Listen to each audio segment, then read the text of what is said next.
What is up, everybody? Welcome to the final day here of the RSL offline finals. 4 players now remain as the LCQ has wrapped up yesterday. I'm tasteless. Joined with me is Gemini. Am I tasteless? Joined with me is Gemini. I am so excited to be here with you today. Oh, dude, this is going to be an excellent day of StarCraft. Yesterday was already incredible. So many great games, so many great series.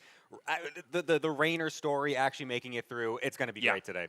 Yeah, very cool to see Raynor actually get this far. It was an insane series of games yesterday. It's been a very Protoss-heavy season, a very Protoss-heavy year overall, but we do have some Zerg representation here at the very end.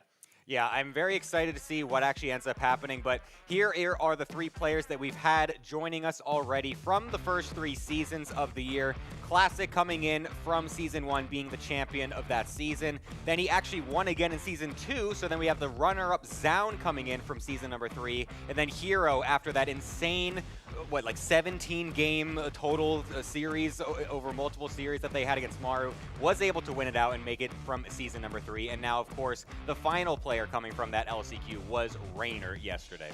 Yeah, it's going to be crazy to see who comes out on top. I think Raynor does have a very good shot. He played in the other seasons of RSL, got really deep, but wasn't able to go all the way. Classics had probably the strongest year here in the RSL. But look, at the end of today, we're going to know where these guys land and who's going to be our champion. The RSL is a community-funded tournament. We would love to earn your support. Consider going to patreon.com/ReviveSC2. We've got different tiers depending on what you can give. We hope to earn your support. Yeah, there's lots of different things that you can find right there. You get the replays as well from this event, so if you've missed any, I mean, we didn't cast every single match as well. There's some other backstage matches that happened that I was actually looking at and adminning a little bit yesterday, and some of those games were crazy. Just some of the games that did not make it onto the stage, you definitely want to go back, find those replays, so you can get those from the Patreon as well, some other different perks and stuff like that. Yeah, so consider going there. Even if you don't have any money you can give, you can sign up and you'll be on our emailing list. We can notify you about the tournament. Now, we are also supported by Archon Studio. They are the StarCraft tabletop miniatures game official maker, and these guys are the premier tabletop miniatures game company in the entire world. They are slowly doling out the StarCraft set. We actually have the first figurine here in our studio now. It looks incredible. It's very true to the lore. And honestly, these guys kind of landed right in our lap right when we made the big announcement, I think in April, to start the RSL. These guys reached out to me on my personal email and basically said, we would love if you guys would have us sponsor your tournament, and we're so grateful. They stuck with us the whole year. A lot of love to these guys. Yeah, can't wait to be able to actually get the whole thing in the studio.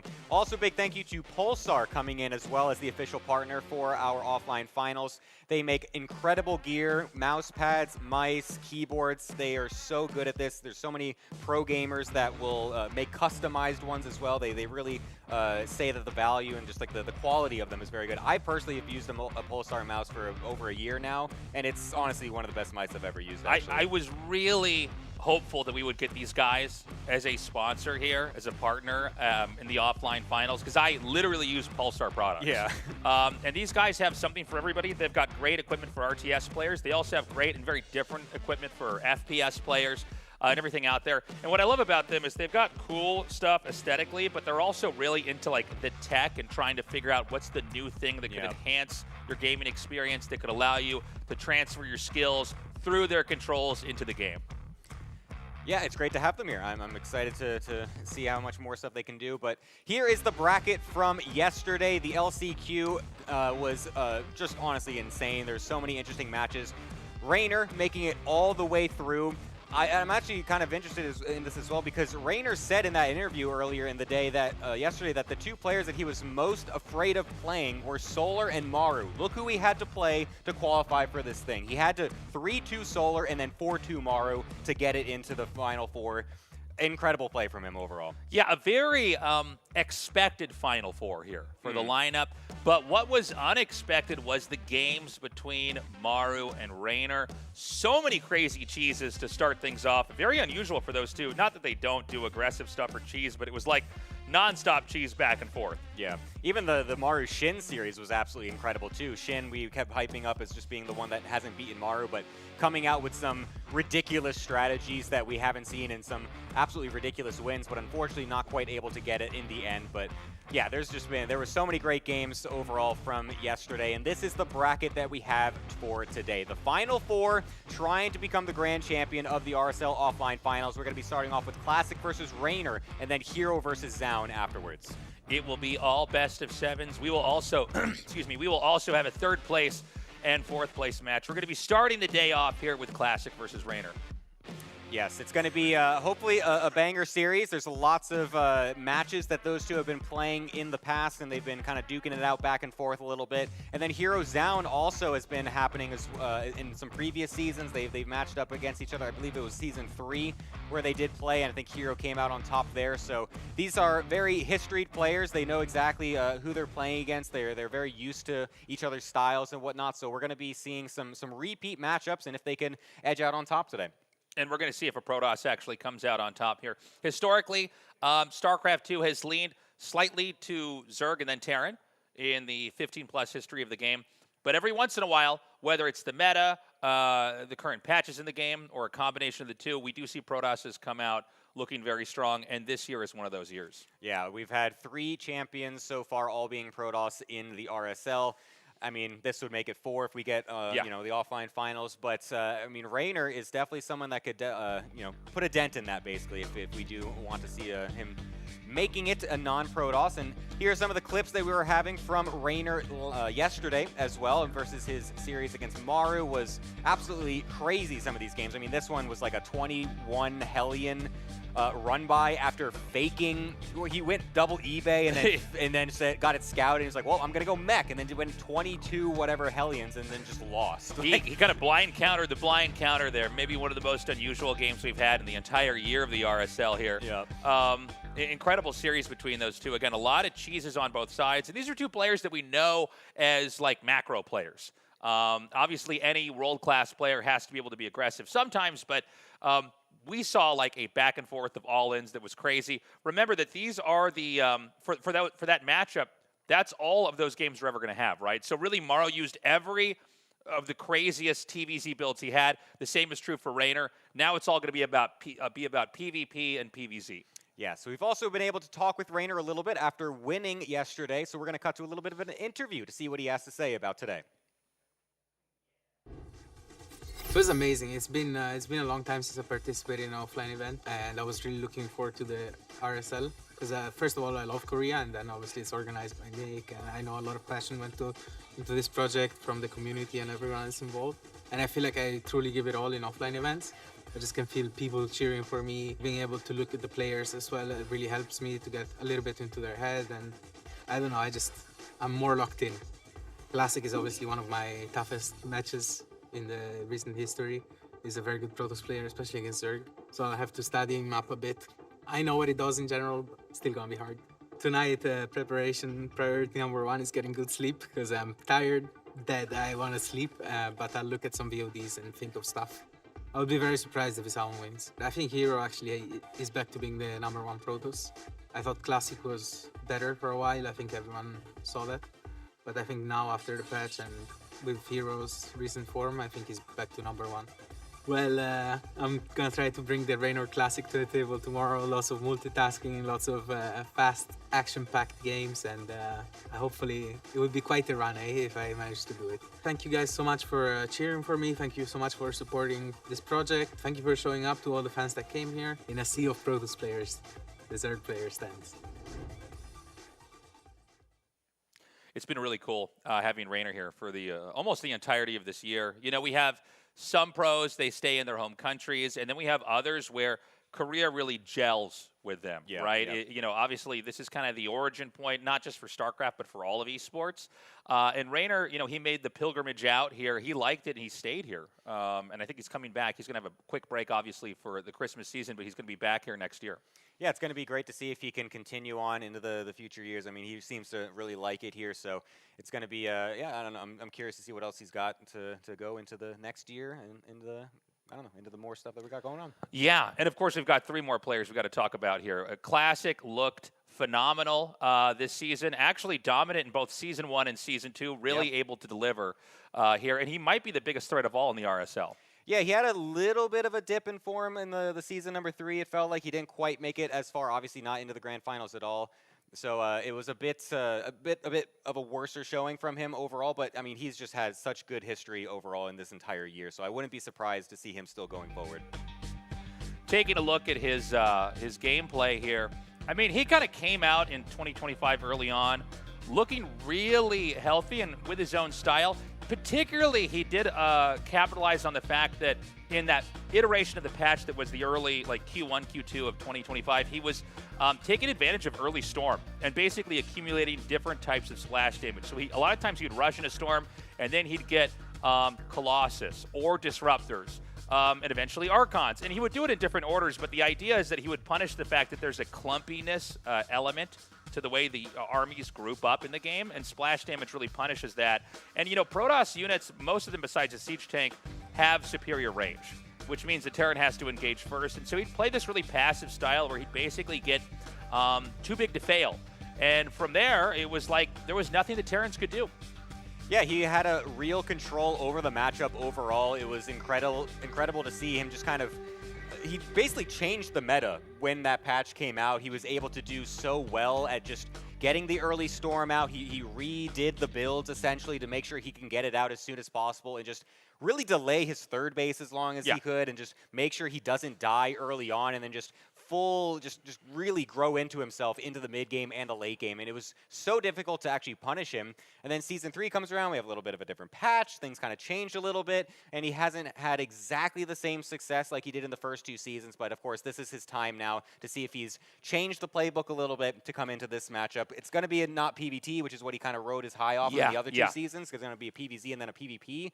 But still, it's going to be a big threat. Yeah, I mean, his PvP, he's going to have to leverage here. He's always had very strong PvP when he's in good shape, so I'm not as worried there. But PvZ, I don't know if that style that he brought is going to have any real relevance into where we are today. We basically had 2 game states that we played through in 2025, right? And he was really dominant in the first one, and then the game was patched, and most of the ideas remained the same, but some of them were different, and some of his key concepts that he was exploiting, that he was making work, in some ways were probably patched out. Yeah, I'm very curious to see if he's going to have anything cooked up this time. I mean, the match versus Raynor is going to be very interesting because they've been playing so much recently, and it's going to be hard to know exactly what he's going to come into. But yeah, I'm just very much looking forward to it.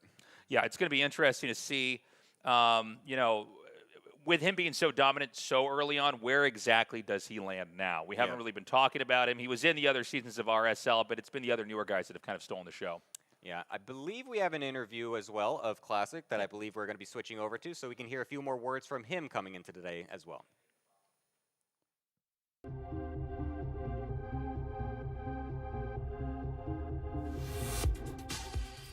네, 우선 한국에서 오프라인 대회가 굉장히 오랜만이어가지고 좀 너무 설레고 긴장도 되고 너무 재밌을 것 같아요. 사실 RSL 시즌 1, 2를 다 우승하고 시즌 3도 우승하고 싶었는데 탈락해서 아쉽긴 하지만 지금 시즌 파이널이 제일 중요하다고 생각을 해서 이번에도 제가 우승을 할 수 있을 것 같습니다.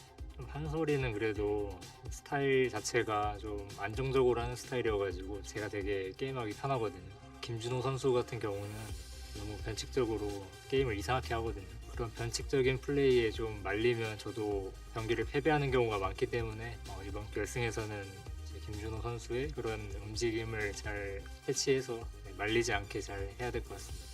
3명 생각하는 게 성주랑 솔라 선수, 레이너 선수 이렇게 3명 예상하고 있는데 솔라 강민수 선수가 좀 굉장히 온라인에서 기세가 좋기 때문에 조 1위를 해서 올라오지 않을까 저는 예측을 하고 있습니다. 미리 준비하면 좋겠지만 그래도 그럴 수 없는 상황이기 때문에 그냥 기본기 위주로 잘 준비한다면 누가 올라와도 충분히 이길 수 있다라고 생각합니다. 한국에서 오랜만에 경기인데 잘 준비해서 오랜만에 우승할 수 있도록 할 테니 RSL에 오셔가지고 많은 응원 부탁드립니다. Yeah, very strong foundational play here from Classic. Definitely a real threat here. Again, it's going to come down to whether or not he can either reinvent the style that he had and make it work in the current patch, or if he's going to kind of build something on top of that, something a little bit different to deliver here today. Yeah, and the next player, of course, that we've got coming up is SEOUL, someone that maybe we didn't expect to make it into the RSL Grand offline finals throughout the year. I mean, he kind of came out in the first season, and I don't think he made it very far at all. I think he even lost in the group stages, which was a bit unfortunate for him. But then in the grand finals was able to, in the season 2 was able to make it to the grand finals of that season. Unfortunately, did still lose to Classic because Classic is, he won both of those. But still, coming in as the runner-up there for season number 2, finds himself into the offline finals here today. So yeah, it's maybe a bit of an unexpected face, maybe a bit of the underdog overall compared to the other players. So we'll see how he does today. Yeah, this is not, no disrespect to Zhao, he's just not necessarily a guy you would default into the top 4, right? Yeah. Now, that being said, I mean, he kind of got here by the matchup PvP. Yes. And that's important to note because he might, only have to rely on that to win. And so in some ways, he might have a unique advantage that nobody else really has here. He's always been a strong PvP player. He was also one of the players that was, how do I say this? In Korea, we've had a lot of the same faces, right? And even though he's been around for a while, he's one of the newest players. And he's steadily improved. He looks really strong. So we're going to see what exactly he can do here today. I mean, there's a real possibility he actually wins this whole tournament. I think a lot of people aren't eyeing him in the Final Four, but we got to keep in mind he's going to be a threat. Yeah, it's going to be tough, of course, as everyone in this final part of the bracket is extremely strong. Hero as well is going to be who he's playing against, and that's going to be a difficult matchup for him because they played recently as well, and Hero did kind of win pretty heavily against SEOUL before. So it's definitely an underdog story for SEOUL coming in today, but like you said, he's got plenty of tricks up his sleeve. He's been in these types of positions before against players that he knows are going to be more favored than him. And so this is not something that he's, completely unaccustomed to. He can definitely bring some stuff out. He's got some prep time to be able to come into this before knowing that he's going to be playing against Hero. So maybe we'll see something interesting. It does almost feel to me like if you're going to win in PvP, the way that the Final Four format is, you have to be totally prepared.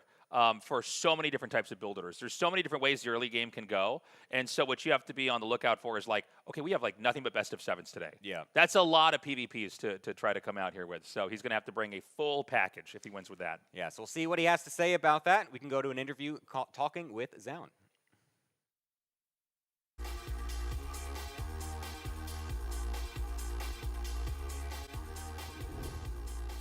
이제 시즌 2 때 준호 형이 없어가지고 뚫었던 것 같은데 그 점에서 일단 준호 형한테 감사하고 한국 오프라인 무대 오랜만이거든요. 그래서 좀 재밌을 것 같고 열심히 준비해서 오겠습니다. 스타2 팬분들이라면 아시겠지만 저의 푸푸전 승률이 안 좋거든요. 그래서 시즌 3 때 준호 형이 안 올라오길 바랬는데 준호 형이 올라서 일단 아시고요. 동호 형 클래식 선수는 저보단 스타일이 단단하고 이제 우직한 그런 느낌인데 또 노련해요. 또 이거 보면은 준호 형 같은 경우는 일단 날렵하죠. 날렵하고 게임적으로 티키타카를 할 수 있는데 그날 운에 따라서 좀 게임 내용이 적용되는 것 같아요. 일단 한 자리 뽑잖아요. 그래도 같은 팀원이 올라왔으면 좋겠고 아무리 생각해도 그래도 성주가 시드 한 자리를 웬만하면 먹지 않을까라고 생각을 하고 있긴 해요. 근데 그거는 전 패치까지였던 것 같고 이제 지금 패치는 토스가 많이 안 좋다고 생각해서 토스는 떨어진 수준이라서요. 대회가 많다는 점에서 주최 측이나 팬분들한테 감사하다고 말씀드리고 싶고 앞으로도 쭉 그렇게 열렸으면 좋겠어요.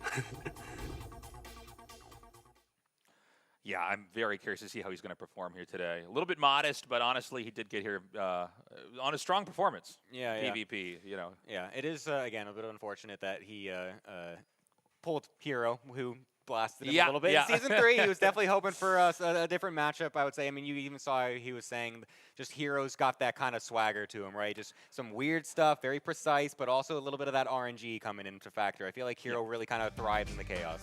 We should point out, Hero has the best win rate here in PvP.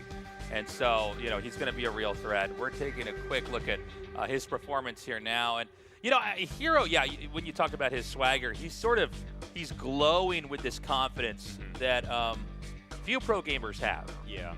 I mean, for some players, it's about conquering the nerves and kind of getting over the anxiety. and turning yourself into the instrument of your play and executing. And then there's other players that I feel like don't battle with that at all. Yeah. They're fine playing at home just like they are playing here. And I think Hero is one of those guys, and he looked relaxed and confident in here now. And, you know, he's one of these guys who definitely plays the game his own way. That includes PvP as well. Again, the best win rate in the matchup. He's going to be a real threat going forward. Yeah, I really love that he just leans into his style. Yeah. He's just been known for this for years at this point. I mean, we kind of clown on him every now and then because, you know, Lings obviously go through his wall all the time. He doesn't have the most pretty walls sometimes. I like to get a little annoyed at that every now and then, but he still backs it up. He gets results, and he's been able to do that for years upon years. Even, I mean, he came back from the military. Back years ago when we thought the time for the military for Koreans was a death sentence for your career. It doesn't matter anymore, apparently. Not Hero anymore. came back. It's been stronger than ever in these last few years, and so he really takes that style and owns it coming into today as well. We'll see if he can do it more. Yeah, you know, he's even in the matchups that are not PvP, for example, like PvZ, which could be you know, a pivotal matchup for him tonight. He is somebody who kind of changed the way that we understand that matchup. He's the guy that figured out that you could kind of go Oracle, Blink, Stalker, and like bleed out and outgrow the Zerg, which was a very unique concept. I would say introduced maybe like 4 or 5 years ago, something like that. Yep. But he's very, very, you know, able to approach this and kind of navigate the matchup in his own way. We've actually got an interview ready for him that we're going to check out right now.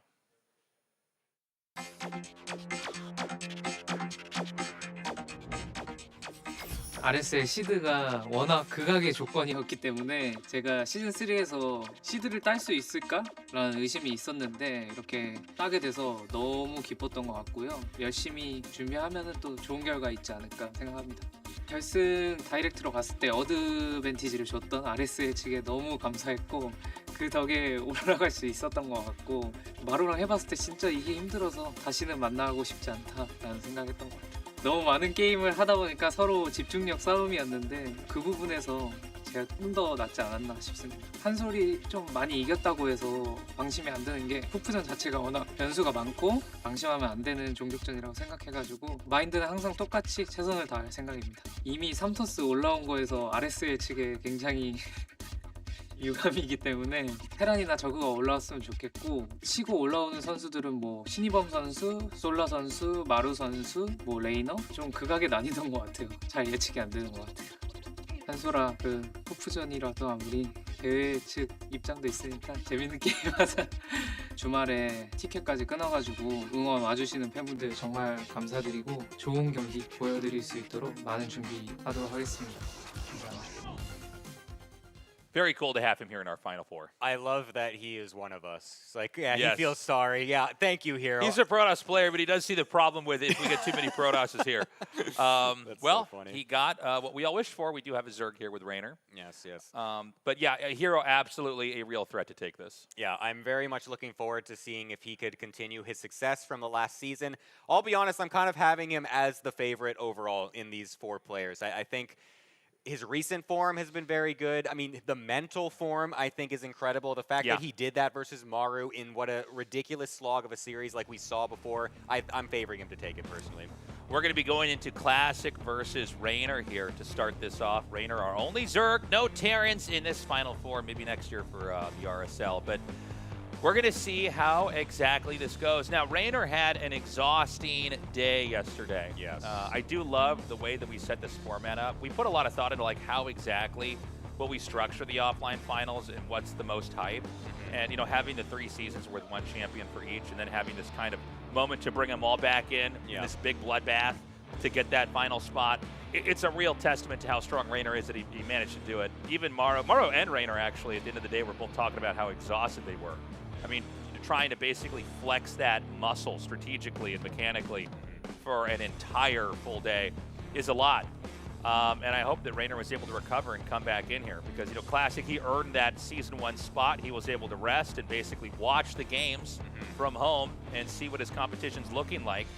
And, you know, he's going to be going up against Raynor now. Yeah, it's very interesting when you think about this because generally the way this works is that, you know, a player that was seeded in, that's the idea that they have the advantage coming in. They, like you said, get to see the games, they get to relax, they get to chill out, they have a little bit more prep time maybe. Unfortunately for Classic, since he was the number one seed, I guess it didn't work out where, you know, he only knows his opponent from yesterday, but still, you have that rest time a little bit, whereas the other opponent, they went through the gauntlet. They were super exhausted through the day, and now they should be coming in assumingly pretty tired, but there's still a factor of that's a warm-up that you get in day number 1. You can come in fresh the next day knowing that you just played some of your best StarCraft the day before, you have the momentum going on your side, whereas the other player maybe not warmed up just yet. They might drop a game or two because they're still kind of getting into the setting, they're not used to the venue just yet, so I'm curious to see if that has a factor to play in this opening series. Yeah, Raynor definitely acclimated to our set here in the RSL, but Classic, he's a real veteran. You know, there's been periods where he's like the strongest Protoss that there is. But, you know, again, this different patch, how is he going to perform here? And, you know, no disrespect to Classic, but he got here killing a lot of Terrans. Yes. Protoss is. I mean, specifically with the way his brackets look, too. Sometimes you just have the fortune of the bracket. Yeah. It can be the matchup, the maps, the players that you have to play on that course that make it easy street. But he's going up against Raynor here. You know, we talked about Hero's confidence, but I would also put Raynor in that same category.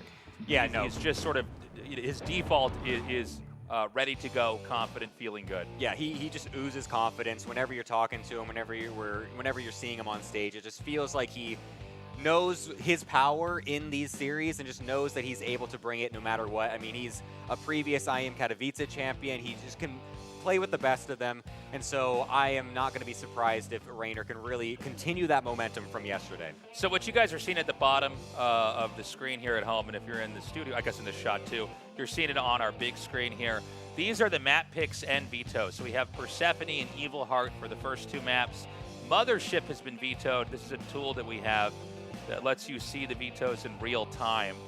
And so we're going to get the second veto in here. So again, Mothership's gone. Our 3-player map is out of the picture.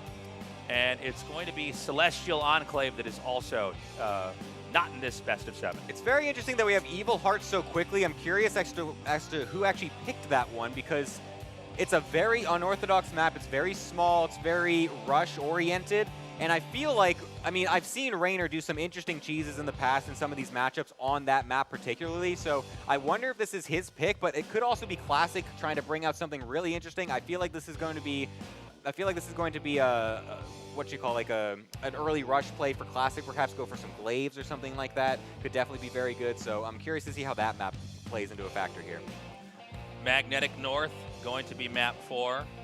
If we have even the shortest possible best of 7, it would go to Magnetic North. Now, there's no more vetoes left over here, and we're going to have to see how the players carefully select the order of the final 3 maps. And, you know, map order is very important in a best of 7. You want to try to get your strongest maps in there early.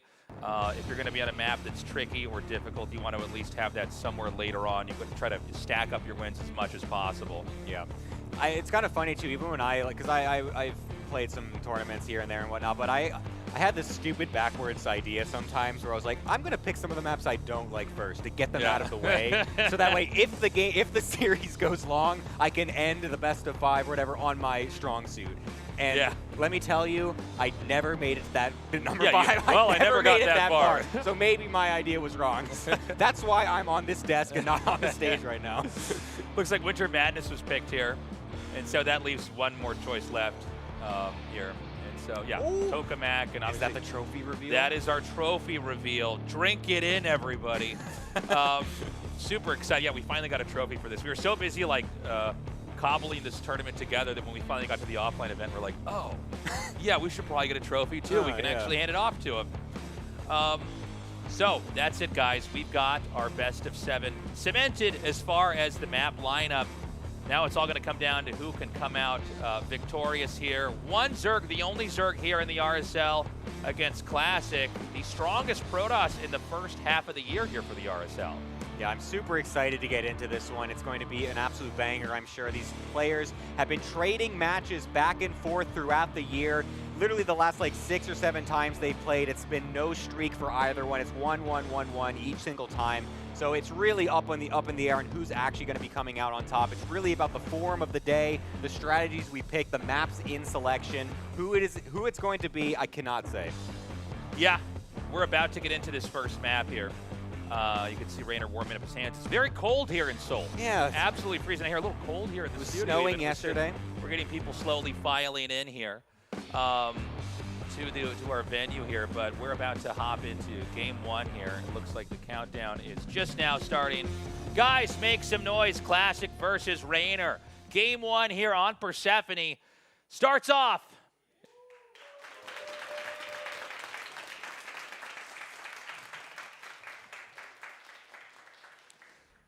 All right, in the top left in the red, give it up for Classic.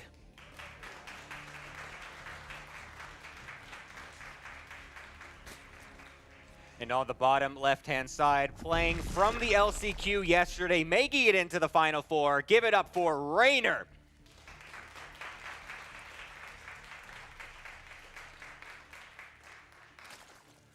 Okay, so it begins here. We've got the pylon on the low ground here for Classic, setting up for some kind of a fast expand with a wall in. Now we should note on this map, it is a 2-spawn map. Both players spawn on the left side, obviously one in the top, one in the bottom. There is a vacant area on the right. We see hidden bases there used from time to time, proxies, stuff like that.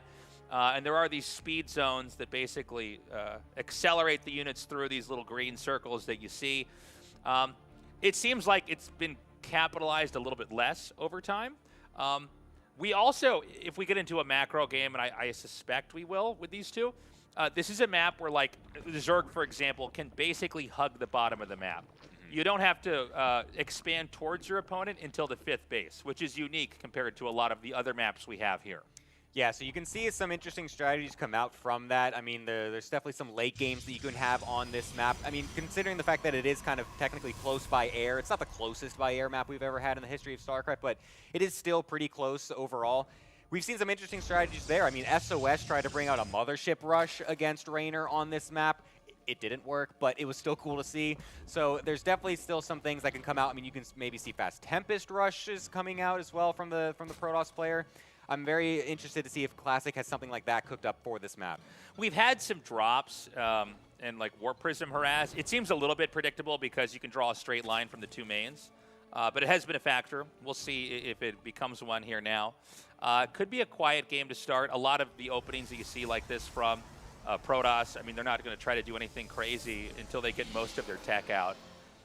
So it's probably going to be more of a development game with Classic now getting the Stargate, probably for an Oracle.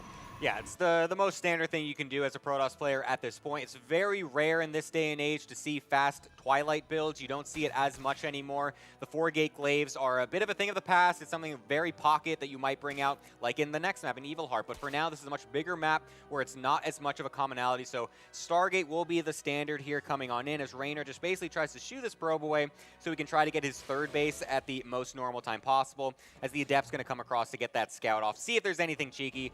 But there's not going to be too much to see. It's very rare for some Zergs to try to go for some early all-ins. Yeah. So here comes the Adept. This is here to scout. Oh, okay, he's actually going to pull it back. I thought he was going to maybe try to at least scout with the Shade. Instead, he's going to move in. Doesn't kill any Lings. Kind of a weird moment. The damage evenly distributed on 3. Sometimes the best you can ask for is to get at least 1 Zergling kill, but he doesn't even get that.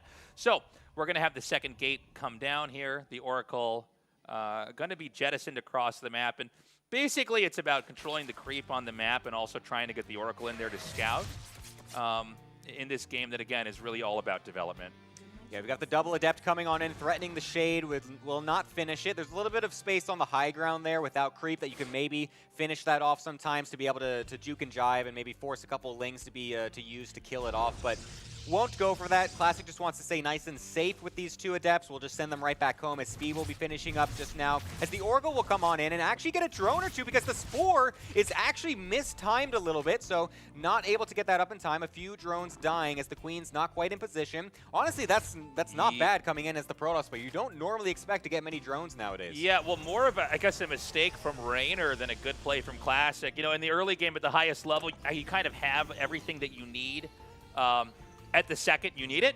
Not too soon, not too late, but to see him actually not have that ready, he dropped 2 drones basically for free. Raynor tries to come in and force a cancel, and the positioning for Classic is still a little bit too good. He's going to lay a stun down here. This is actually kind of risky to do. Oh my god, What? he's going to get 4 more drones. That's crazy. So that's 6 total. He pulled the queens back to the natural with that first Oracle, trying to kill off the stasis ward since there were no lings on the defensive. They were on the other side of the map. And so the queen guarding the third base, actually getting pulled, allows the second Oracle to get a few more drone kills. This is some great momentum we're seeing out of Classic right off the rip, and he's going to be transitioning into a +1 charge build, interestingly enough. Normally we see the blink follow-up as the standard, but he will be going for a charge follow-up, which is going to be possibly for some earlier charge lot Archon timings, or maybe a fast storm to follow it up as well. Yeah, this is kind of cool to see. I wonder if this is prompted maybe by the fact that he got the drone kills. Maybe he wants to kind of lean into the position he's in. Again, it's sort of unheard of to lose too many workers. You expect to lose like 2 or 3, right? But he lost double that.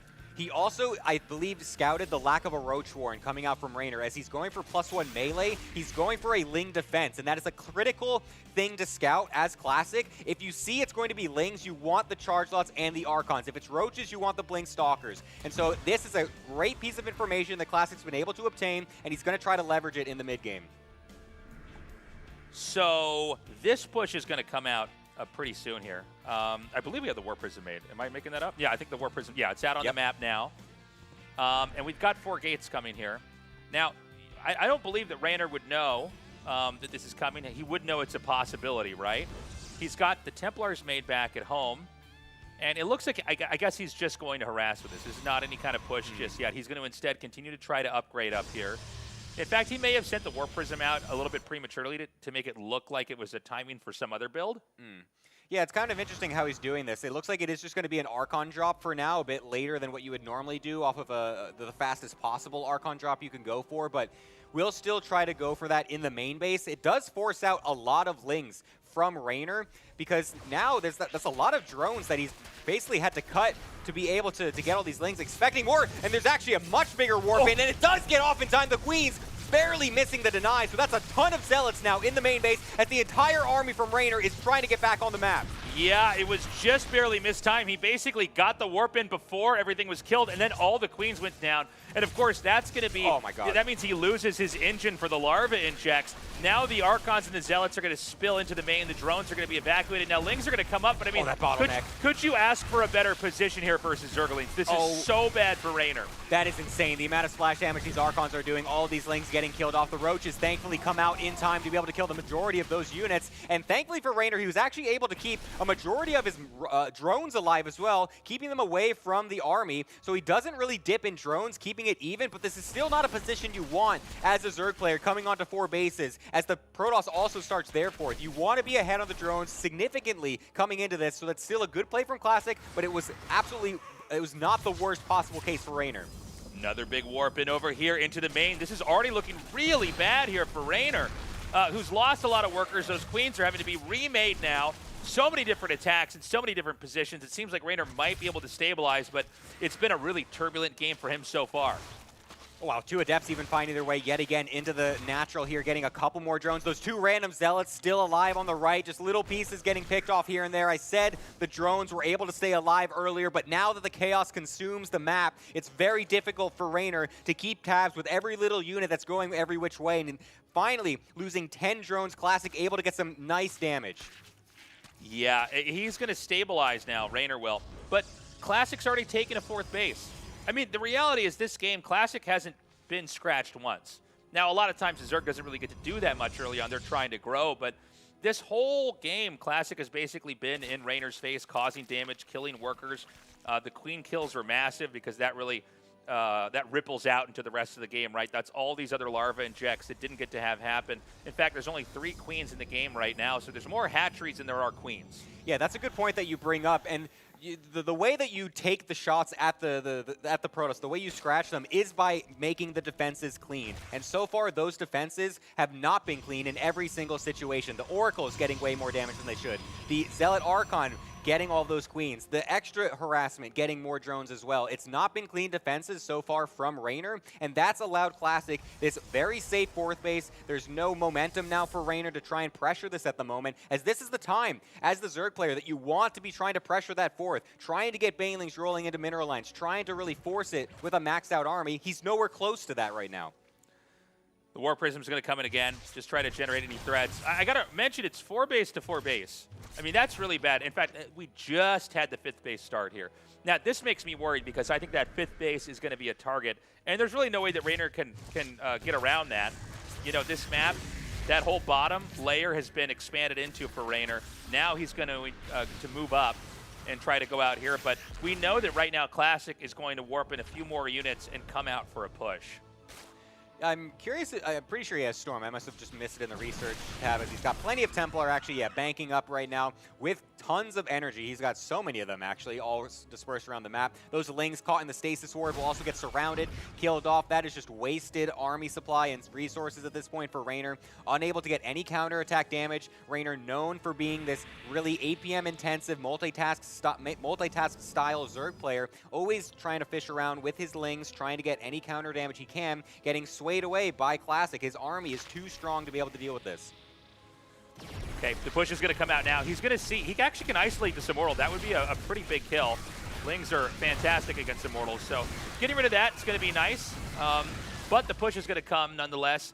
He's going to move now to the south, and I don't know if Reynor can hold this. He might have to ditch the hatchery. I think it just finished. It's very interesting as well because Reynor's going into fast ultras on the ground. This is not a transition you normally see this quickly versus Protoss. He's also got a greater Spire in production, a massive warp in coming into the main base. The Spore Crawler's not quite in position, so now Reynor tested on both angles right now, forced to bring Lings to defend against the massive Zealot warp in. It's not going to be the most cost efficient as he loses the base on the front side. Ravagers and Banelings trying to deal with the army over here to deny any more bases getting killed off and try to buy time for the Ultras to pop out. Huge storms on that. The Archon can tank some of those hits. Actually, not a terrible connect there. But Classic's going to try to push in a little bit more.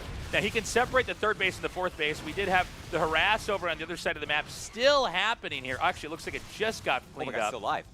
He Yeah, didn't kill the Prism. Yeah, the War Prism's still there. That could be a factor later on. Okay, Okay, he notices it. Okay.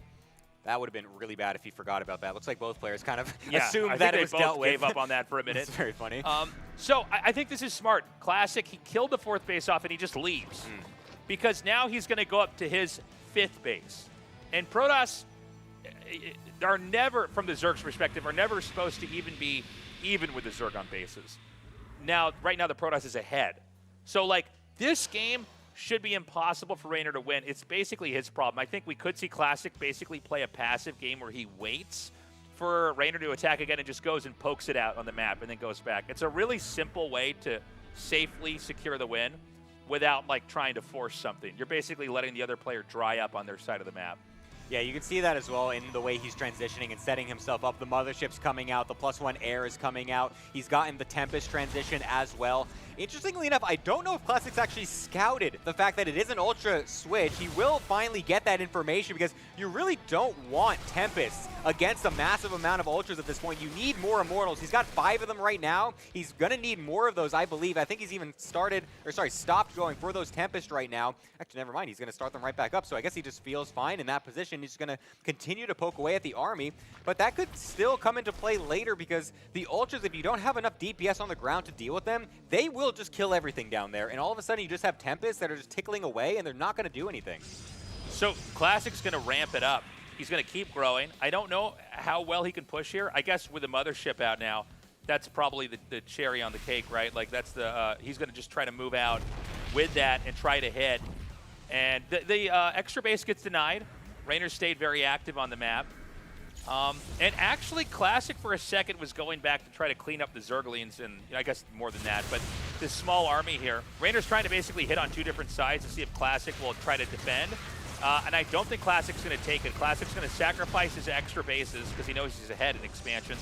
and instead going to try to move down and take out these much more important bases that Reynor has. Yeah, Classic feels like he's got the better army. He feels like he can take the fight. He can always recall back home if needed to be able to defend against this small army that Reynor's got on the offensive, as the rest of it is trying to stay back at home as the main engagement comes on in. Investor's also coming into the fight, throwing out lots of bungles on this army, locking it down, half of it not actually in the cloak range, but there's plenty of overseers to help out, but the army is just melting in front of Reynor's face right now. All the Archons staying alive. There's a few more Immortals, and the Skytoss army remains, but Reynor's supply overall is still higher than Classic's. Can Classic punch through it hard enough before the reinforcements arrive? Yeah, so basically, Reynor lost his army, but it's being remade right now. It's hatching, and obviously Classic didn't just keep all of his stuff alive. A lot of it was traded out, but what Classic's doing is he's keeping this like death ball. He's going to actually kind of recede into this position over here. Oh, he's going to recall out.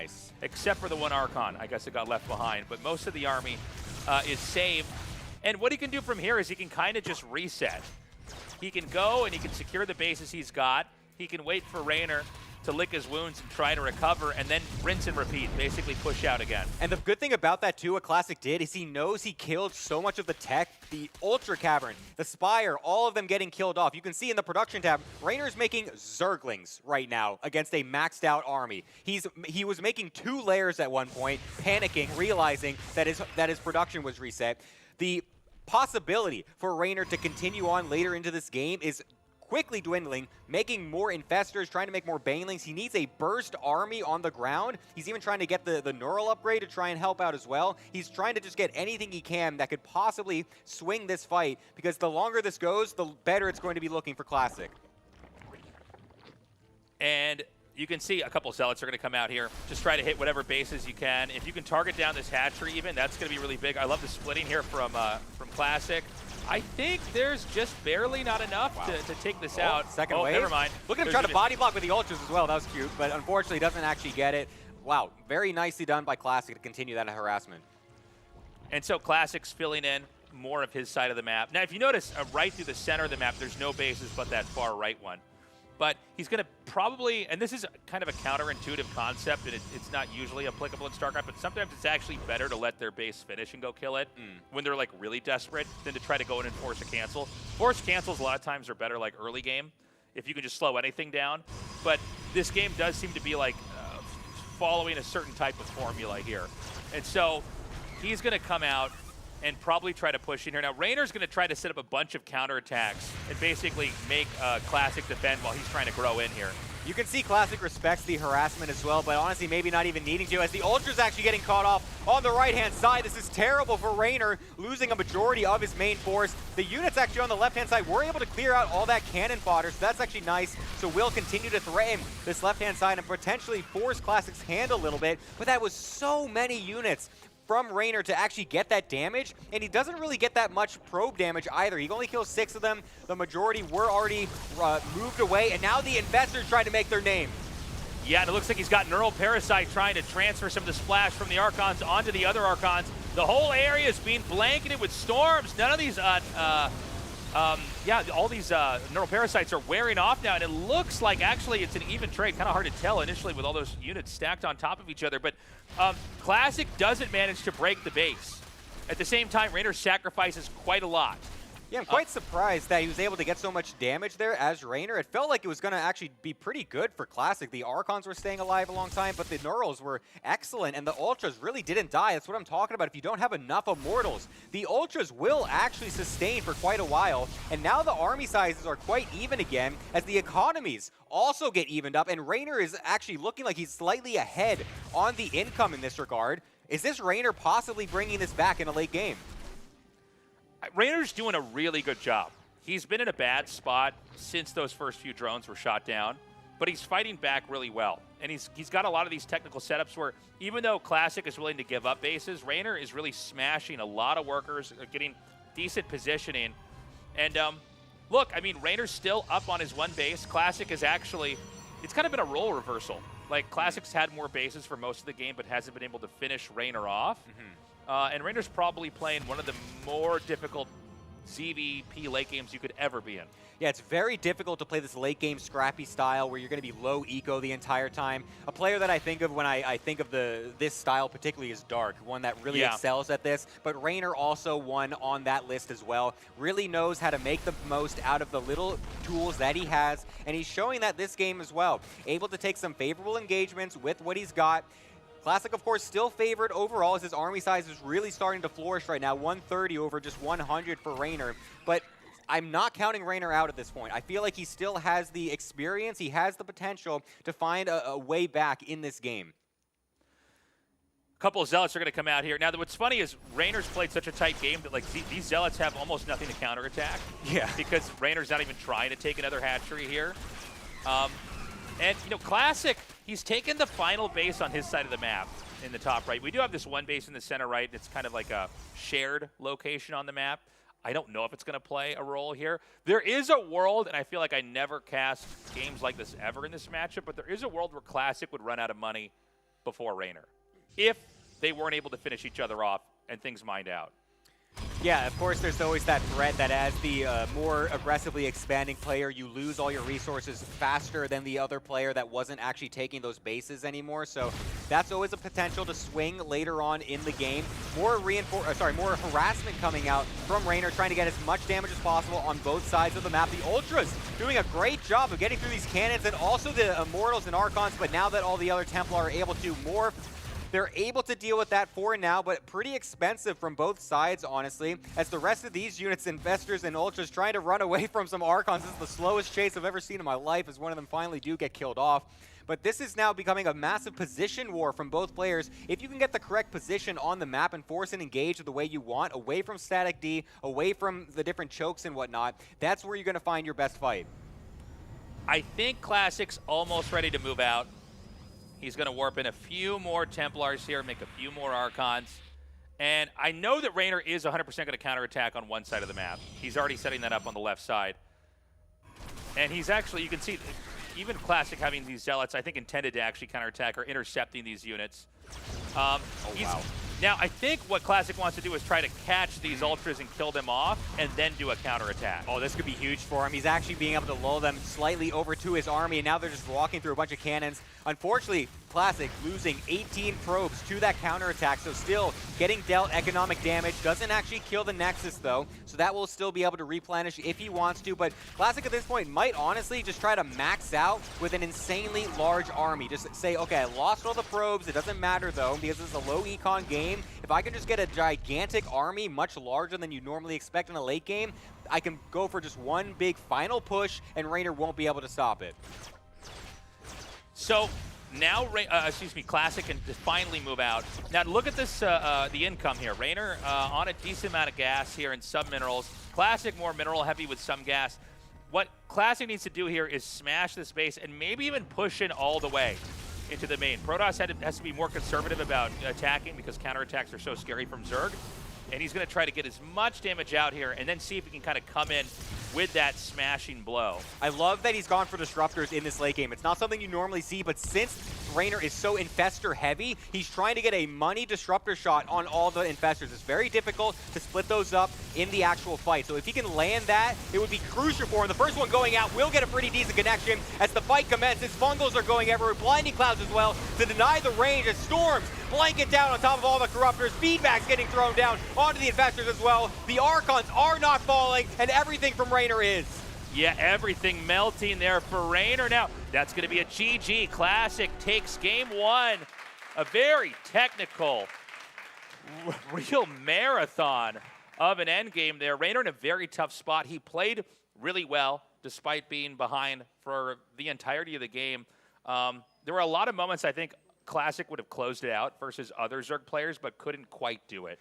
Yeah, you can even see their instant replay right now from Classic's POV. You can see just the precision he has. He's being very efficient with his APM, just making sure he feedbacks all of those infestors, making sure the Neurals actually get denied, because the Neurals are what can swing these late game fights very heavily. You don't always take it into account in those engagements because it's so rare. You don't normally have so many infestors neuraling all of your units, and things can swing really quickly. So if you can deny the infestors their leverage in those fights, then you can come out on top, and we saw that there from Classic.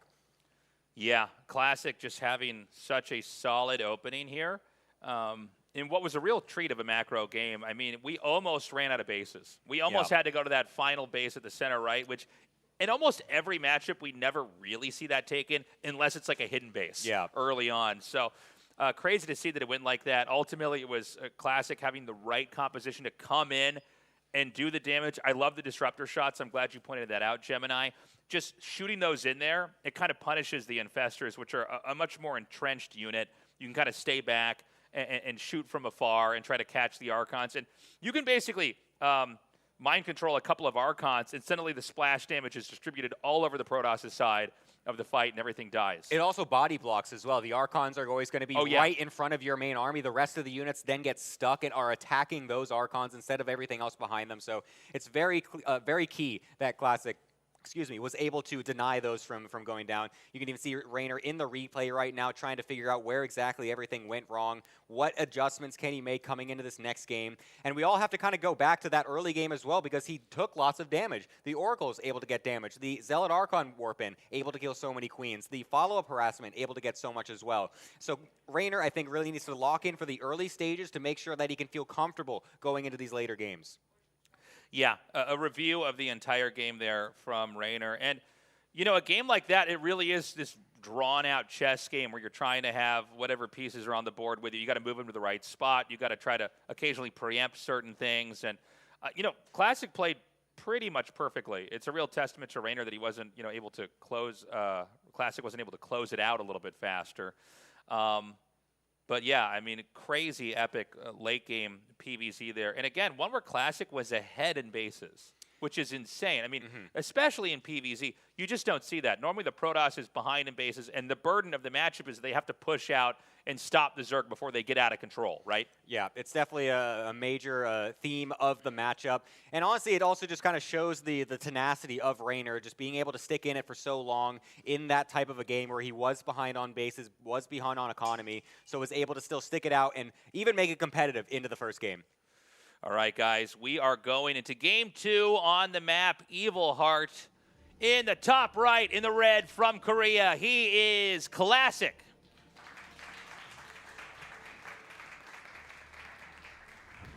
And on the bottom left-hand side, unfortunately losing out the first game. Can he even it out on this much smaller map? It is Raynor.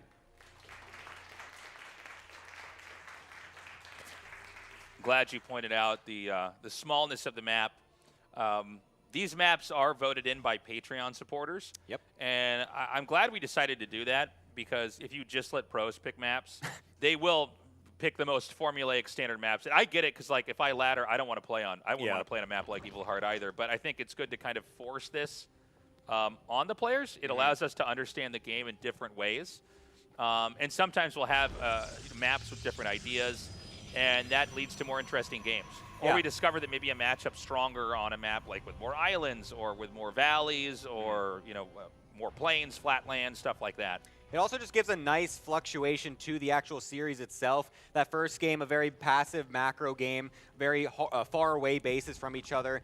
I don't think we're going to be seeing that type of play in this next game. I'm expecting something a little bit faster, something with more pace. A fast adept play can come out from Classic. We might even see some sort of early rush from Raynor to try and bust a third base or something like that. I feel like we're going to be seeing a different story throughout this series based on the different maps that we have in play.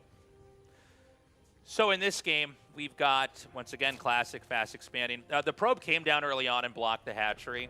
And so Raynor's got his second hatchery where the third base normally goes. We can't really have a game like Game 1, again, just because there's not enough map to have it on. This is also, the way it's shaped, your natural expansions. Like if you draw a straight line from the two second, you know, you can imagine where Raynor's second base would be because it was moved out of the way right there. If you drew a straight line from there to Classic, pretty close travel distance. And in fact, some of the other expansions, you kind of expand further away from that point. And so this makes for more of like a boxy, close-knit game where you can lash out to the other side of the map very quickly. Yeah, it's very interesting just how it is laid out because it is so small, but then, yeah, like the bases are, there's like that big line right down the middle. It's kind of just like open. It's very interesting how it's laid out. But regardless, we'll see exactly how they want to play it. Overlord coming on into the main base, trying to get an early scout. Will get denied by a fast Stalker. Was that a Stalker first opener that I'm seeing? I'm actually not sure. I wasn't paying attention. That's Stalker first. Yeah, unless I miss it. So whenever I see Stalker first, like if I'm the Zerg, I'm going, okay, you're trying to hide something. And now let's see what it is. A Stargate is not something to hide necessarily, right? So there are mind games where you kind of act like, oh, I don't want an Overlord in here, and then you just play a normal game, maybe hoping they're going to make the wrong adjustments on their side of the map. And you can see as well, Classic is leading into that. He went for Warp Gate first without cutting anything, and like you said, going for the Stalker first, it signals that he is going to be going something not Stargate. There's no scout so far from Raynor. He also tried to get in with the Lings, was also denied by Classic. So right now, what Raynor has seen, he sees a Twilight opener or a Robo opener from Classic. Nothing, in his mind, yes. Nothing tells him that this is going to be a delayed Stargate, because this is a very delayed Stargate. You want that down as soon as possible in any other game. This is super late comparatively. You can see he needs that information. He's trying to see if he can get into the main base right now. He's scrambling to get any sort of information because he doesn't know what's actually coming. You got to remember that the Zerg, well, hold on a second. We got the Lings coming up here. He's going to surround this. Wow. You want to have that Adept wedged perfectly in between the minerals, and that didn't happen. And so these two Adepts are going to get killed off. This is actually pretty bad because normally you want to set up there to get a third base. To what I was going to say a second ago, you know, Zerg, they want to get attacking units, sure, but they want to get drones out first. And since it's all coming from that larva source, if you make attacking units too soon and you don't get attacked, you lose. Now, this game's getting really messy because the third base is almost denied. The expansion's a little bit late. But Raynor's response, he made a lot of Lings. He's kind of ready for an attack that's obviously not really coming. Classic sold this one really well, and he's taking a third base. Now, the Lynx can try to deny the expansion, but rhythm-wise, I think Raynor's been thrown off a little bit. I wouldn't say that he's in a terrible position, though. I think he's still okay. It's still really unfortunate for him, though, because you can see that he got those two early picks on the Adepts, delaying the third base, and thinking that there was not going to be an Oracle coming, he leaned into that and made another additional set of Lings to continually deny this third base, but then the Oracle shows its face, and so that denies that potential, and now they're able to get onto the other side of the map, getting some more drones, 5 in total getting killed off without losing too much HP, as the Lings try to come right back in as well to trying to continue to deny this, but they're only able to get a couple of the Adepts. They're not actually getting the cancel on the third base like he wants. Like, he's trying to deny this as much as possible. The Oracles, 3 in number, plenty of energy around them to be able to kill off these Lings. The harassment from Raynor has not worked out.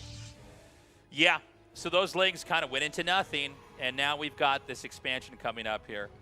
Really cool to see what Classic kind of did in the early game here. You know, if you were to do what Classic did against an average player, they wouldn't even react. They just kind of do what they always do anyway. So you have to have somebody who's really good that kind of sees everything. They can get baited into all these different unnecessary moves right now. So we're going into first person now here with Classic, who's had a lot of success with these Oracles so far. Although right now Raynor's defense looks pretty perfect here.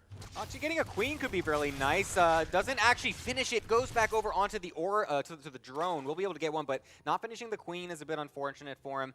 But does keep all 3 Oracles alive, which is very important. He's also going to be transitioning into the +1 Blink follow-up this time, not Charge, knowing that there is a Roach Warren, knowing that he did juke Raynor a little bit with the early game, expecting there to be a fast Roach Warren, so he will have a much better follow-up for the game particularly, and it looks like Raynor actually will be throwing a wrench in as well, going for a Spire behind this. So is he going to go for that Stalker Blink Oracle style that we normally see Hero go for? Yes, it looks like he will, because he also went for that 3 Oracle to try and DPS down and maybe throw some Stasis Hordes. Unfortunately, losing one there is not the best. They are really low on health, so he's not going to have too much to do with those Oracles so far. It looks like it's just going to be the Blink Stalker for some light aggression, and then he also still had the Templar Archives behind it to potentially go into Storm if he needs to. So I think this is looking really good for Classic here. He's going to be ready to come out on the map here, ready to try to push.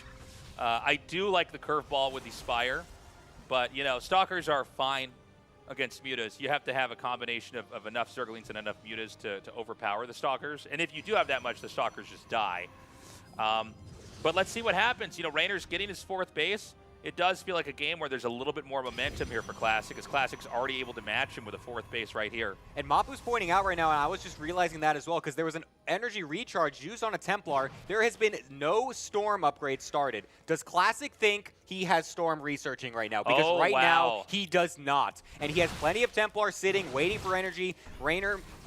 Classic has not gotten the scout on Raynor that the Mutas are coming either. There's no cannons in the mineral lines. The Stalkers are not quite in position in super high enough number. If these Mutas get out of control and hit Classic when he's not ready, and when he doesn't have Storm either, this could get out of hand really quickly. Making Templars and forgetting Storm. This is kind of like my game, Gemini. So this could be really bad. I mean, it's so rare that people forget upgrades at this level. But, like, it does happen. You can, like, think you hit it. Maybe you didn't hear that you didn't have enough resources, or you thought it was another input for, like, a unit or something. But, like, yeah, I mean, there's no logical reason why you would have made the Templars and not gotten Storm. So let's watch that carefully here.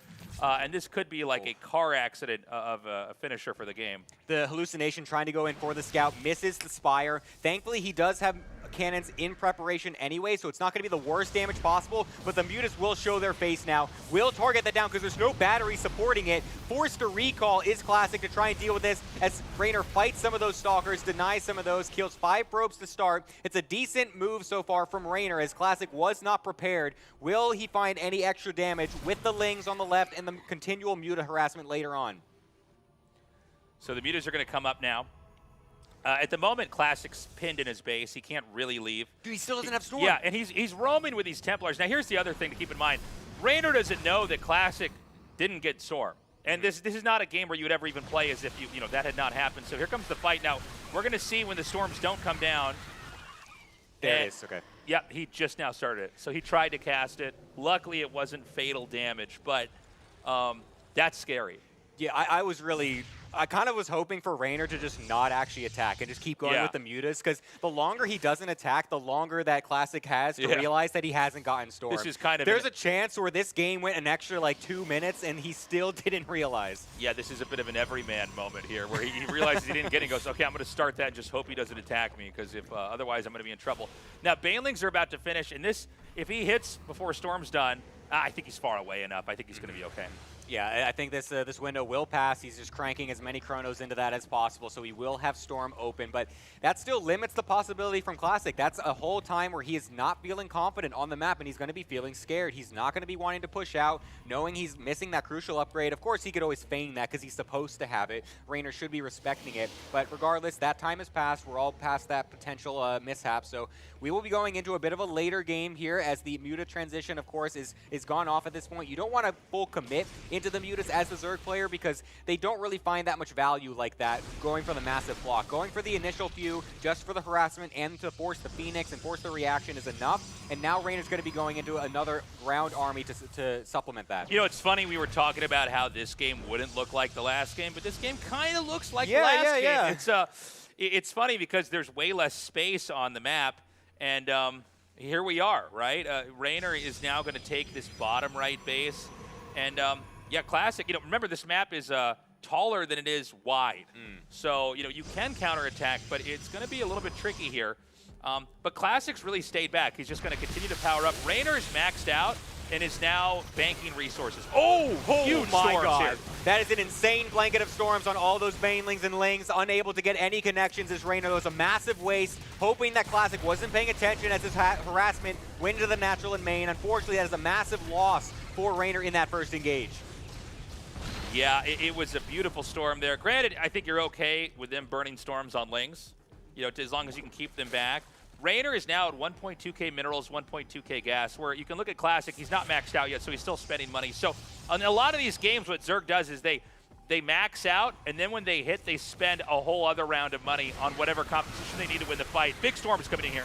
Okay, massive fight coming on in. Force Field's trying to deny all the rest of the units, and it's a good bottleneck, able to blink back as well. These engagements that Raynor is trying to force are really not working out. He's basically just trying to remax with next level army at this point, trying to get the Ultras, trying to get the Corruptors for the later stage.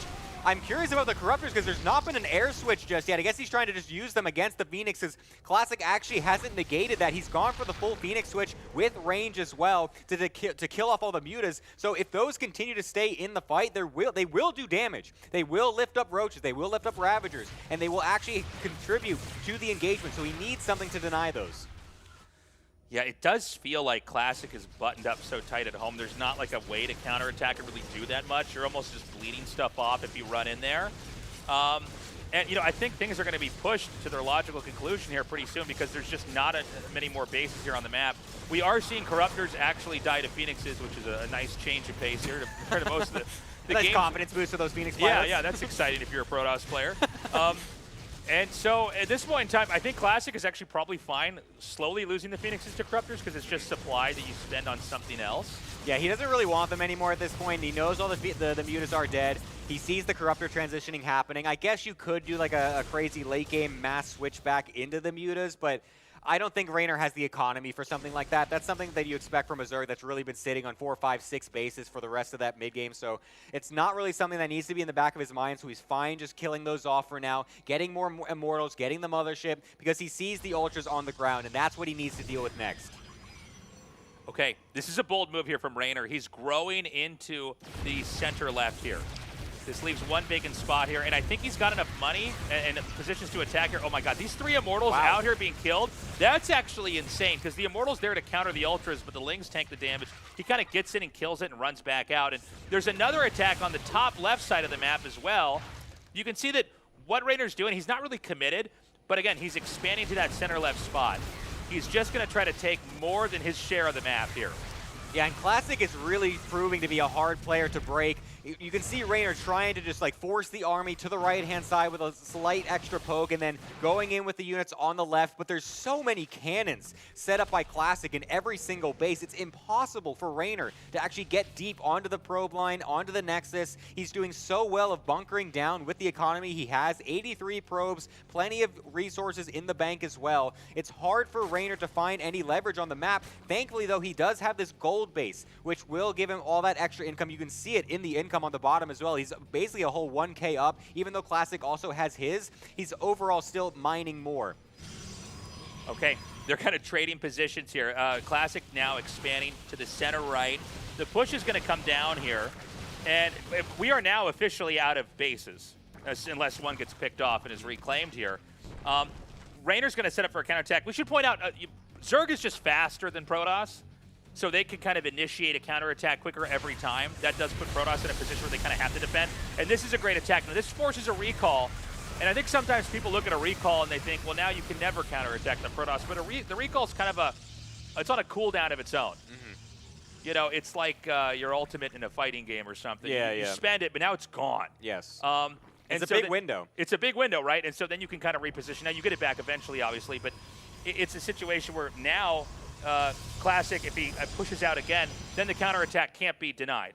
Yeah, he still does have that extra one in the pocket with the Mothership, of course, though, so he will be able to do some amount of repositioning, but it's much more limited. It's just where the Mothership is and not to any Nexus. So anyways, it's still good to get that off, and there is the second recall, but honestly a bit wasted. That doesn't feel that valuable. Sure, you keep the Stalkers alive, but he wasn't really able to get too much with that positioning, forcing the army on the top left, which will allow him to respond at least, knowing where it is. So he's going to try to be able to deny this before it's able to do anything. Might actually catch that Ultra, but not able to do so as more units bleed off in this top left, but it's going to force the army away, so the Broodlord transition with the Ultras and Infestors on the right-hand side can possibly take out this base. And again, we can't have the recall here, so he's sort of beginning to kind of slowly bulldoze Classic into a corner. Now, Classic's going to try to do a counterattack, and I think Reynor's going to basically ditch that base over there. Oh, wow, there's some Stalkers running right here into the main. And this is going to draw some of the Zerg's army back. Oh, this could be nice if you could pick off the Greater Spire. That could just take that off the cards. Not have to worry about any more Broodlords making their name. You can see 2 Spires desperately being made here from Reynor to make sure something stays alive. He's going to try to kill the Ultra Cavern as well. Oh, can he actually get this? Is he actually? No way. The Lings are not actually getting on top of everything. Will keep it alive. That would have been terrible. You can even see Reynor not believing it for a second there, still making that Ultra Cavern extra as well. Just for later, we'll be able to keep that alive. So has some resources to spare. We'll just make sure he doesn't lose all that like he did in the previous game. But this is now setting up for a pretty even late game, I would say. They're both on a decent amount of bases, as Reynor was able to deny the one on the right. But that gold base still working for Classic at the top left will keep him solidified, as he wasn't able to actually take that other one. So this base is going to be secured up here. I think Reynor is setting up for another counterattack at the top left. And then when the move is happening, or I guess there might be a recall ready now, he'll then attack over to this other spot. Oh, never mind. He's going to push here with the Broodlords. And, you know, one of the problems is I don't know if you could even run under this. Can he get, because, you know, Archons, they don't have great range. Stalkers are okay, but if a fungal like this, yeah, you can just sort of punish it. And now he's going to counterattack up here. In fact, I think Classic could die here. He's going to lose this gold base. There's going to be a committed push here. Now, Reynor's going to win the fight in the top left and then probably run down. Reynor's supply is starting to lower. In fact, Classic's kind of strong-arming this position. You can't fight on an open area. You have to have some kind of a ledge or a high ground or something to hide behind. Yeah, this is looking fairly even so far in that first engagement. It was a little bit topsy-turvy as the top left does get killed off, but the bottom right-hand side is now getting killed off by Classic. A nice fungal on a lot of those units as more Ultras are in the production tab for Reynor. He's trying to get as many out as possible. As he kind of loses a few more units up on the top left, it would be great to keep those alive, but he will try to just kill off those cannons, kill off the bases as much as possible. As the drones on the bottom right are also getting killed, this is going to become a crazy low econ game yet again from both players. Yeah, they're getting more and more compressed. The push is going to just keep going here from Classic. I think he wants to go as far as he possibly can and basically use the recall to then just go back home. And so there's going to be kind of a big reset here on the map overall. And so Reynor's going to come down now. Slow field setup, Storms blanketing this area. Oh my god, the Ultra's actually doing a pretty decent amount of damage, but there's so much underneath the mothership as more Ultras trying to come into the fight. Archons also coming in from the right-hand side, but the Ultras are not dying underneath. The Tempests are only on the air of back behind this. Immortals coming in as well. As you can see, they're not able to actually do anything once all the rest of the units are killed off. Classic is losing everything. The Tempest unable to do the DPS, as I mentioned earlier as well. Once it's only those alive, there's nothing left to do it. And now the Tempests are trying to frantically do anything against some of the other bases as the Ultras run to the other side of Classic. And this is the last base. Now, remember, Reynor's base at the center left quietly stayed there. Oh, he's going to leave, what, 2 Lings here to kill this off? So this base is mining. I think he should have had more than that to try to kill that off, but he's going to run back. Oh, getting that Infestor's huge. There's not going to be too many more. There's actually almost no gas. Hold on. So Reynor's minerals and gas are so low. In fact, he's getting gas at such a slow rate. I think that's the only mining geyser, and he didn't actually have this. I was going to say there's no reason he should have gas coming in that slow. So things like almost pause. It's like the map's almost frozen. He's going to try to regroup. Now, I think Classic literally can't move. And remember, Classic doesn't know that Reynor didn't get gas. Right? So he's probably thinking that there's a lot more threats that can be generated here. Can he actually just come in here and hit this? I'm not so sure. Let's see. Yeah, this is a bit risky as he's only got a lot of Lings on the top side. They're going to dissuade some of those units, but yeah, you can see Reynor doesn't believe in this fight, has to pull back. Classic with enough units so far. He's even getting some more carriers behind this, knowing he needs at least some sort of DPS to deal with this late game army, and he's honestly feeling pretty strong right now with his army supply getting really high up there. Reynor only just now getting all that extra gas, and so it's going to be basically a bit more time. He's going to need more minutes to be able to actually get more high-tech units. He's trying to get one Infestor at a time, one Corruptor at a time, but Classic feels like he's really flourishing now in this late game. Yeah, no, he just seems to be ballooning. There is a kind of cool play here from Reynor, which is to take the top left, which is, you know, no one's checking, right? So you might as well just try to pillage that. And even if you lose it, just take all the resources that were there so that if Classic retakes it later, it's not taken. He's even leaving spotter stuff out here to look like he's checking for his opponent to expand. But it's undeniable, I think Classic has a better army. So here's the problem for Classic is that if he tries to leave, obviously Reynor's going to counterattack. That's like kind of been the theme this whole game. But if Reynor's forced to fight the army, which obviously that's going to happen in a game of StarCraft, right? Then I think Reynor loses. Yeah, you can really see that both players are very cautious right now. They don't know the exact game state. This has been a very back and forth kind of hectic game. It's hard to know what position you're in. There's such a lack of vision on the Protoss side. You can see right there. There's still actually a lot of creep coming out, and you can see he's trying to deny that right now, knowing that he needs to limit that vision and try to make it as difficult as possible for Reynor to take good positions on the map, because obviously you want that extra creep for the speed boost for those engages if you can as the Zerg player, and also just to know where the army is actually making its move. More Immortals getting put in the production tab as well to try and beef up this ground army to make sure the Ultras don't come into a factor, as Raynor even is trying to make drones again because he needs more income. It's crazy how slow this game's gotten. I think Raynor's playing the expansion game right. He's got the gold minerals. Remember that, those mine out kind of fast. And I don't think that Classic's even checked that at all. So he's going to try to come out here. I don't know if this is a committed attack. By the way, Raynor doesn't have anything ready to counterattack. Yeah, he doesn't know about that, by the way. Good check there by Mapu. So I think he was waiting for the counterattack to get baited. Nothing happened. Raynor's being very conservative right now. By the way, it's funny. We had a period where they were like both over 3K minerals and just a lot of gas. It's like now it's like a early game with the income coming in because there's really actually not a lot of bases to mine from. I think the longer this game goes, if Classic doesn't do something, Raynor's going to gobble up a lot more resources on the map. And it's honestly going to be a bit awkward coming in as well because you have to be so precise in what you're choosing to build at this point because you have so little gas coming on in from both players. You can't just make a bunch of carriers and then just go in for a big late game fight and then rematch. You can't just make a bunch of ultras and just assume you're always going to have something else after that. You have to be very careful about what you're actually picking to make for the most efficiency in these games. A nice counterattack so far from Raynor with these links, always trying to find any damage that he can on both sides. Will lose a few of them, but a couple probes getting picked off, the mining forced to move away as Raynor slowly starts to get a little bit more headway in this game. He's getting more gas income coming on in, a couple more bases. Classic has been, I feel like, respecting Raynor a little bit too much. I don't think he, like I said before, this has gone on for too long, for sure. Yeah, they didn't realize. They had no idea. You gotta actually do something. Like, I almost felt like there was a point where he could have just, like, attacked all the way into his main and just killed everything and given up his base and then just recalled back home, like, with 400 minerals and just started over. But, I mean, look at the map now. Raynor's got the top left. Classic has not even checked it. Raynor's going to mine out the bases on his side of the map.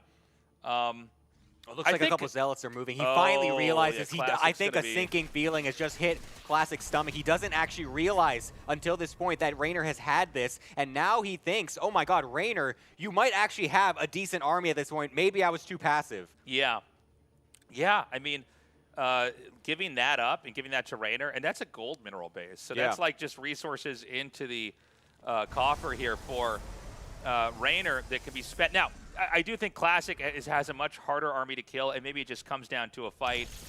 He has cannons ready to defend a counterattack, and I think he's going to try to push in here. And maybe he tries to basically mirror the position where he tries to grow into the bottom right. Yeah, we're going to deny a base over the right-hand side. Thankfully, that second gold base is not going to get taken by Raynor. Having two in the game at this point would be crazy. Huge Ling run by again, trying to go onto the right-hand side, but those cannons continue to be a dissuading factor. It's very difficult for Raynor to get deep into the mineral lines. Classic continually being diligent with his defenses. You can even see him with the observer speed to make sure he's able to get as much vision as possible and keep those alive in case there's any burrowed shenanigans happening or whatnot from Raynor. He's really trying to fish away as much as possible. There's a couple of Zealots, I think, in the top left-hand side as he tries to go for a High Templar drop to feed back some of the Infestors as well. Every trick being pulled out here by Classic. Okay, Classic's going to try to move in. Raynor uses what was his counterattack force to clean up the little harass there with the Zealots. He's going to push in. We got to see how this fight goes. It's going to be, okay, the hatchery is killed before I even finish my sentence. And Raynor decides to not even fight for it, although there are some units stuck down here, apparently. Oh my god, yeah, everything getting sectioned off, and he's going to be forced into the fight. The Corruptor's now coming on in a little bit late, and Raynor cannot take that engagement. Classic will be walking away with a 2-0 start. That was crazy. I guess Classic realized if I just get the right army, it kind of doesn't matter what I do because it's too hard for the Zerg to try to fight me, like, directly. And that's what we saw. I'm starting to think, from the way game 1 and 2 went, Raynor has to basically try to change his approach and not try to match him, not try to make this like a game of occupation and map control, and instead I think he has to start going for kill moves. Yeah, I think he kind of tried for something like that in this game because he went for that Muta Ling bust over here earlier on, as we see in the replay. But I think he did get kind of messed up in the early game a little bit in both games. The first game, it was all that damage. The second game was that mind game coming in from Classic, hiding the Stargate, making it look like it was an early Twilight, and really forcing Raynor's hand a little bit, forcing him into positions he's maybe not comfortable with coming into these late games, and so it's very difficult. Raynor really hasn't had the tempo advantage in either of these games so far. Yeah. I mean, Classic's kind of played a pretty perfect game. I felt like some of that late game looked really good for Raynor, and I think he had probably the best idea for what he could have, but it was clear that Classic was less concerned about like who's, gobbling up all the resources on the map and more about like, do I have all the right tools to where I can't lose the fight? Also, in that final fight, it was funny. I said Raynor ditched the base, and then from the bottom of the screen, all these ultras went there, and I went, oh, he actually has to fight because that's half of his stuff. Yeah. So maybe he should have just really only counterattacked again. Like, counterattack the main, not just the expansion. Just do anything to try to take out what else is on the map. Yeah, it was very unfortunate for him getting split up there, basically. It was very difficult. Classic basically forced his hand. It was really difficult for Raynor at that point, and it was really, you can see how heavy that fight went in Classic's favor. So Raynor from the back foot, basically, in that engagement. We'll see if he can find any more leverage coming into this game number 3 on Botanical, another map where you can possibly have some late game scenarios, bases very far away from each other. Will they be able to go into that late game, or are we going to find a faster one this time? All right, guys, we go into game number 3. Classic with a 2-0 lead here in this best of 7. Let's see if Raynor can turn it around or if Classic gets further and further ahead. In the bottom right, in the red, make some noise for Classic.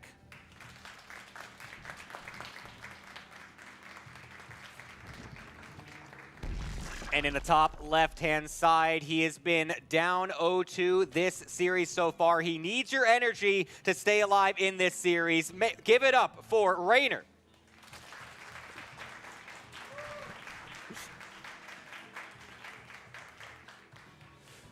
So we were talking about this a second ago, but I just wonder if Raynor needs to do something a little bit more aggressive, a little bit more in your face, a little bit more risky maybe.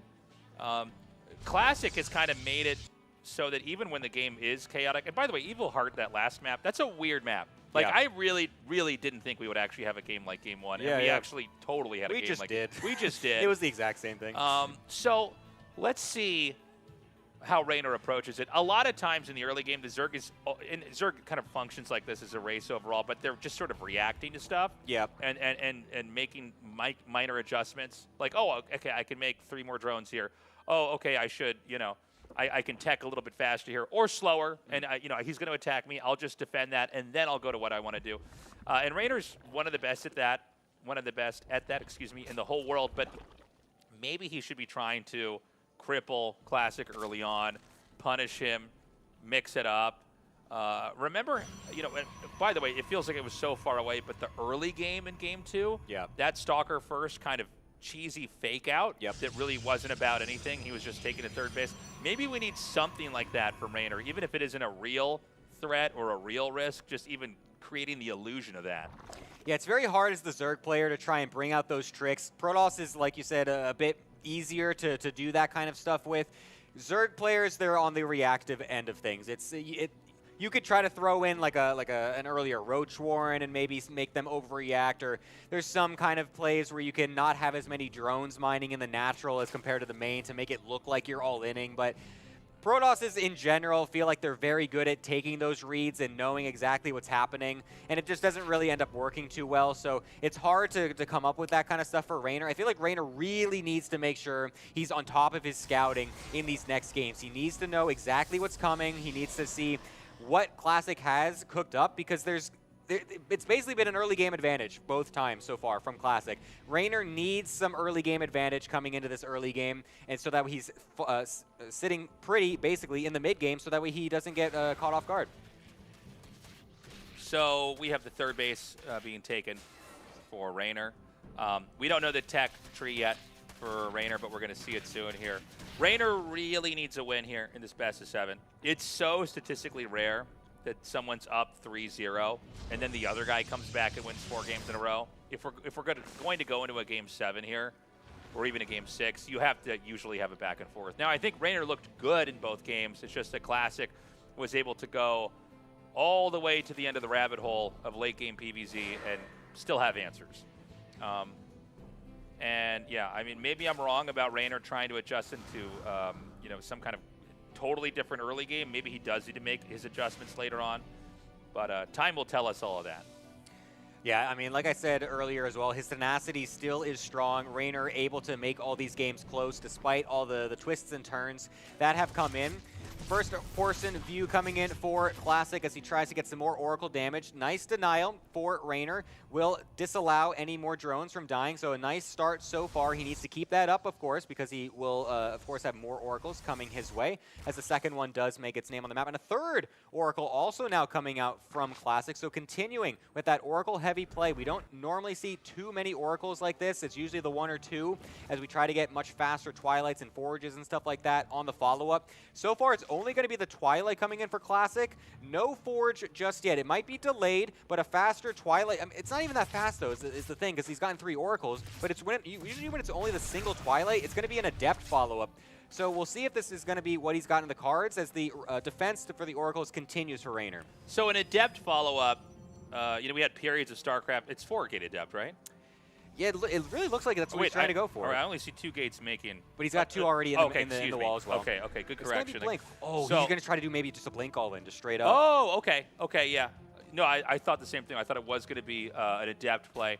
And yeah, that's a cool idea because, you know, we've talked about how this game should be played so much from Raynor's perspective. I guess maybe because subconsciously we're kind of, oh, nice freeze there. We're subconsciously hoping for like him to recover. But if you were to look at this from Classic's advantage, yeah, why would you not just in game 3 try to get in the Zerg's face and try to go in there, try to punish, try to interrupt? Now, he's getting a Forge with this, so this isn't like an all-in. A Forge always means, you know, I'm going to invest in the future unless you're cannon rushing. So he is going to come in here probably with a little bit of pressure. Yeah, going for the extra gates before the Forge is interesting. Maybe thinking that Raynor was going to be a little bit more aggressive, but or maybe, I'll be honest, maybe he forgot it. I mean, he forgot Storm in that last game too, so I guess nothing's out of the cards. But yeah, the Forge will be a little bit later, but he will have a couple more Stalkers potentially early to try and get some harassment done on this, what looks like 5th or 6th base, as Raynor is double expanding at the moment. Raynor's crazy greedy this game. And, you know, when you're this greedy, I think he might be able to poke this out.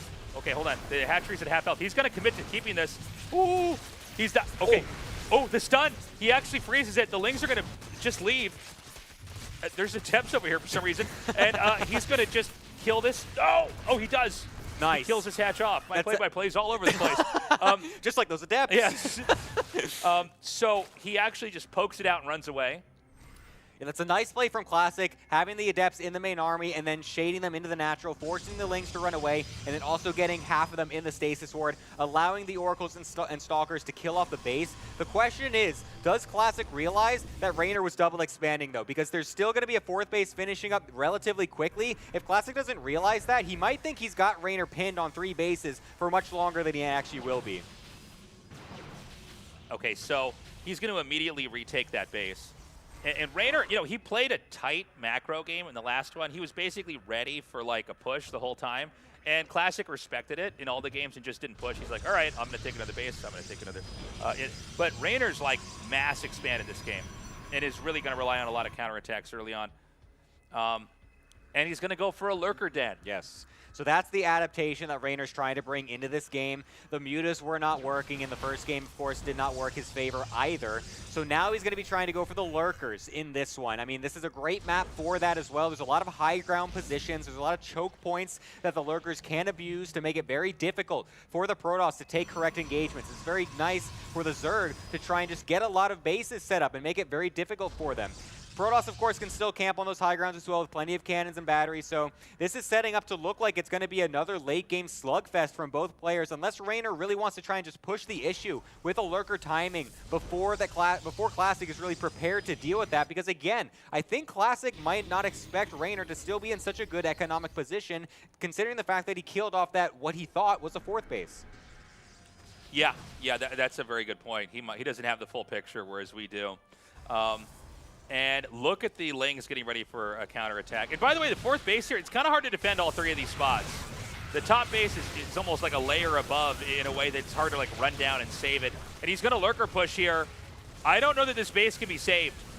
Yeah, Classic's actually splitting up, expecting two fronts of this attack as the rest of his army's in the top. The Lings trying to come in on the right-hand side, but it's just stalling the army. So that way the Hydras and the Lurkers can get a better position here on this third base of Classic, and they're able to do a pretty decent job sieging this away. Classic not with a nice position. Linking forward into Lurkers is not what you normally need to do, but the Stalkers are supported by the Templar Storms. The Lings not able to do anything either, and Classic will defend. Damn, that was really well executed. He let all of the wall get chewed through and was really patient moving down. It's funny because he did look like he was ready for two attacks, and then it never came, so he just really carefully moved down. I think Raynor shouldn't have used those Lings that were running around to hit that. I think he should have pulled back out. But the result is that nothing really got done. Like, when you see attacks happen, you don't really care if you lose the buildings on the outside. You care about the Nexus not dying. You can just make those buildings again, right? The Nexus is still there. You're still getting money in. And now, and I don't think Raynor's, like, losing here, but that's painful because the whole game had kind of led up perfectly to that moment, and now we're past that. Yeah, if he was able to get a bunch of probe kills, if the probe pull wasn't on time, if he was able to even kill the Nexus, that's a lot of momentum that you can then swing to your favor to then continue with the Lurker and Hydra Ling attacks. As you can see, Raynor trying to continue that. It's going to be a little bit more difficult for him continuing on, but now that the wall is gone, he might actually be able to get onto that juicy probe line. 5 of them already getting killed. The reaction from Classic not quite in time, as the Storms will start to blanket down on the units, but the spread from Raynor is pretty decent so far. The units getting killed off, and now that those are all killed, the Lings coming from the right-hand side, trying to kill this all off. Raynor might be able to just bust him right now because there's almost nothing on the ground for Classic. You know, it's funny. He did the first attack perfectly, defending it, but then there wasn't anything there to block that off. So then he just, you know, the moment the door was open, Raynor just ran it, and he's actually, this is so funny, he's running up and behind this expansion instead of hitting it from the front.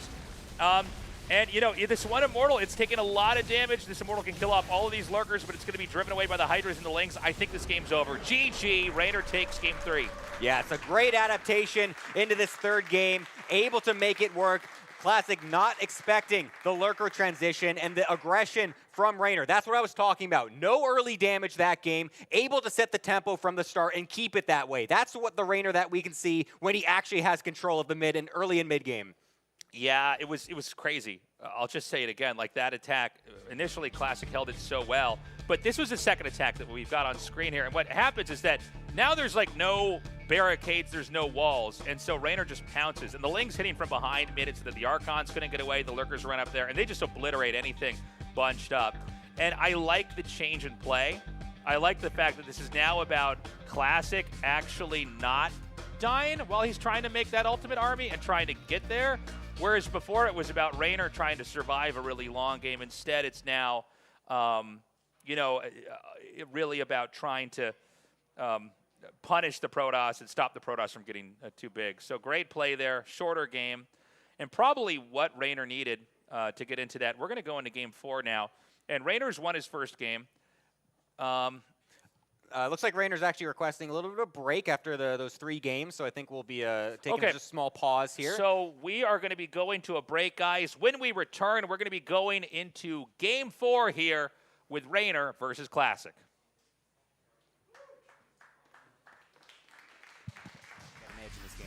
Yeah, the harassment with the Zealots at the third base and the Adepts down to that planetary is just getting so much value as another blink forward. These Vikings a little bit exposed here on the front line. Colossi eventually will get taken out, at least one of them. No focus fire on the low HP Colossus, so it will remain standing for now.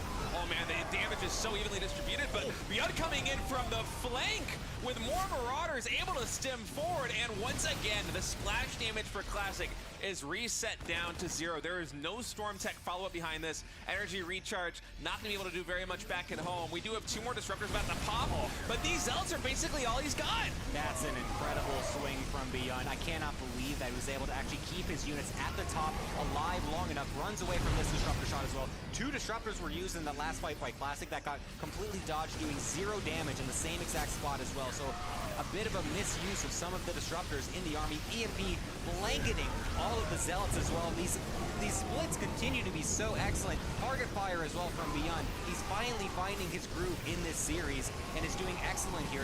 He needs to get some of the more reinforcements getting on into this fight though, because the Zealots will start to clean this up if the medevac energy is not there. So Beyond will have to be forced back right now. But again, look at this medevac count. I can't even believe it. He's got a medevac for every single unit, it feels like. And it's gonna at least deny Beyond a win for now. But Classic continues to be reeling. I mean, look at this, 12 Zealots, a Stalker, and a Sentry. That is not the army you want 18 minutes in to a PvT. Yeah, the splash damage is getting reset over and over again, and Beyond knows this is his window to get damage done. I love Classic warping in these sentries and actually recharging them and using them for Guardian Shield, but Beyond's immediately going to focus fire that one down. And this bio, I mean, there isn't enough service area. There isn't enough Zealots to get service area. Beyond is going to win game number... Out with that many storms and so many Vikings just eating them that ended up in a totally normal trade. I can't believe that. But it's gonna just reset essentially here. Both players just kind of forced back to their bases to try and reassemble, get all of their stuff back set up again. And like you said, it does kind of allow a split map situation to come out, but the rotations are still possible from Classic as well. And then having so many Nexus all over the place, he could easily just recall to another side of the map. Oh! Even with the Mothership, how about? That's another way you can do it. Getting on top of this base on the right-hand side, Storm's going off with the Time Warp as well. Unfortunately, just barely doesn't get the PF, but I love the move from Classic. Yeah, that is an awesome play. I saw that coming in. I thought it was a Nexus recall, maybe to the center of the map. But using the Mothership, if you have enough Tempest like this, I guess in theory, you could take down planetary bases so quickly and then immediately recall either to the Mothership or to another Nexus, and immediately he's pivoting back here. I think there might have been another recall to the top left expansion. He's going for another base. Yeah, this is excellent. It's like he's playing a game of whack-a-mole, just taking down these expansions with recall after recall after recall. So far, only one of them going down. And right now, Beyond, he's trying to find an angle. Some really good EMPs, again, catching two of these Templar. But this is not an inexpensive trade here for Classic. A moment ago, he had the better bank than his opponent. And even though Beyond, he is taking, some hits on the chin, right now, he's the player with the better bank. He has been so much more cost-efficient. I feel like Classic isn't really getting the damage done that he needs. Welcome back, everybody. Thank you for waiting. We've just now wrapped up the Game 3 break. We're going into Game 4. Raynor has won and is now closer to tying up this series. It was Classic winning the first two games, and then Raynor coming back by basically changing it up. He went for kind of a game-closing move, trying to do a Hydra Ling lurker push. And Classic wasn't able to get that unstoppable army that we saw him getting in the last game 1 and 2.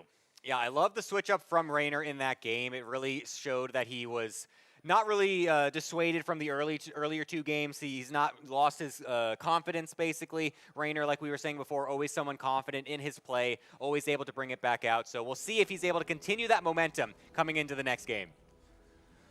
Okay, we're back on a map with some structure, similar to Evil Heart in that it's very tall, very narrow, but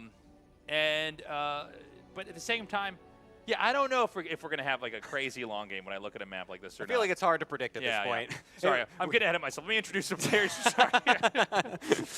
Catch the game. Let's talk about Terran actually before we go to. Okay, in the top right in the red, make some noise for Classic.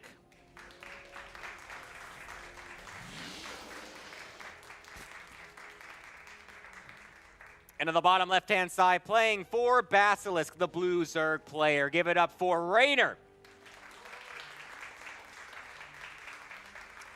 Sorry about that, guys. I'm all over the place here. We are not talking about players. We're not talking about anything. How was your day, actually? Mostly what did you eat for breakfast? Yeah, this map reminds me of my breakfast. Yeah, let's see if Raynor kind of sticks with that game plan, and if there's going to be some adjustments here from Classic. We had a little bit of a misread for a second in that game where we thought Classic was going to be more in the Zerg's face, but it does feel like a lot of times when you're trying to expand and be safe, sometimes it can be confusing. It looks like you're getting ready for a push, and then the Nexus is made instead of 3 or 4 more gateways or something like that. But anyways, I think Raynor had the right idea, and it was cool to see too. Classic with perfect defense, letting a lot of that wall in get wiped out and not scrambling and getting totally out of position, but then saving it. But then Raynor also recovering, and he was halfway there, right? Yeah. He was able to go in there and go for the jugular, get the kill, and close that game out.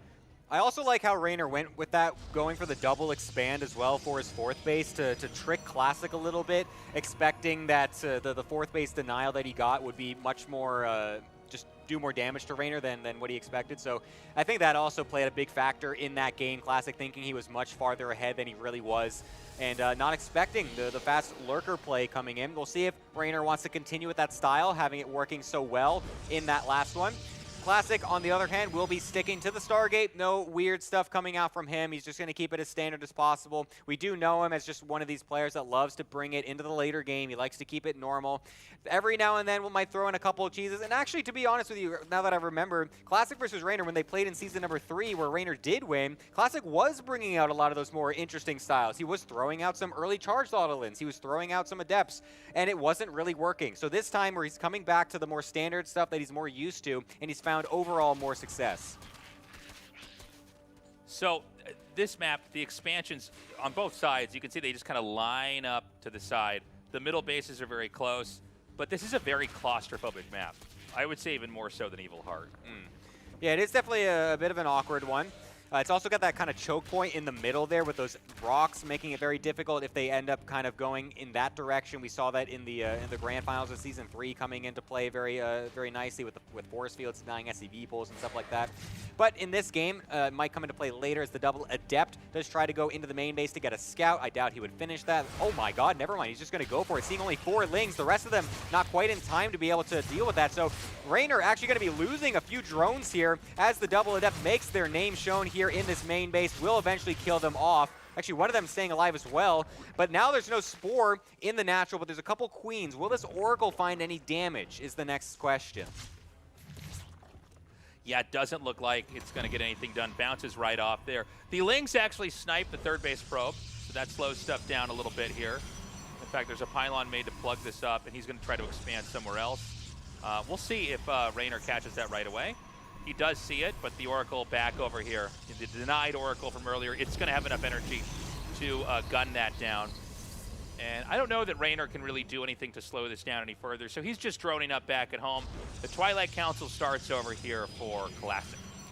Yeah, that's a really unfortunate thing, again, from Raynor losing those drones. It's not something you expect to the double adept. You're usually much more on point as the Zerg player dealing with those pushes. So, unfortunately, that's going to be a bit of a stab here for Raynor. Tries to get some damage on the other side with the cancel of the third base. He's going to try to go for it again, getting on top of these adepts, seeing there's no battery, and seeing that the Oracles are also across the map, trying to do whatever damage he can. But the third one, yet again, coming in from Classic, he really is favoring this 3 Oracle opener to make sure that Raynor can't get any damage done with these Ling run-bys onto the third base to cancel his third, as he looks like he's going to be going into a similar state as the game prior, and that is indeed what's happening. Going for that blink with the slightly later Forge. Okay, so the Oracles see the Roach Warren, taking a peek in here. Raynor's droned up heavily, by the way. We've got 4 gates coming down with that blink. I think if you're going to do the kind of Oracle Blink style, this is kind of the map to do it on, right? Yeah. I wouldn't be shocked if we see Hero do kind of the same thing on a map later on. Yeah, I mean, he's definitely someone that loves to go for that aggressive stuff as well. Classic here, continuing with the Stasis Swords, trying to do whatever he can. It's the Adepts also actually coming on in.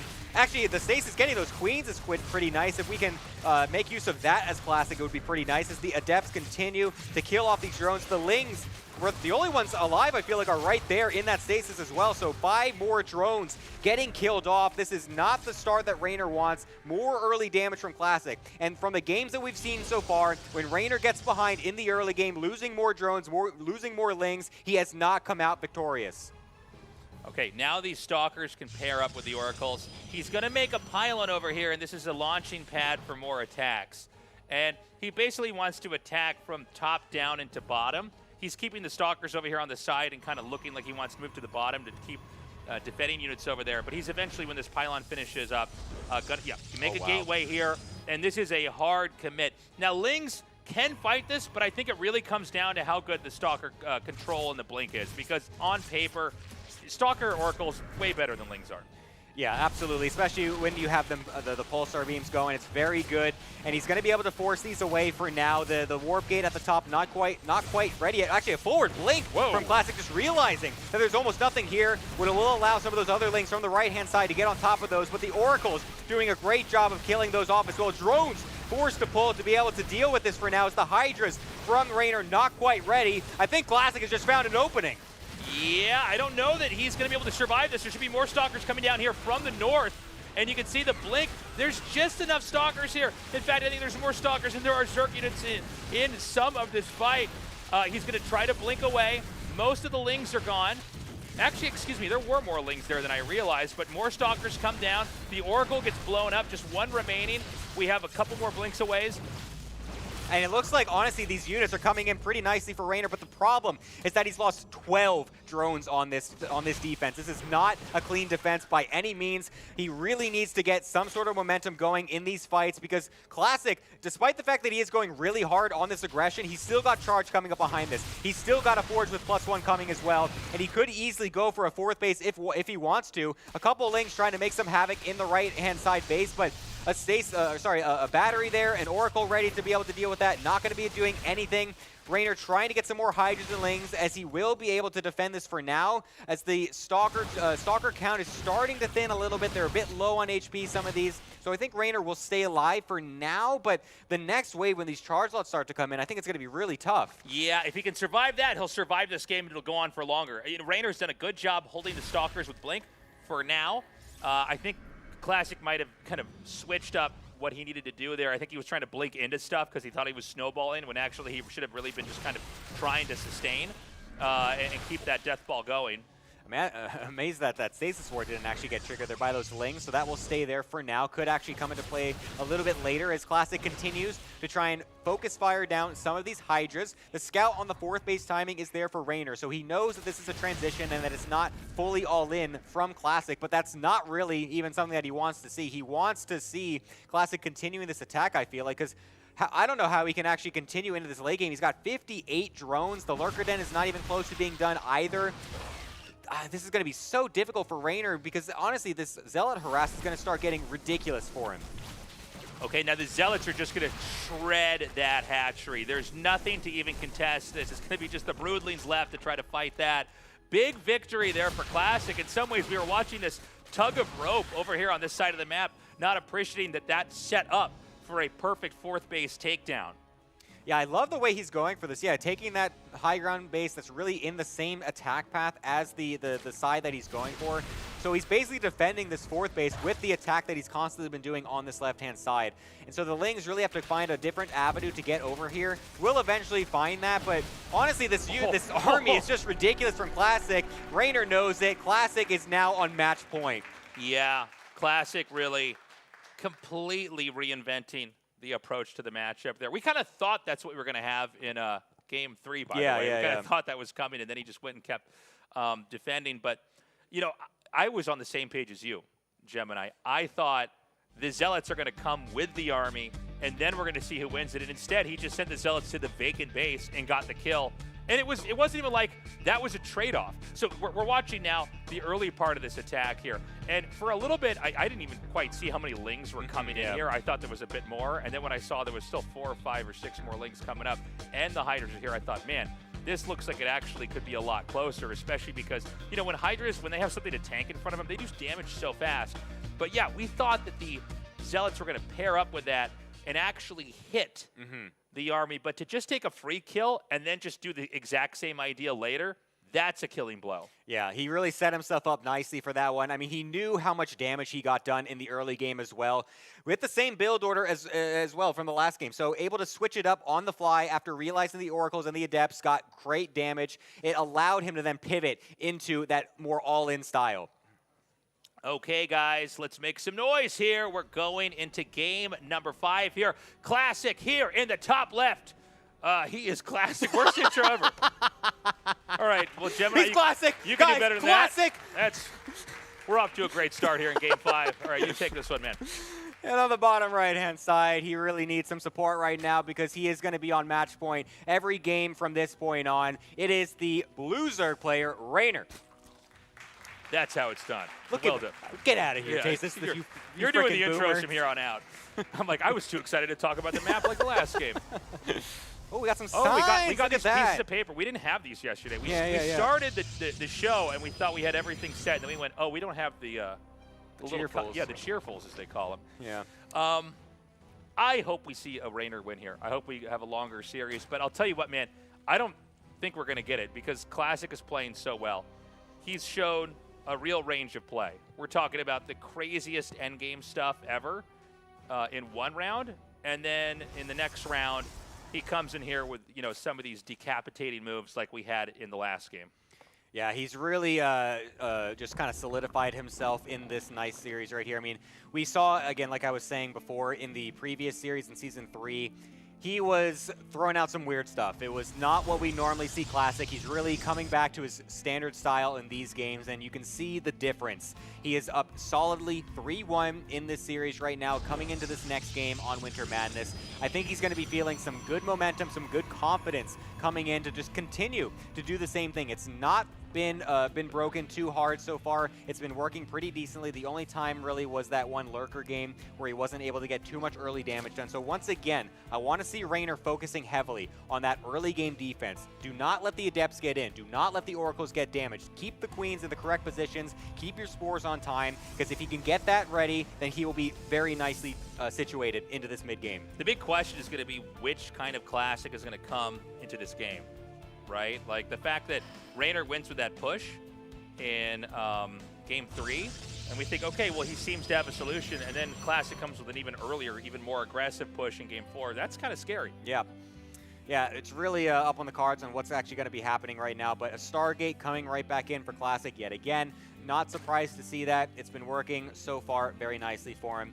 And so Rainer will be trying to get some scouts off, trying to deny those probes, and trying to deny these Adepts, because like I said before, those Adepts were able to get much more damage than they really should be in this early game, and he needs to be able to stay on top of that this time. So we've got the Adept coming in here now, doing a little bit of scouting. Nothing's looking crazy or out of the ordinary so far. We've kind of cast this, match a couple times already, at least for the early game. And yeah, it's going to be a hard road ahead here for Rainer, who is looking, again, strong, but against a player that just seems to have all the answers. And, in some ways, we're getting the conclusion to the thing we speculated about earlier on in this is like, Classic got to the RSL Final Four off of Protoss versus Terran, off of getting Psystorm really fast and kind of going for a mixture of splash damage is just sort of too hard to deal with. And that was all in a patch in a previous game when we were saying, well, how is he going to do in the next iteration of the patch in a matchup that he's not as, anywhere near as strong in, at least compared to the PVT that we saw. And so far the answer is he's totally fine.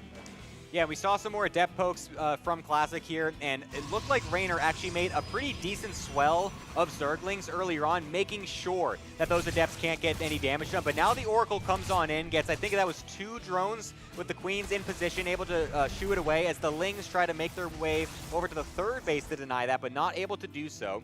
So honestly, pretty decent from Rainer. Only 2 drones getting killed off, but that's a lot of Lings that you made earlier on to try and kill the Adepts and deny them from doing damage, and then also to not really find any damage themselves on the third base. All right, the Lings come in there. Perfect little placement there with the Adepts. I like the split instead of just the little 3-way setup in between the gas and the minerals. But yeah, we got the game developing. The Forge, the Twilight Council, the Robo, all inbound here. Yeah, this is looking more like one of the earlier games from Classic when he went for that +1 charge follow-up. I think he might be looking into the fact that there is no... Yes, there it is. He saw, again, no Roach Warren. He's getting that Robo as well to set himself up for the Archon drop. So he's trying to go for that route this game. I love how adaptive he is. He's able to just get these scouts and just switch up his build on the fly, knowing what his opponent is capable of. And so he's going to be bringing that one back. That went into a much longer late game, but that also was that game where he had the Prism in the main going with that massive warp in as well that barely got denied. This game, it's going to be a little bit more hard, I feel like, to get that Prism in a good spot because the other game was on Persephone where it's much easier to get that Prism across. So we'll see if he's able to find some kind of damage like that this time. And we're just seeing the rest of the tech get filled in here. And a lot of times this is what is a nod to the late game, right? When you just see the Protoss growing and it's like the whole production tab is just like infrastructure and upgrades and you know, we're seeing all the tech get filled out.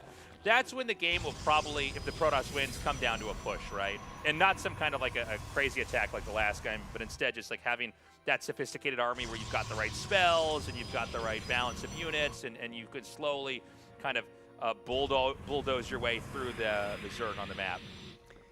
Yeah, we'll see now as this starts to get set up here for Classic. The double Archon is morphing. It's going to get loaded into the Prism. The extra 4 gateways coming on in. Everything timing out perfectly. Charge +1 to go for this big push. He's even hiding that Prism. He doesn't want that scouted. He wants to try and get the surprise move on Raynor as the Oracles continue to try and do whatever they can to distract Raynor while the Prism makes its way across. He's trying to pull the attention away so that way the Prism can find its way into this main base, maybe in the 4th base if he wants to just kill that. But I think he wants to try and get some really heavy damage right now. Yeah, he's going to come in over here just out of eye shot. He's going to get a full warp in, and he wants to basically overwhelm this position here. And the damage is going to come in so fast. The Queens, you know, they can tank and maybe buy a little bit of time. They're going to run behind the minerals. Meanwhile, the Roaches are going to come up, and the Zealots are not getting great surface area. The Roach is going to come around from the side. Is there enough to actually hold this off? Yeah, this is a nice reaction so far from Raynor, able to get a lot of Roaches on the field to be able to deal with this, but the Prism is still here, so he's able to get another reinforcement wave of Zealots and also juggle these Archons to keep them alive as long as possible. He's going to force this forward into the 3rd base, leaving the 4th to survive for now.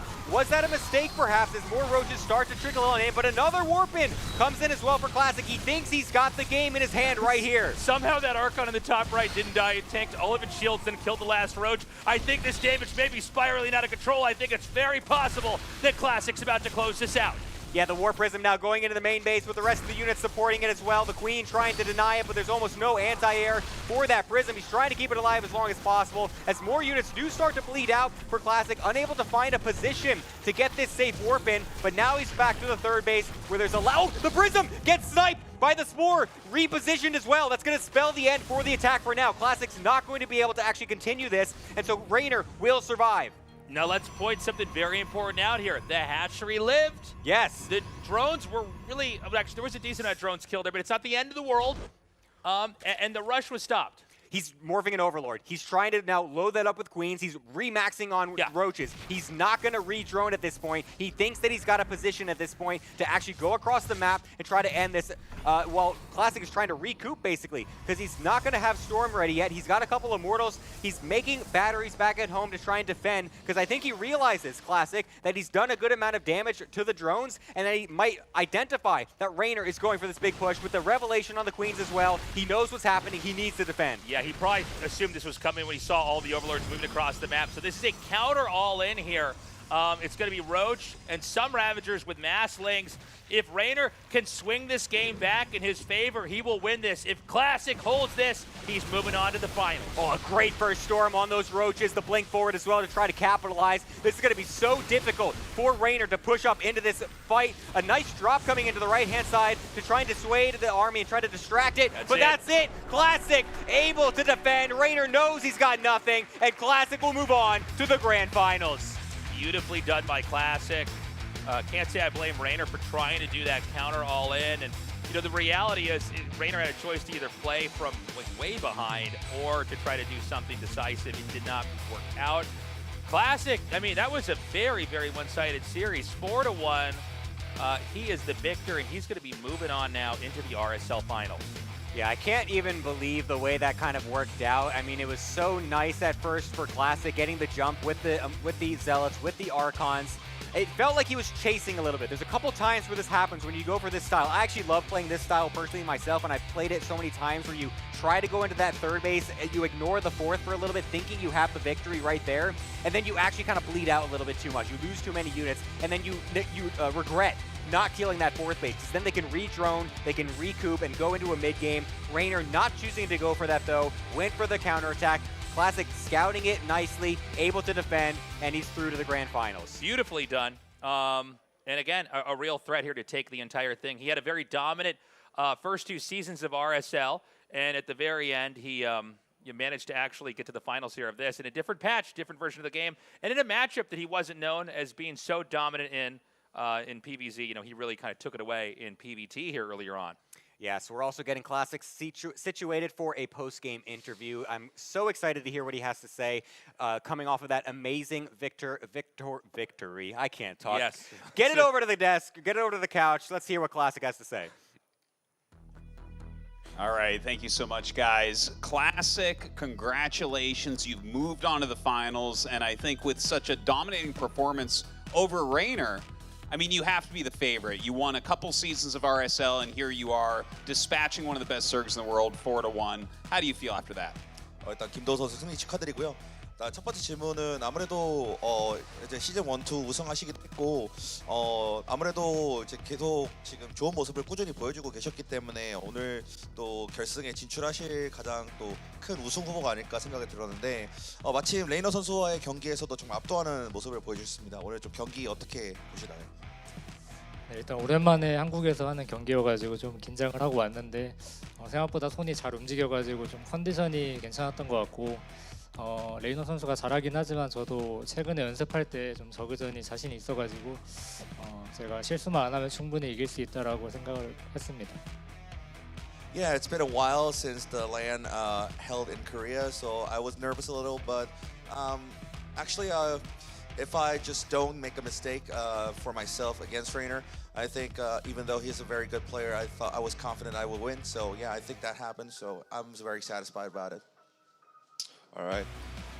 You're obviously a player who has a lot of variety of builds in your pocket, and in the past months or so, you've been showing a lot of different builds.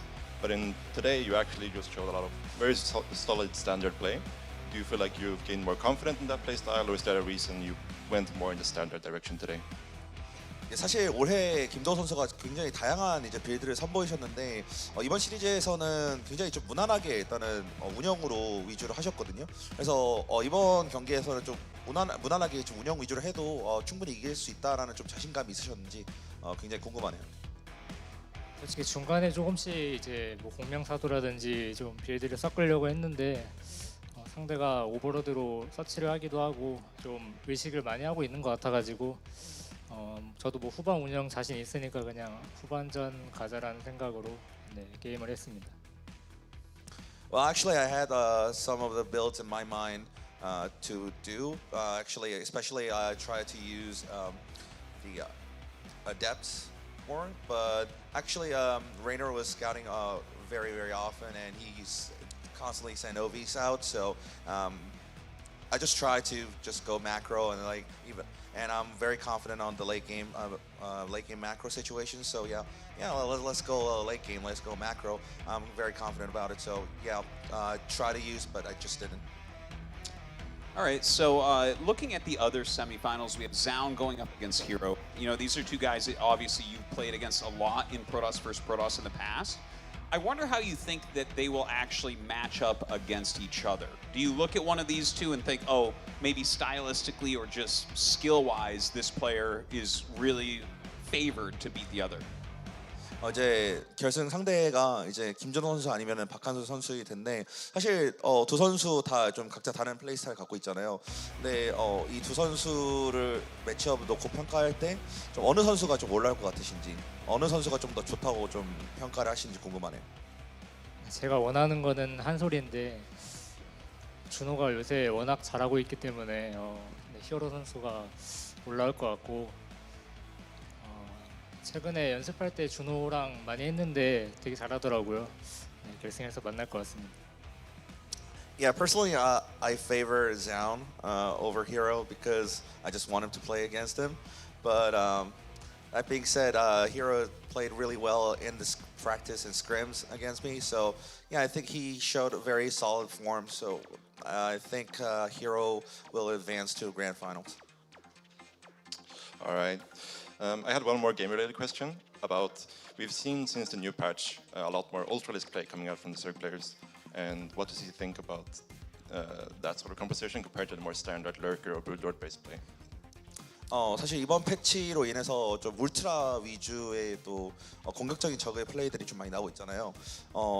사실 그래서 기존의 이제 후반 운영에 있어서 뭐 무리군주라든지 이런 것들보다 좀 울트라가 많이 나오는 거에 있어서 좀 어떻게 생각을 하시는지 궁금하네요.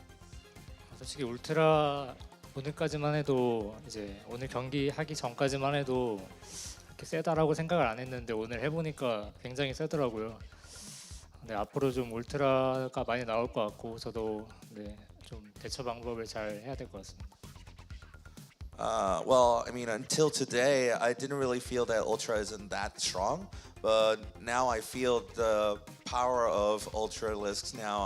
I'll need to prepare, find preparations for that. I'll need to find a counter. All right, great to hear. Thank you so much, Classic, and congratulations for going on to the finals. Guys, we're going to go to a quick little commercial break here, and when we come back, the second semifinals.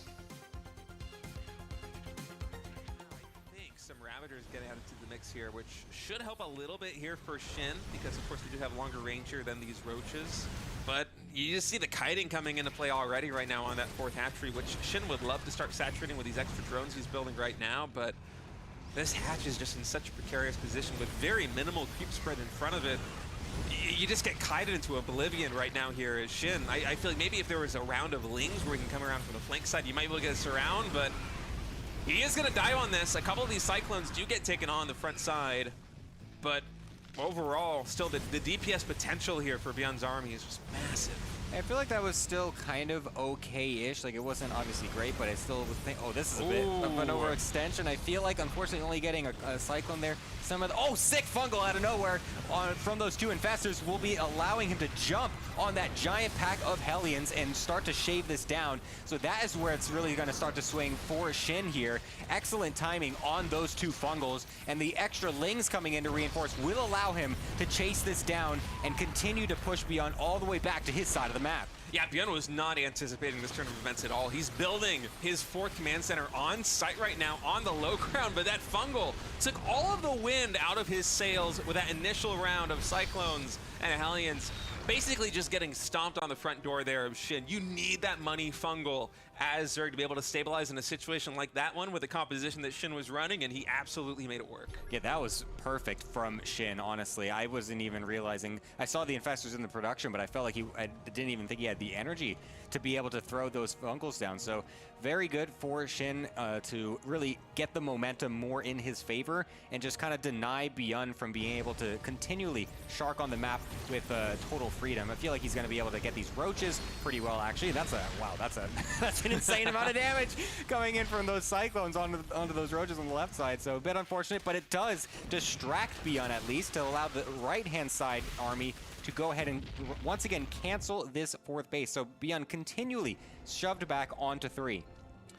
Yeah, it's kind of painful here for Beyond that you just didn't take the safe road and build those command centers on the high ground in the main base or something, right? Double cancel on that fourth, and Beyond was double expanding. He's taking another expansion down by the 7 o'clock position, the bottom left of the map, but yeah, he's immediately throwing down also.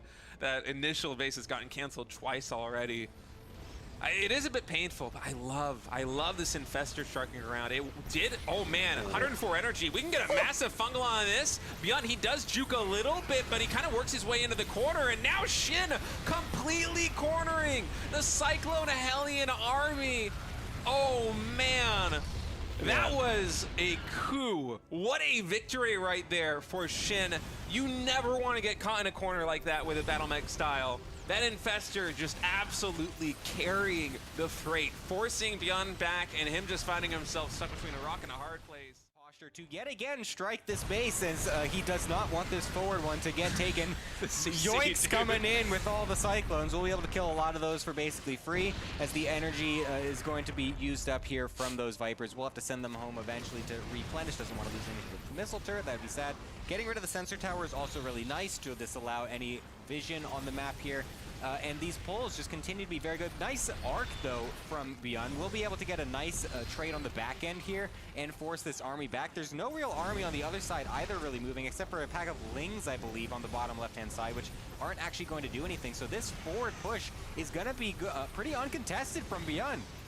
Yeah, Beyond actually getting a lot of damage done right now. As Shin is waiting until he remaxes. Some Lings are coming in. I mean, being able to capitalize on this moment where Shin is adding in a ton of Corruptors to get ready for Broods, is such a nice victory here for Beyond. He's getting even more damage done. These Queens coming off creep to try and get some semblance of a surround on the Cyclones, who are basically standing strong right now. Finally, some extra damage coming in as we have the Cyclones effectively not having to kite, just really A-moving into this army. Is once more, you know, as soon as Shin moves off creep, you see the Cyclone kiting coming into play in again, but he was able to secure another expansion in the bottom left side. But Shin, he has a lot invested in this attack right now. There's only 1k gas in the bank for Zerg, so it's all going to come down to this.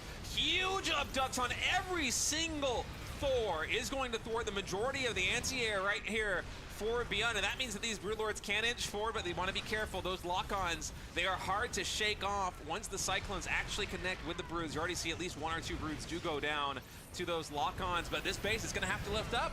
Yeah, the Viking switch is here, but unfortunately just a tad bit too late. Those abducts were perfect. CC getting killed off on the way back to the main, and now the Vikings are trying to use this little high ground position to try and chip away at the Broodlords, and we'll be able to get some of them with the Cyclones helping out as well. The Hydras can't quite get to them, but I feel like this army is just really non-stop here for Shin. He's got to be careful, of course, because this is where the time comes to switch it for Beyond. He's able to use his reinforcements first, and the rest of Shin's aren't quite here yet. So I feel like these units here are going to probably just get suicided for as much damage as possible, but I think the damage that they were able to do is absolutely incredible. Yeah, and the fact that they're forcing Beyond back into this natural expansion and allowing Shin with just 3 Hydras to completely clean up this mineral line, so it was just an orbital, is such a boon right now for Zerg. Beyond is... he's down to 45 workers. That's about half of what he had a moment ago. The income disparity swinging massively in Shin's side. It is Shin who is now double expanded. He's taken the center base. He's expanding into the gold that Bjorn was trying to take a moment ago.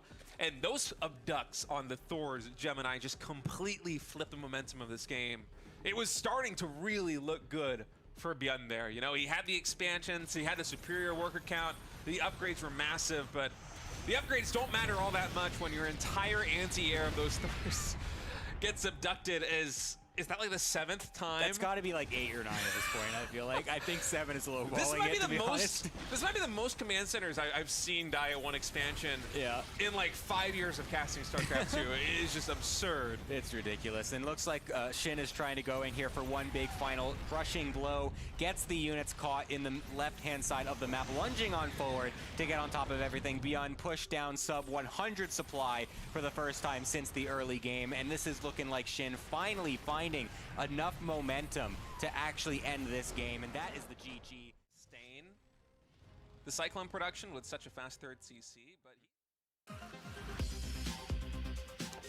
Hey everybody, welcome back to the RSL. We're going to be going into the semifinals, match number 2 between Zoun and Hero. I'm Artosis, joined by State.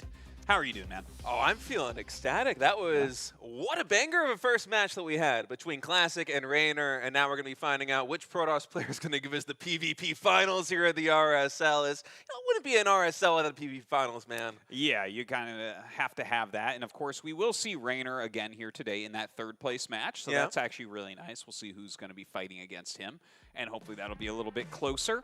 Taking a look at our bracket, there you have it. Classic already 4-1 over Raynor. Not a huge surprise. He's just been killing it in RSL this year. And then, of course, Hero versus Sound that we're about to go into. It doesn't show, but we will have a 3rd place match in between this match and the Grand Finals. Yeah, and excited to see Raynor in another ZVP. That series versus Classic, every single match felt so close. Yeah. And I'm wondering if we're going to get the same thing here with Hero versus Zound, because on paper, you know, Zound, he's had a very good 2025. He's been one of these players that's been on the up and up for a long time, but Hero is just such a beast at PvP. Yeah. No, Hero, I mean, I just would always bet on Hero in this type of match. Yeah, Zound, he didn't actually win one of the RSLs, right? You got 2nd place to Classic in that 2nd one, so he did end up getting the spot. But Hero has always been a killer in the matchup. He's got some of the best Stalker micro we have ever seen in the history of the game. A very aggressive player in general, and I think that that's good in Protoss versus Protoss.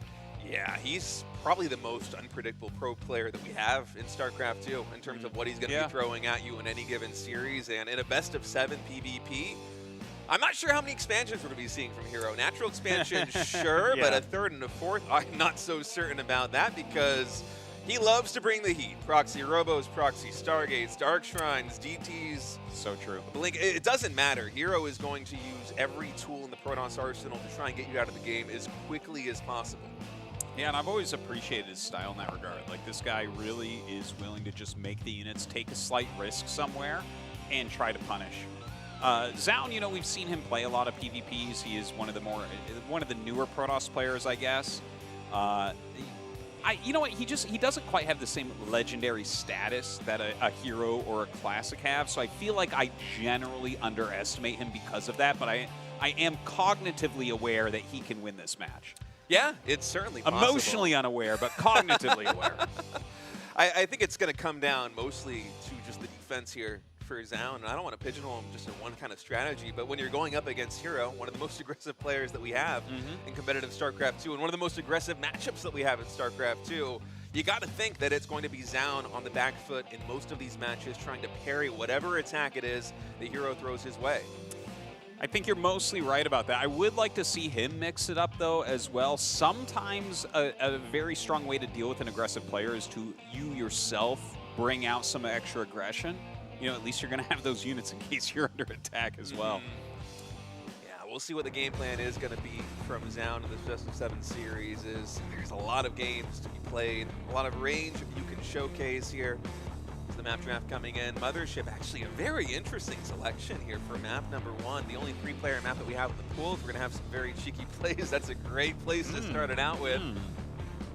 Yeah, I'm not sure, even though it has a lot of bases, how many of those will be taken. I do feel like it's still going to come down to a lot of aggression, but who knows, maybe a little bit of a gamble in there being a 3-player map as well. Yeah, it certainly could be. Hero does not. He strikes me as the kind of guy that could very well just proxy a Robo or a Stargate between the 2 other bases. Sure. Just be like, you know what, I'm willing to take the risk. Or hey man, just proxy it near one of the bases, you know? You always have that as a potential strategy there. A little bit of note-taking going in here. Some strategies being, being written down. I like that. Is this Zaun actually? Who's writing these strategies? I'm so curious. Yeah, I think he has a little picture of the map. He's trying to circle all the spots he can put a pylon down. He's like, I can fit a Dark Shrine here. Yeah. Robotic facility. Yeah, this goes there. Well, Hero right now putting some thought into it. I love having the live vetoes and map picks. Yeah. It is interesting. I feel like PvP, this is one of the ones where maybe it matters the least. But it is cool to see the map selection kind of unfurl like this because it does affect the strategies quite a bit, you know? Especially in PvP, I think the biggest difference is going to be whether you have a high ground natural expansion or a low ground natural expansion, because if Zaun wants to play a defensive PvP game, the high ground natural is 100% the place where he's going to be able to do that, because that's for sure. You're able to secure that natural expansion. You can go for a fast Stargate, get a Void Array, get some Oracles out, play a nice defensive game from there. But if you're playing on the low ground, if Hero wants to bring the fight to you, it'll be very hard to secure that expansion, even if you have just an ironclad defensive setup. He can still find some openings. Oh, that's for sure. Like, you can still definitely attack in those situations. And in fact, sometimes that's going to catch your opponent off guard. So, yeah, we'll see. You know, I think we're going to have, like, a huge variety of strategies. That's kind of a nice thing, I think, about Protoss vs. Protoss, is just the wide range of things that you can try to open with. They're not, obviously, they're not all the same level, but the mind game behind them can make each and every one strong. Yeah, you never know quite what you're going to get in a PvP. Occasionally you'll have a series where it's just nothing but proxy robos and Stargates, and they're at each other's throats right from the onset every single match. And then occasionally get some more macro-looking PvPs where players play on very low gases. They take a lot of expansions at a rapid rate. They try to outscale their opponents. I wonder what we're going to get here in map number 1, as Mothership is going to be loading here in just a moment. Hero versus Zaun at the second semifinals here, the RSL offline finals. One of these players is going to be joining Classic in a best-of-7 series. I'm sure he's going to be watching this with bated breath, just waiting to see exactly how they're going to play, because you're going to be showcasing a lot of your PvP strategies and skills in this series. Yeah, you can't hold something back to beat your opponent here. And then Classic gets to watch all of that, maybe take what he wants to use, and, of course, know what what type of style you were using overall in the previous match. All right, Hero and Zoun. Map number 1 is loading in. It's going to be Mothership here to kick things off in this best-of-7 semifinals between two of the best Protoss players in the world, as the map has now loaded in, spawning down in the bottom right. The red Protoss player, it is Hero.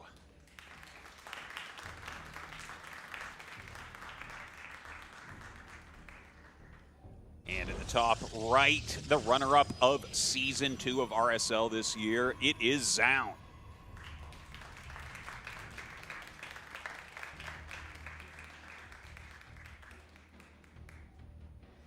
Already a pretty early probe scout coming in from Hero on the south side. Yeah, and you know, both of them just making those pylons near the ramps, as is normal in Protoss versus Protoss here.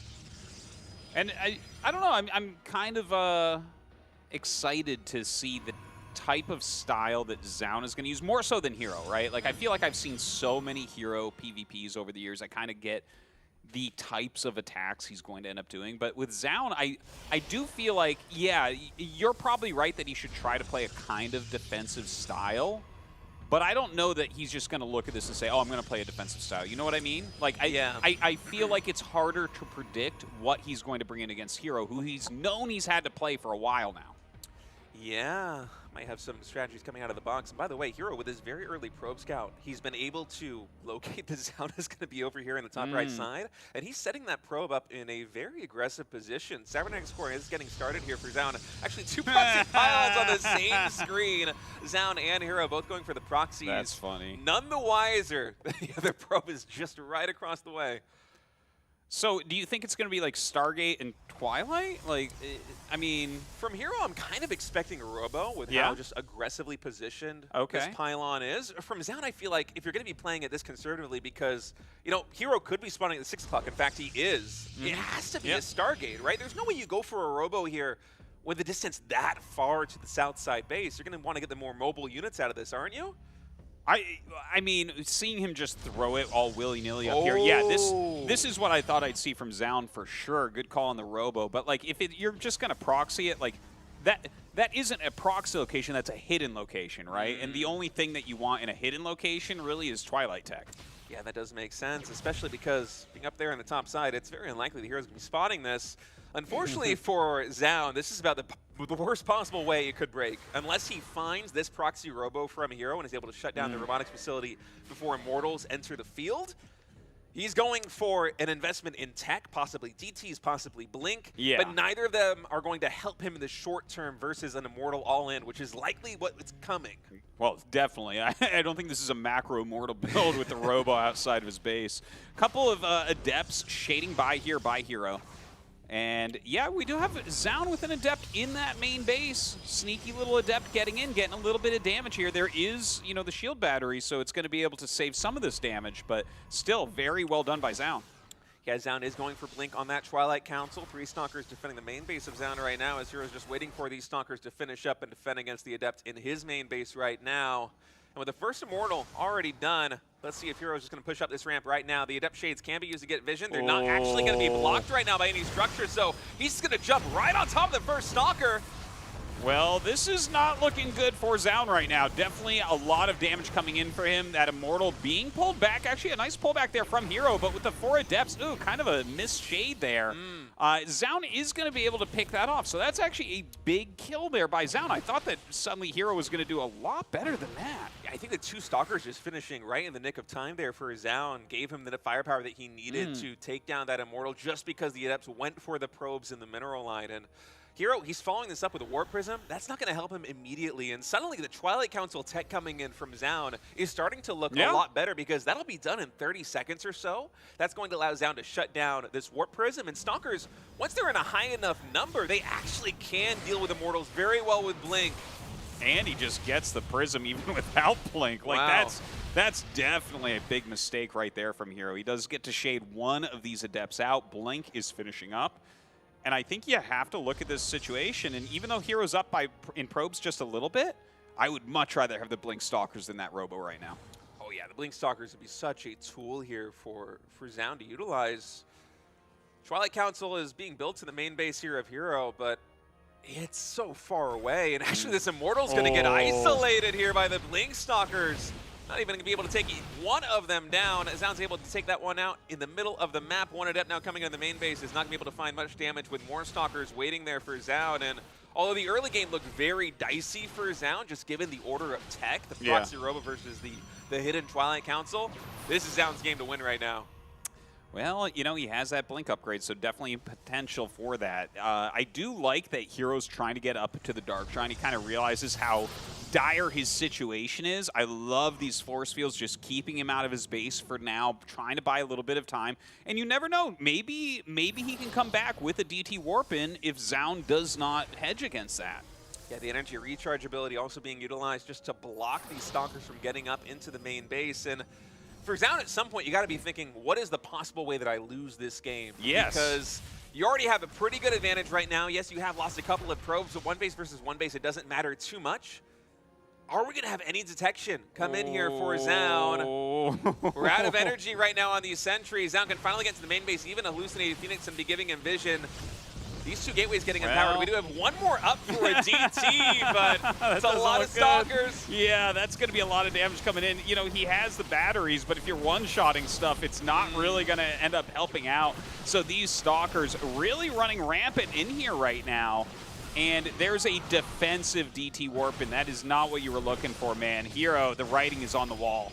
Yeah, these Stalkers will be able to dance around that DT, get a lot of damage done. Robo is started here for Zound, and Hero, he has only got 2 powered gateways right now here in the main base, so he's going to be using these DTs defensively to try and get a grasp on the situation, but you see the damage being done by these Stalkers, and eventually the Observer is going to be on the field here for Zound. He's going to get the detection. He will be able to neutralize the DT threat, and before then, how many workers is Hero going to lose? It's going to be a lot. It's going to be a lot. I'll be very surprised if he can turn this into a real game from here, to be honest. Like, I know that DTs over time may potentially kill these Stalkers, but the damage output is insanity. Yeah, especially with Force Field able to be utilized here. You can just blink the Stalker back, drop a Force Field there on the ramp, and Zound is nice and safe in his main base. Hero down to literally 1 probe, and now no probes and no minerals. So GG is called, and a kind of tumultuous game number 1 with the Proxy Robo versus the hidden Twilight Council. It's actually the Blink tech that wins out for Zound. It does. It does. I feel like, you know, Zound, he just barely held that. As Hero was going up the ramp, I was like, ooh, you're in some trouble, right? We have 4 Adepts coming up. There was no block to stop the Shade and slow this down, and they get right in, and the Immortal walks up. But you're right. He got those couple extra Stalkers warped in pretty quickly, was able to get rid of the actual Immortal, and it just went in his favor from there. Yeah, the Immortal getting isolated, not being assisted by those Adepts might just be one of the big mistakes there for Hero in the early game, because unless you're able to get some momentum building with the Proxy Robo play, you're not going to outskill Blink Stalkers. Once Blink is actually done and we have a meaningful number of Stalkers on the map, it's very difficult to get any damage done. As Hero, you can see him just go for the Hail Mary play there with the Dark Shrine, was not able to make it happen. Yeah, well, this early in the game, Blink Stalkers beat just about everything. So, you know, that's part of the power of trying to go for that. Of course, you know, the DTs were not a terrible idea, I think, because he was already so far behind. You know, maybe if his Robo's in his main base, he can actually stay on that Robotech and end up breaking out and be all right, but definitely not in this case. So Zound is going to take a very strong game number 1. Congratulations to him. And it's an interesting one for game number 1 to go to, because one of these hidden Blink techs is not something you see very often in a PvP. Not too much. Kind of off the beaten path. All right, folks, game number 2 is loaded in, and we're going to Takamak here, and spawning in the top right. Proxy Robo didn't work for him in game number 1. Can he pull it back here in game number 2? It is Hero. I love that he has a picture of Zest. Oh, did he? I actually didn't catch his that. swirling thing is Zest. All right, in the bottom left, winning game number 1, it's Zound.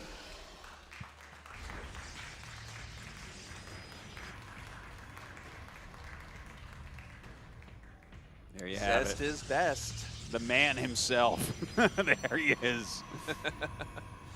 All right. So, I mean, that was a fun game. I like it, and I like that that's what Zound chose to do. You know, this is something that I feel like we've seen time and again in Protoss vs. Protoss in StarCraft 2, where it's like You need to do decisive builds. You need to take a bit of a risk. That's just like the way to play it, right? Like things could go wrong in a situation like that, but Zaun sets himself up with a very powerful position. Getting Blink that early, Blink basically beats everything if you're not already screwed. So I like him going for something like that. It's something like that's not going to work every game, that's for sure, but take those types of risks because if it's just kind of a straight up game, you'd expect Hero to outmuscle him. Yeah, and especially in a best-of-7 series, to come out in game number 1 with a hidden Blink tech, one of the rarer techs of choice that you have on one base in a PvP. Yeah. It shows that Zaun is kind of liable to do anything in this series, and yeah. we're already framing this coming in. Oh, by the way, nice probe scout, or what am I saying? Nice probe snipe coming in there by Zaun, getting this around. A Maru-esque move. Oftentimes you see these players, if you watch like a lower MMR game, they'll go for that probe snipe with a probe pull. They'll lose so many minerals, lose so much income, but Zaun actually being able to catch that probe from Hero means that Hero's really in the dark about what Zaun is going to be doing in the main base right now. Zaun can just do absolutely anything. Yeah, things are going well for Zaun right now. Like that's a good solid opener. I mean, it's not the end of the world. You know, some risks may have to be taken, but such is life. Now the Stalkers pop out, and Zaun at least gets to see this, even though he is going to end up losing his own probe, and that does get chased down and pushed out. And Zaun looks like he will be posturing for a potential Nexus here. As Hero also might be going for the expansion on his side of the map, as we're waiting to see what the tech of choice is going to be for both players still. Yeah, I think the tech is going to be the Nexus for now, but definitely we'll be seeing something following that up. There goes a Nexus for Zaun, and a couple sentries coming up for Hero, so obviously that's going to turn into a Nexus also, and there it is. Yeah, and Hero, he's posturing with these couple of Stalkers, going to see if he can find some information right now. And actually with a shield battery not done just yet, that one Stalker is quite vulnerable. He's going to spot the 2 Adepts and get the snipe on the Stalker. So this is a really good start here for Hero. Yeah, that's very, very nice to get the Stalker kill as well. And like even just stopping the Adepts from shading out, obviously knowing about them as well, but stopping the shade, it's like, okay, these were made to try to mix it up and get a bit of damage, and that's not going to happen. Yeah, and also because the shield battery got started before the Nexus, it's already out of energy right now. Yeah. It was only halfway full, and with no Stalkers here for Zaun, it's very difficult to find any meaningful damage right now on the Stalkers of Hero. You have to wait for Force, but actually the Sentry came all the way. Cross map here from Hero. He's able to isolate the Sentry and the Adepts on the low ground right now of Zaun. He's taking down the pylon. He's trying to take down the shield battery now. This is so much damage, and both players are expanding. You know, since Hero's entrance into professional StarCraft 2, he has been consistently one of the best micro players for Protoss, and especially with Stalkers. So I'm not surprised at what we're seeing, but at the same time, I'm like, well, Zaun's a pro gamer, and he's being dismantled by 2 and then 3 Stalkers here.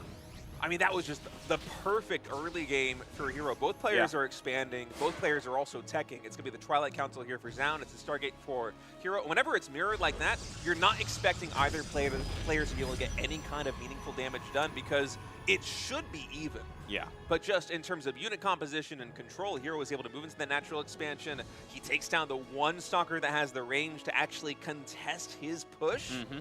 And then it's just a micro battle, which he gets the upper hand on. He takes down a pylon, a shield battery, a sentry, basically for free. Yeah, yeah. Really, really well done by Hero. And I got to tell you, I love his follow-up.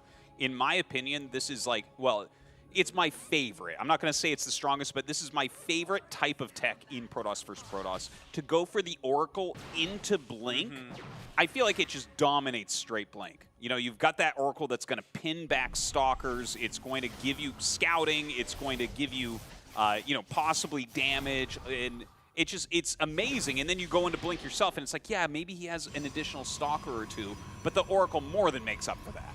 Yeah, it pairs so well. It's my preferred opening in PvP as well because, as you said, you're able to get so much damage done. It's already cleaned up those 2 Adepts, and eventually, in a PvP, if you're opening Blink, you're going to want to play for safety detection anyway. And this, for Hero, it's already checked that box. If there are DTs on the field, he will be able to produce Oracles to deal with them.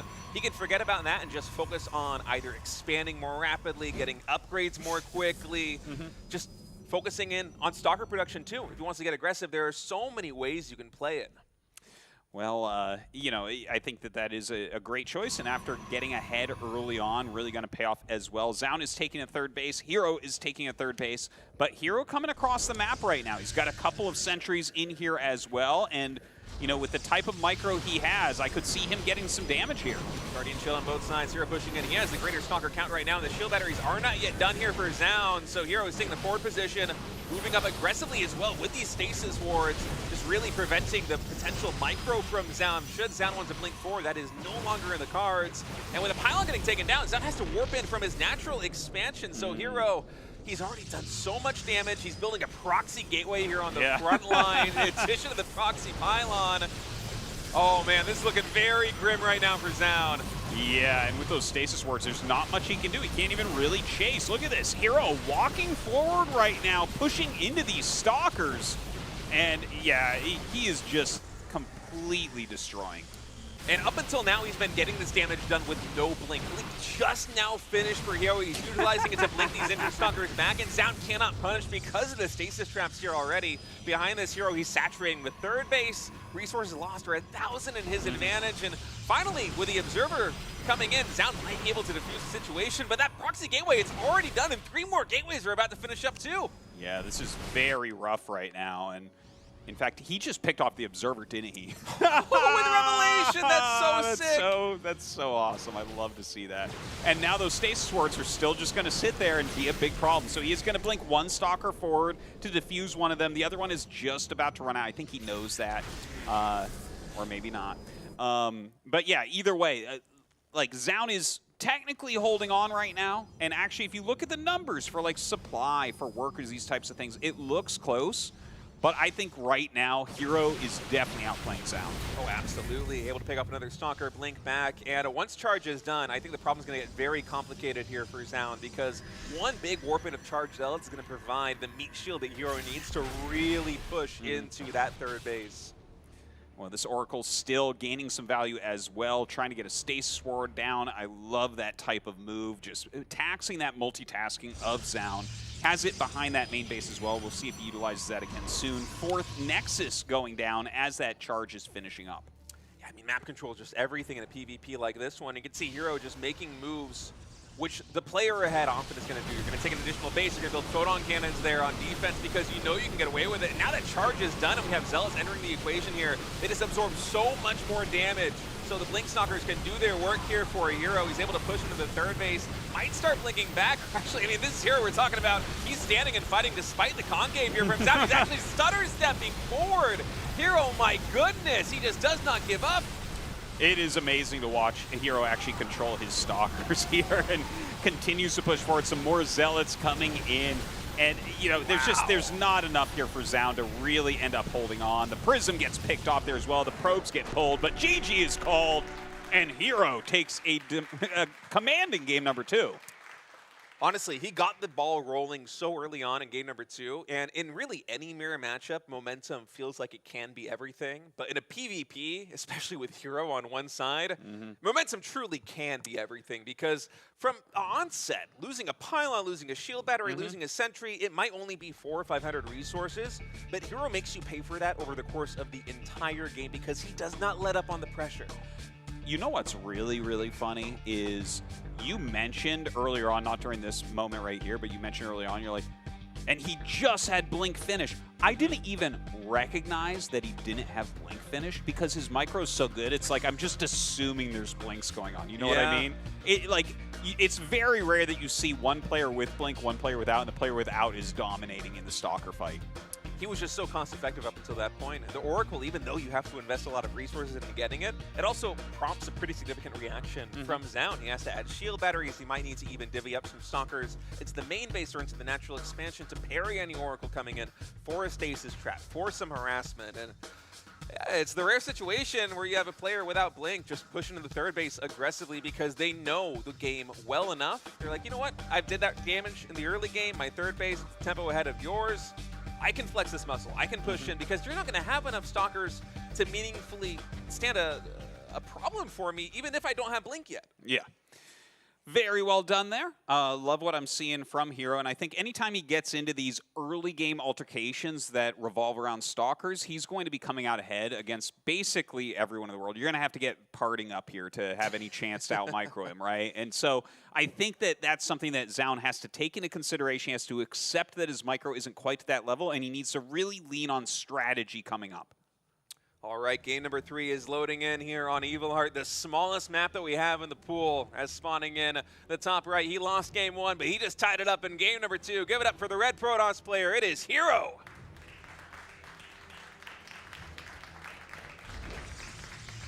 And in the bottom left, losing the Stalker War of that previous game, it is SEOUL.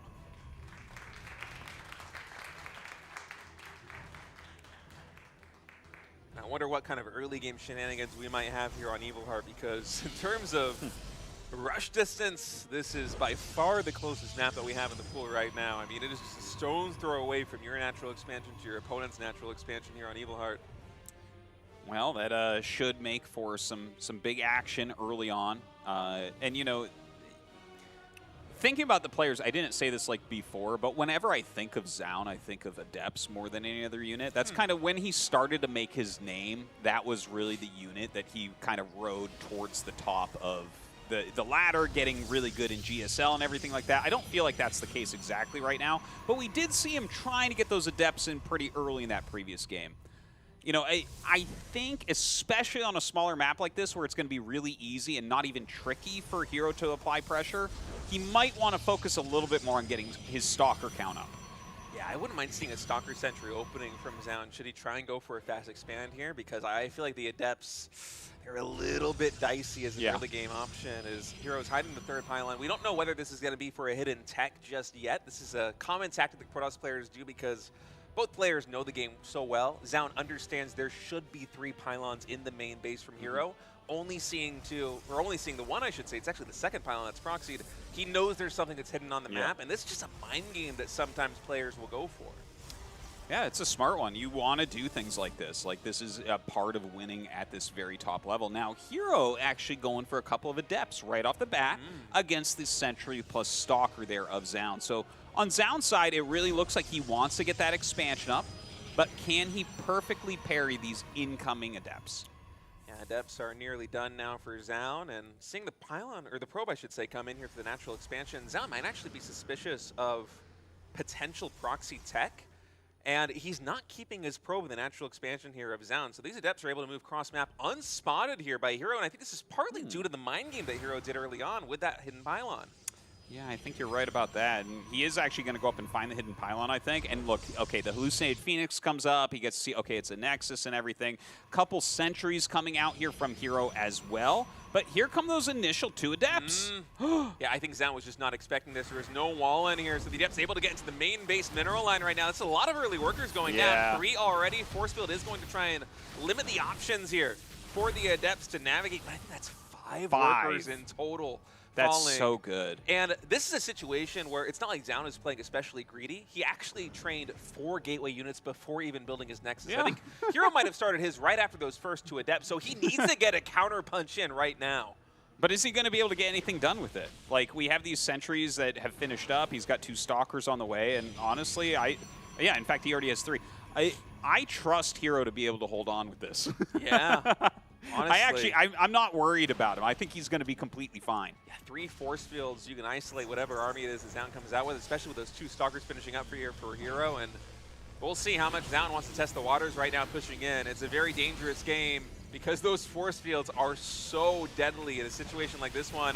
Oh, all right. Guardian Shield actually pops here by Hero. Force Field can be used right now by SEOUL to try and isolate these Stalkers. That one Stalker so low on HP gets pulled back. Great micro from Hero. Oh, is he able to get this one sentry? I think with one more Stalker shot, he will. It just feels like he's getting the better end of every early game unit engagement. Yeah, he's lost 2 Adepts only. Wow. Those 2 Adepts traded for the initial 5 probes, and then he killed the sentries when the attack came. The counterattack, remember, you're like, oh, he needs a counter punch? No, man. What he needs to do is, like, turtle up like crazy and just block Hero attacks, because we are seeing Hero out-micro SEOUL at every turn. The early game control is just, I mean, control in general is Hero's forte. I think he's got the best control out of any Protoss player in the scene right now. But in PvP, you feel the pain of that so much more. Yes. It makes such a more significant difference in the early game. And Hero, even with a mind game going with those 2 Adepts, getting the 5 probes despite the safe build coming in from SEOUL, everything is going his way. Well, SEOUL trying to poke in a little bit there with some Adepts. He's throwing down the Nexus. I mean, not a terrible idea. I do think that Hero's going to be able to apply pressure on that third Nexus, and that's going to be tough just like we saw in the previous game, but maybe even a little bit tougher this game. But, like, I understand the idea from Zoun, right? Like, you're going to need to get into a third Nexus. What you want is the armies to be big enough that someone's not just going to out-micro you, right? It's going to come down more to macro, more to army positioning, that type of thing. Yeah, and we'll see if Hero decides to get aggressive with his Blink play. Zoun's still posturing with these Adepts, trying to find some scouting information, just checking to see also, are there still probes being produced by Hero? Is he going for any kind of 2-base play? Will he be taking that third base? Does see more probes in production, so he's expecting this to be more likely a normal mid-game PvP with both players establishing a third base. And one of the big questions I now have to ask is, how many gases are either player going to take? Because occasionally we have very low gas games, and from Zoun, that's what we're seeing right now. He only has the 2 gases in the main base, and that signals to me that we're going to have a very charged Zealot-heavy composition coming in. And that can be very good in some engagements, but against Hero's control, if Hero just really wants to press the Blink Stalker button, if he reaches the critical mass, there's very little you can do with the way that Zoun is developing. Yeah, I totally see what you're saying, but I actually, like, I think Zoun is doing the right thing for this matchup between these two players. Like, it's not necessarily the strongest thing you can do, but I actually think it gives him a reasonable shot. Yeah. You screw up one engagement against his mass charge lot, and he can run right through you. No micro involved. Yeah, and also it kind of takes away the Blink Stalker versus Blink Stalker mirror, which you just have to give Hero a little bit of a natural edge in because his control has been so much better in Games 2 and Game 3. And with Zoun, this is going to culminate in a very big timing attack right now. He's cut workers at 50, a ton of gateways just finished up, charge is about 90% complete. And on Hero's side, we do have a dozen Stalkers, but is he actually going to have enough to deal with the 8 gateway charge Zealot of Zoun on only 2 gases? Well, Hero pokes a little bit too much. What he needs to do is sit back here, and you can see he is starting to set up the right type of SimCity. Like, he needs to sit back in a more defensive stance. That was actually a great catch as he comes in, but he needs, again, to back up here, to utilize these force fields really well and just stay kind of turtled. God, his control is just so on point. Yeah, and it's very important for Hero to control this junction of the map because there are no Archons here for Zoun. Blinking back the Stalkers, now using the force field to isolate and also buy time right now. These are the moves that Hero needs because he, as the Stalker player, is playing to try and get a critical mass where the Zealots will no longer be able to get the surface area and the Blinks will be off cooldown so that he can mitigate any damage. But now Zoun charging in once more. Zealots absorbing the brunt of the force right now. Hero, he is microing back into the shield batteries at that third base with 3 Immortals. The Zealot count, now that it's thinned out, Zoun doesn't have very much left, and it's Hero getting on the aggressive. Yeah, these Immortals can just target down a lot of the Stalkers, although they are fighting Zealots there for a moment. The Zealots of Zoun are getting a reasonable trade there with some of the Stalkers, but you can see the supply of army is just falling so low for Zoun here. He just does not have the right units to fight this, and he just warped in Stalkers. Yeah, this should That's be... not it. Yeah, this should be Zoun's moment, but Hero's defense has been so clutch. It's a nice snipe right there on the Warp Prism. It's going to allow him to focus fire down this Immortal, but there's just too much right now here for Hero. Zoun knows it. GG is called, and after dropping game number 1, Hero has gotten a 2-1 lead in this best of 7. Yeah, and kind of dominating too. Like, yeah, the first game, his Immortal push didn't really work, and Zoun killed him with the blink. Okay, but everything from there has been Hero massively out-microing Zoun at every single turn. Like, Zoun needs to, I'm not joking, he needs to just kind of turtle, get up to 3 bases, get a quality army, and just play like that. I can't see him winning if they keep scuffling early on. Like, he needs to block every attack Hero makes as hard as he can. Yeah, both in Game 2 and in Game 3, it felt like Hero just from the onset had such a significant material advantage. In Game number 2, he pushed out with Stalkers in the initial Sentry, was able to take down a Pylon, a Shield Battery, a Sentry, basically for free. And then in Game number 3, with 2 Adepts, it was even more damage done. We had 5 probes go down from Zoun in the early game when he was playing a safe build with 4 gateway units before an expansion. Yeah. Where he should be checking all of the boxes in terms of, okay, Hero, you cannot get any damage done on me. Hero still finds an opening. He's now up 2-1. He's looking great right now. All right, going into our next game here, game number 4 in the top left, dominating the early scuffles in these games so far. It is Hero.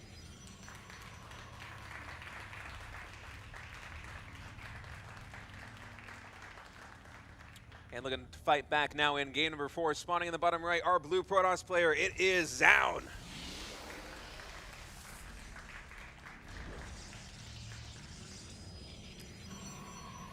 All right, we'll see if SEOUL is going to make some adjustments here.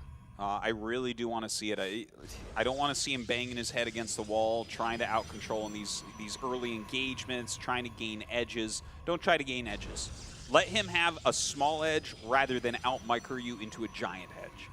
Yeah, I agree with that completely, because Hero also, when you think of him in a straight-up macro game, he's not the picture of perfection. No. He usually finds his advantages by creating very uncomfortable or unorthodox situations.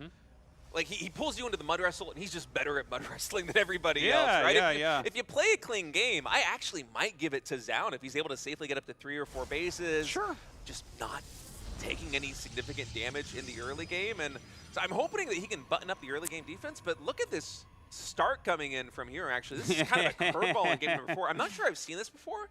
It's a Zealot with a 1-gate opening on a low-ground natural expansion map. Well, I think this is a fast Stargate build, but I guess we'll see in a moment here. I think this is a very old build that he's pulling out, if I'm recalling correctly, but we'll see.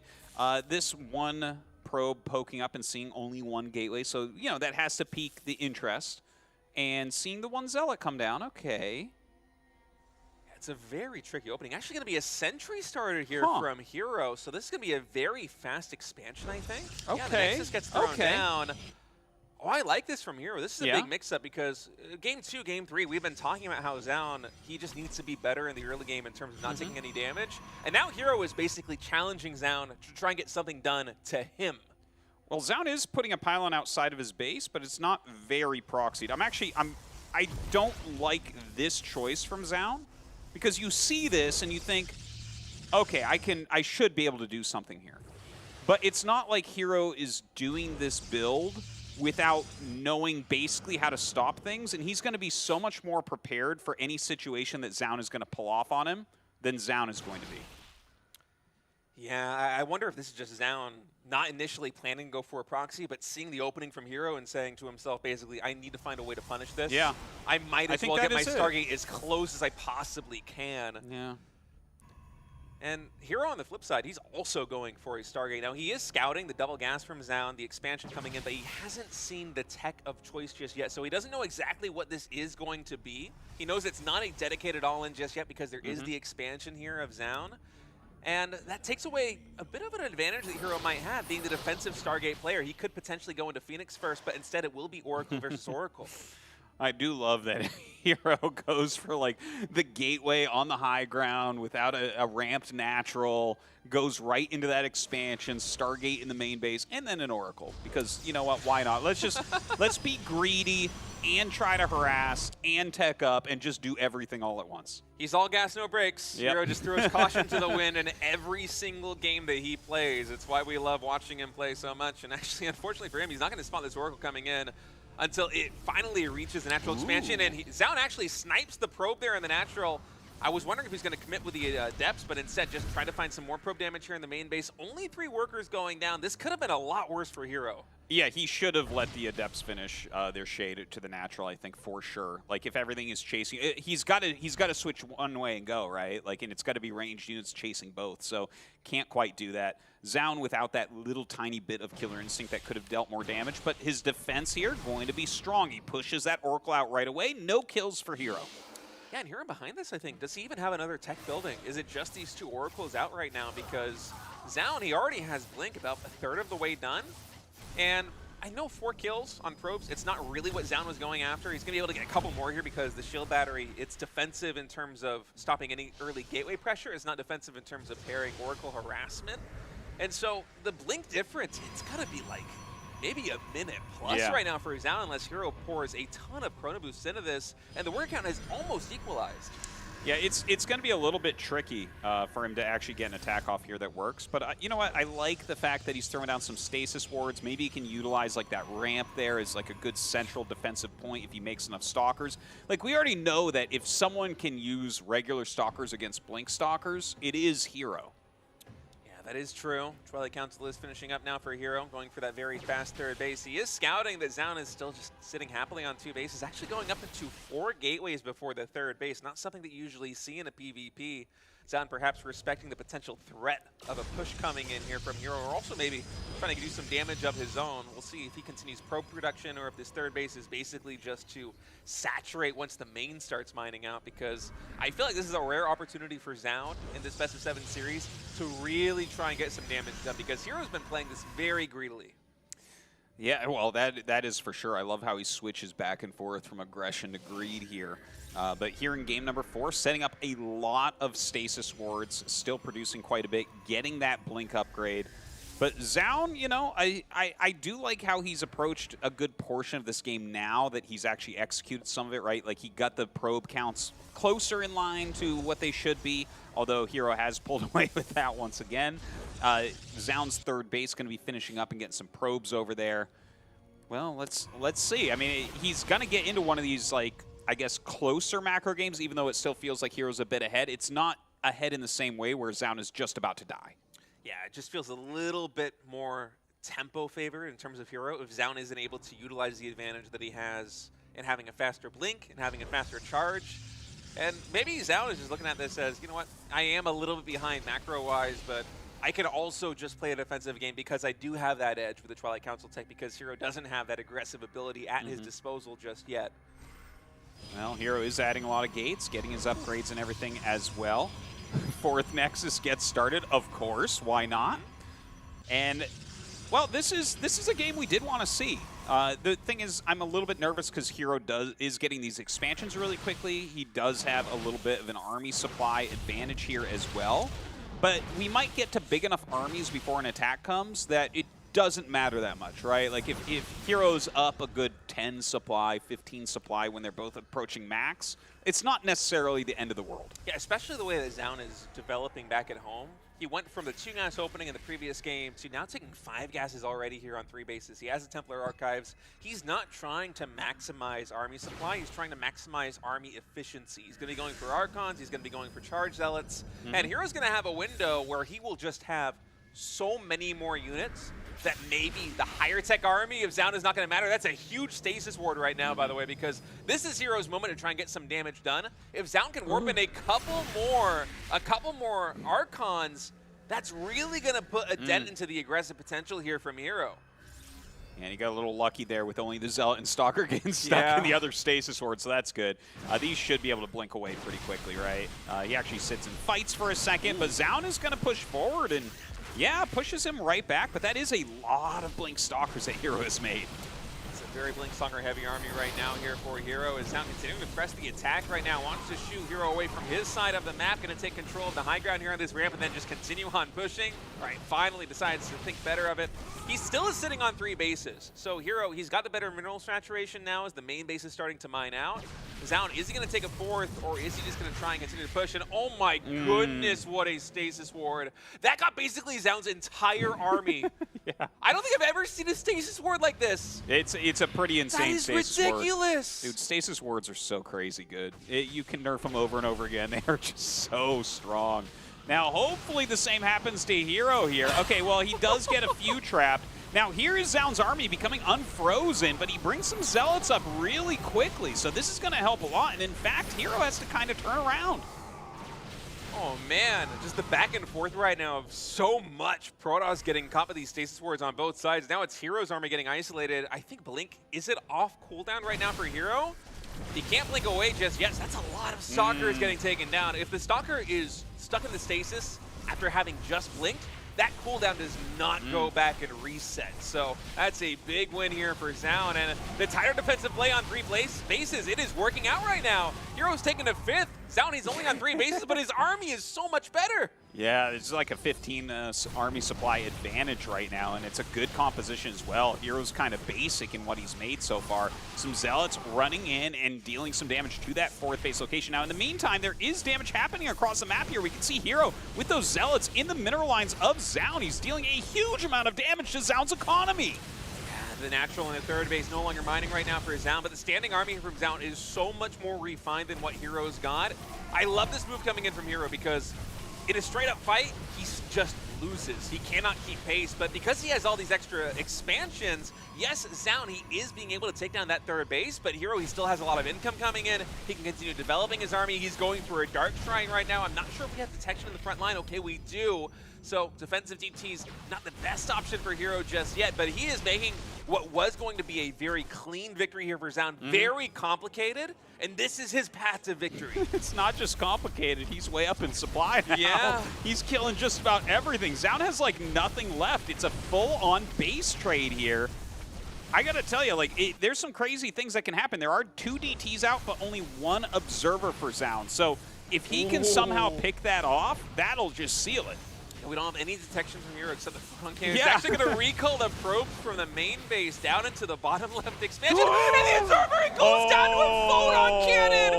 Are you kidding me?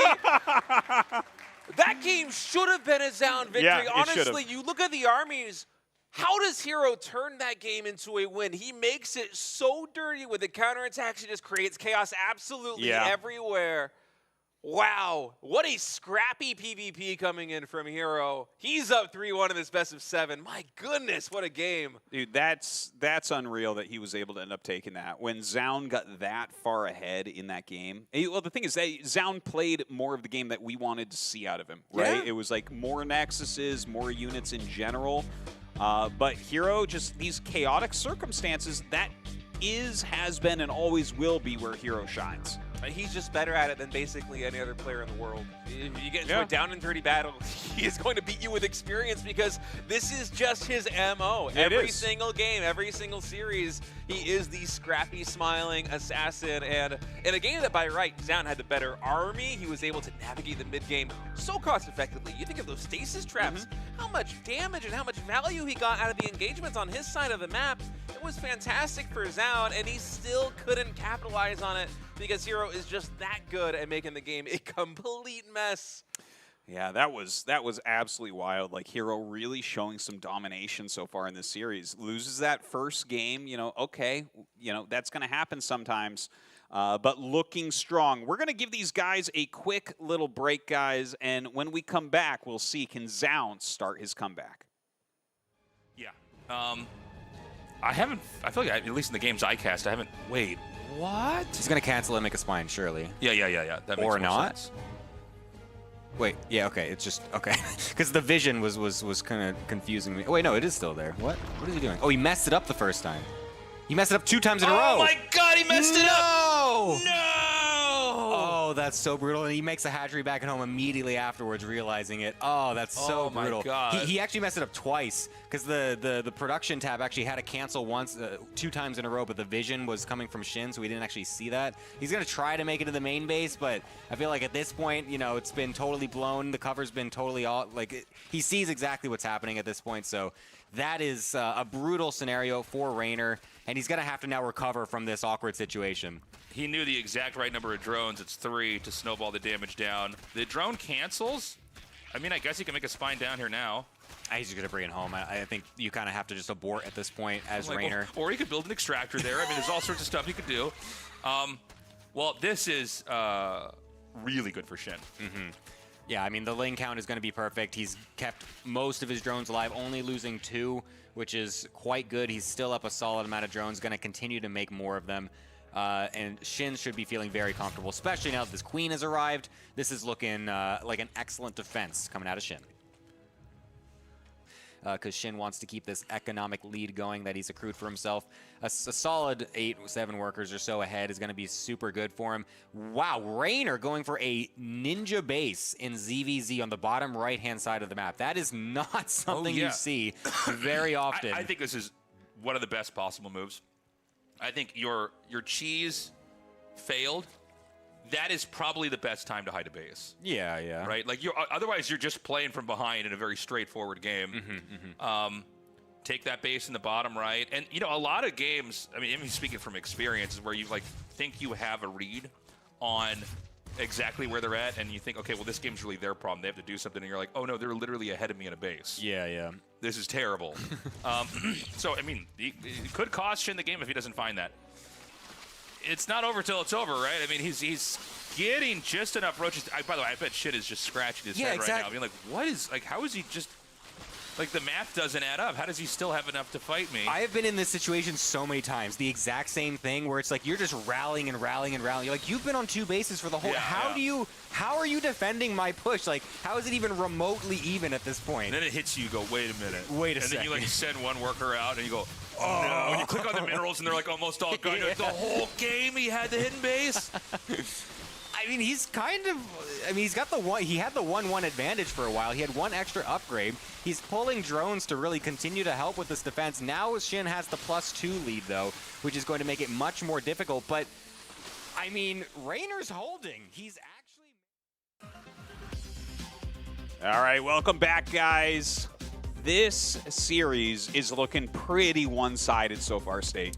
Yeah, Zaun had a very good game number 1, and I like the promise that showed to him, but ever since then, game 2, game 3, game 4, Hero has found the craziest advantages, whether it be in the early game or even in game number 4, where I had effectively written him off. You know, I thought that Zaun just had that game in the bag with the better army composition than he had, with the big trades that he had won in the middle of the map. The fact that Hero was able to pull it back from the brink in that situation by just making the game so scrappy, so dirty, I'm not sure what Zaun's path to victory is anymore as we go into the next game. Well, I mean, it needs to look like that last one, but you need to also prevent him from just losing all his units, but then attacking everywhere at once and being totally fine. That was craziness. All right, let's get into it. Hero going to be on match point. Spawning up here in the top left, it is Hero.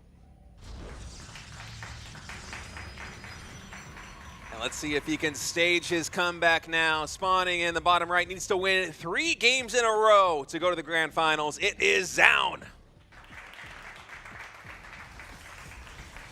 3 games in a row versus Hero is a tall order for anybody in the world. And the way that Hero's playing PvP right now, if I'm watching Classic, I am hoping, I am praying that Zaun starts a comeback because Hero's looking so deadly. Yeah, it's... I don't hold out too much hope for Zaun here. Like, I want to see him fight back and get into some of these bigger macro games. Or, I mean, listen, don't fight on 2 bases, okay? Maybe you want to do some crazy tech all in on 1 base? Yes, I'm fine with that. You want to do something insane like just pure Stalker, 3-gate, something like that, a proxy Robo, proxy Stargate, DT Rush, I don't know, whatever. You can do that. But don't be doing anything where you're fighting Stalker against Stalker. If you're gonna play anything longer than 1 base all in, I really want to see 3 Nexus, 4 Nexus, just make it a huge game where a single mistake and you're gonna roll through him. Yeah, it felt like that was the advantage that Zaun was building towards in the previous game, where he knew that Hero had a little bit of an economic edge, and he's like, you know what, I'm not going to tempt my luck. I'm not going to go into a micro battle on Hero's side of the map. Instead, I'll just try to play my defensive game back at home. It still didn't work out because Hero just so good at sowing chaos, and he's doing the same thing in game number 5, trying to just create an unorthodox situation. A proxy pylon already in the center of the map. Zaun is going to scout the main base of Hero, and he should know that something is hidden. Now, earlier on in this best of 7, Hero hid the second pylon but did not proxy attack. This time it's going to be a very aggressively placed proxy Stargate. All right. You know, I'm not surprised. I think that Hero should play super aggressively since he's up 3-1. Like, honestly, you could go like 3 cheeses in a row, and the odds of you going to the finals is very, very, very high. Yeah, you just need to win 1 more game here from Hero. For Zaun, you have to be perfect. And from Zaun's perspective, it might almost feel like you have to fight with 1 arm behind your back right now because you need to be able to deal with whatever it is that Hero throws at you. And Hero, he's already known for throwing the kitchen sink at basically anybody. Now, luckily for Zaun, or maybe not luckily, just with good insight, he's going to be sending this Phoenix cross map and spot that Stargate right before it finishes. So he knows what Hero is going for, and he should be ready to intercept. By the way, what do you think about the 4 Adepts to open here as well from Hero? That's kind of an interesting pairing with that Stargate. I've matched Hero enough on the ladder. I'm pretty sure he's going to try and snipe the probe that's building the shield battery and go into the main base with 4 Adepts because that's how I've lost a lot of games to him. I wonder if that's going to be the game plan. Oh, that's funny. It's a tactic that he loves to do.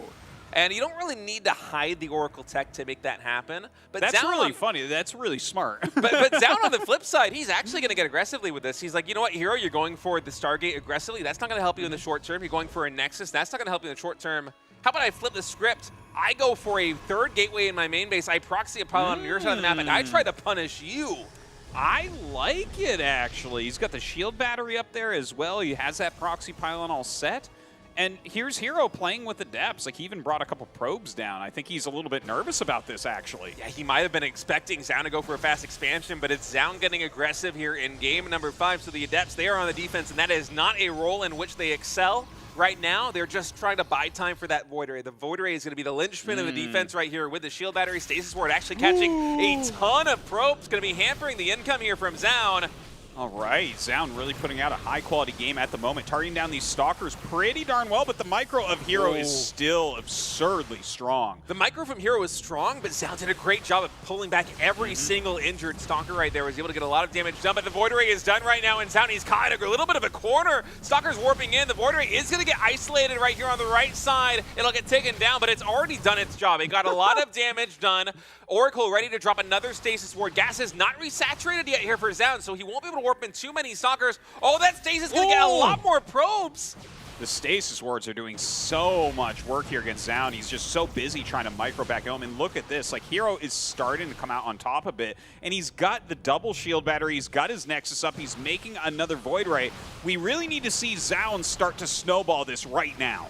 Yeah, Stalker, Stutter Step before, able to take down that Stalker as it is warping in. Void Ray getting idle a little bit here, but it is going to charge up right now with 4 Stalkers down. He's going to have to retreat. He cannot take this fight. 2 more Stalkers getting taken down. The gas income a little bit too low here for Zoun. Finally, he's resaturated these gas geysers, but as a result of the stasis trap from earlier, he has way less Stalkers than he should.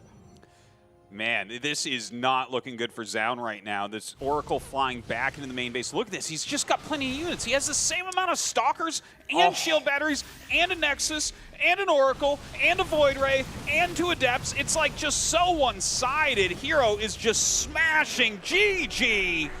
Wow, Hero with a perfect defense back at home is going to be routing Zoun. He drops game 1 and then wins 4 maps in a row. He will be meeting Classic in the grand finals of the RSL.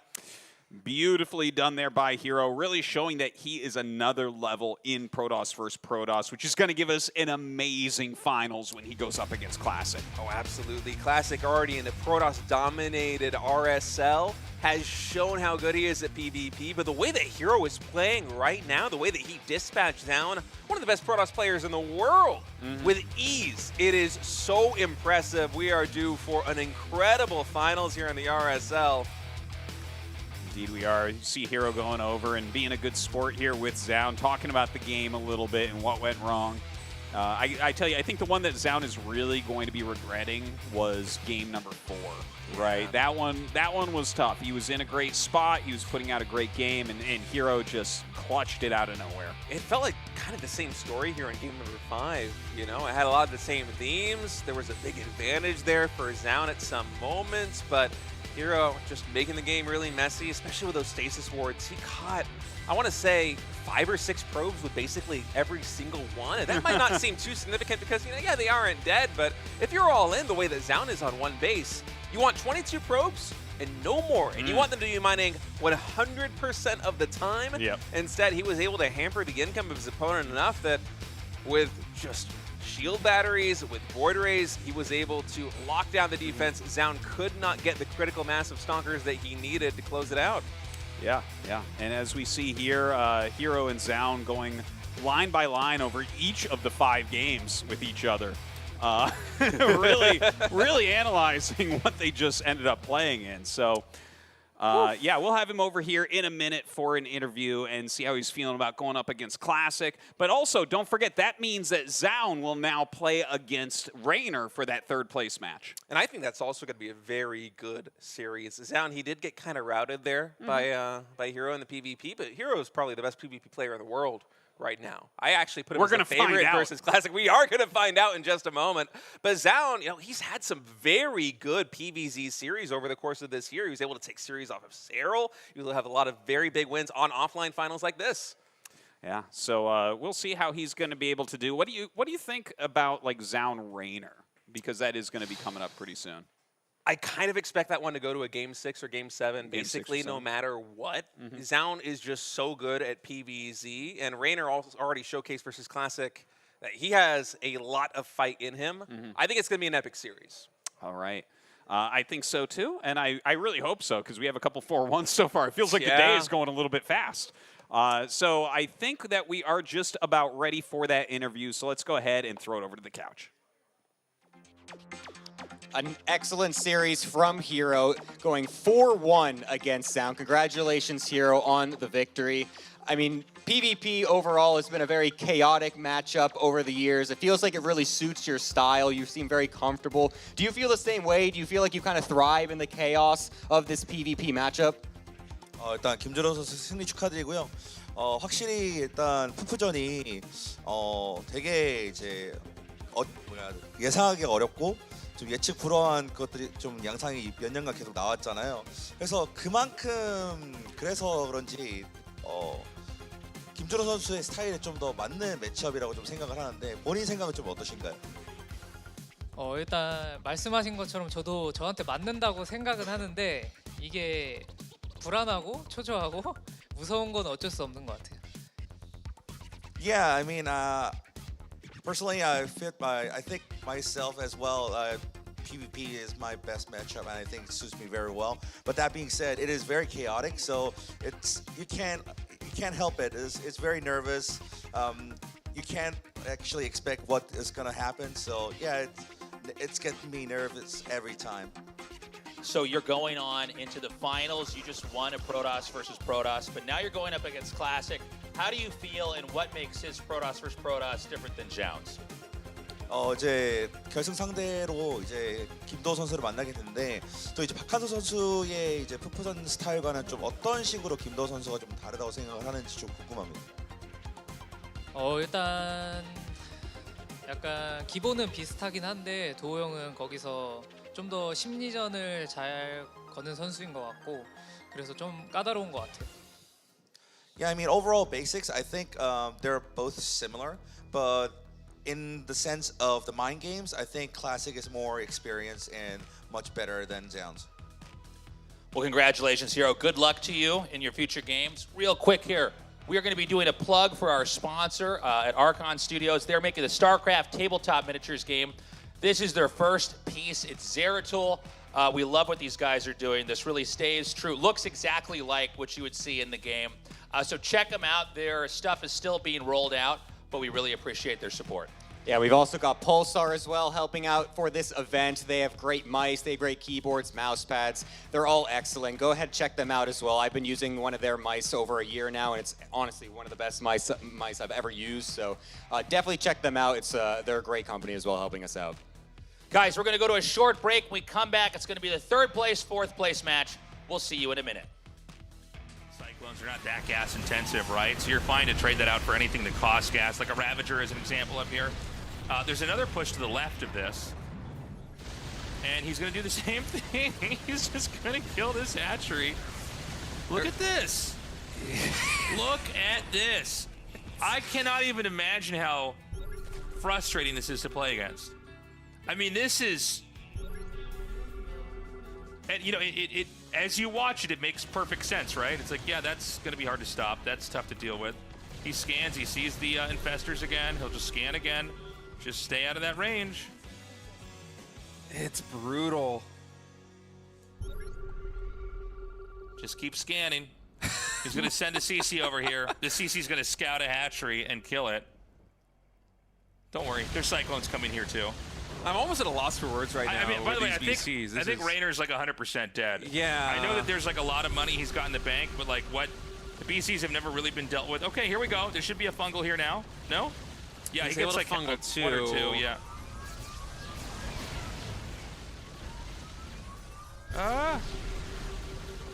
This is such a funny interaction. I mean, a couple of the BCs do go down. That was one of the biggest wins that Rainer has gotten, but Mara with so much money in the bank. Stronger on like the right side of the map if your add-ons point inwardly because of this. Because like, see, you can hit the stim over here.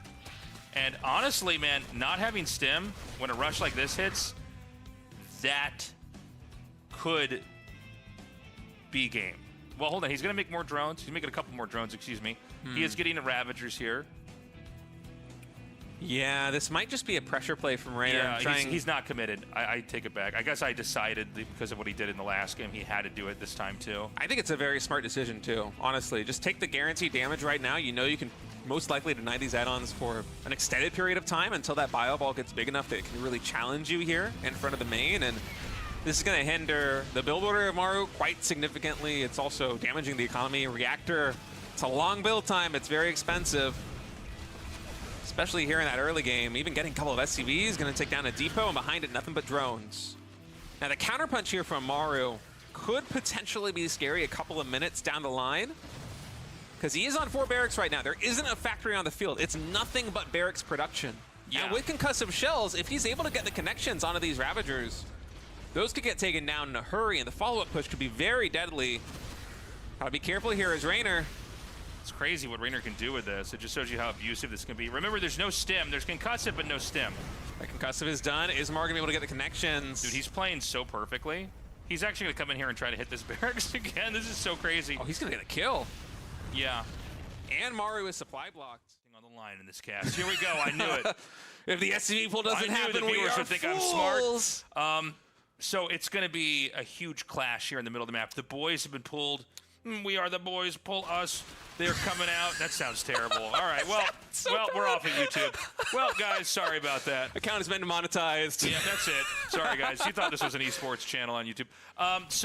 Oh, look at this! Oh, there's no counter 10 in the main base. I mean, there's a lot of barracks to reinforce, so the production should be able to get wind of this. But all right, big stim coming forward. SCV is now here on the front line. No bailings to quickly take down these Marines or SCVs. Keep in mind, Raider, he has a lot of lings on the other side of the map. That's going to mean the front line here for the Roaches and the Ravagers. It's very thin. Maru, he's charging forward. He's down to 18 SCVs back at home. Lost 17 SCVs in total. Is he going to go for another stim? There's no medevac healing here. The bio is getting so low on HP. Tasteless. I think Raider has done it.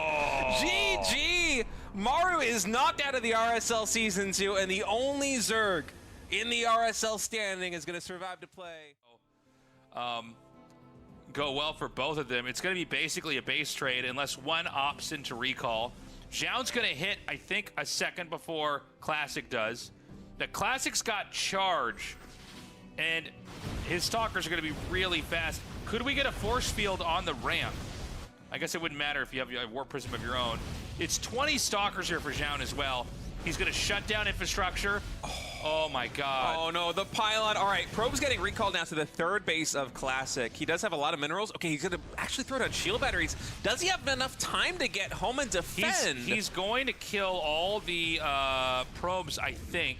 No, this can't work. Hold on a second. This is so weird. Yeah, I don't think he's going to get back in time. I think Zhao is going to be able to take this 3rd base. Well, those shield batteries, they have to get canceled. Let's not forget there's one hidden pylon earlier on in this game. It always does come down to who destroyed each other's buildings. It's 5 probes for Zhao. Make that 3. And they're just now going to make a Nexus at 12 o'clock.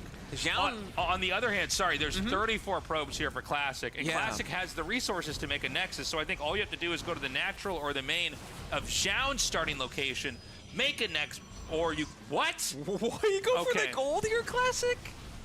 Okay, never mind. That is a bold choice. It makes sense because at this point the main base is already half mined out or very close to being half mined out for Zhao.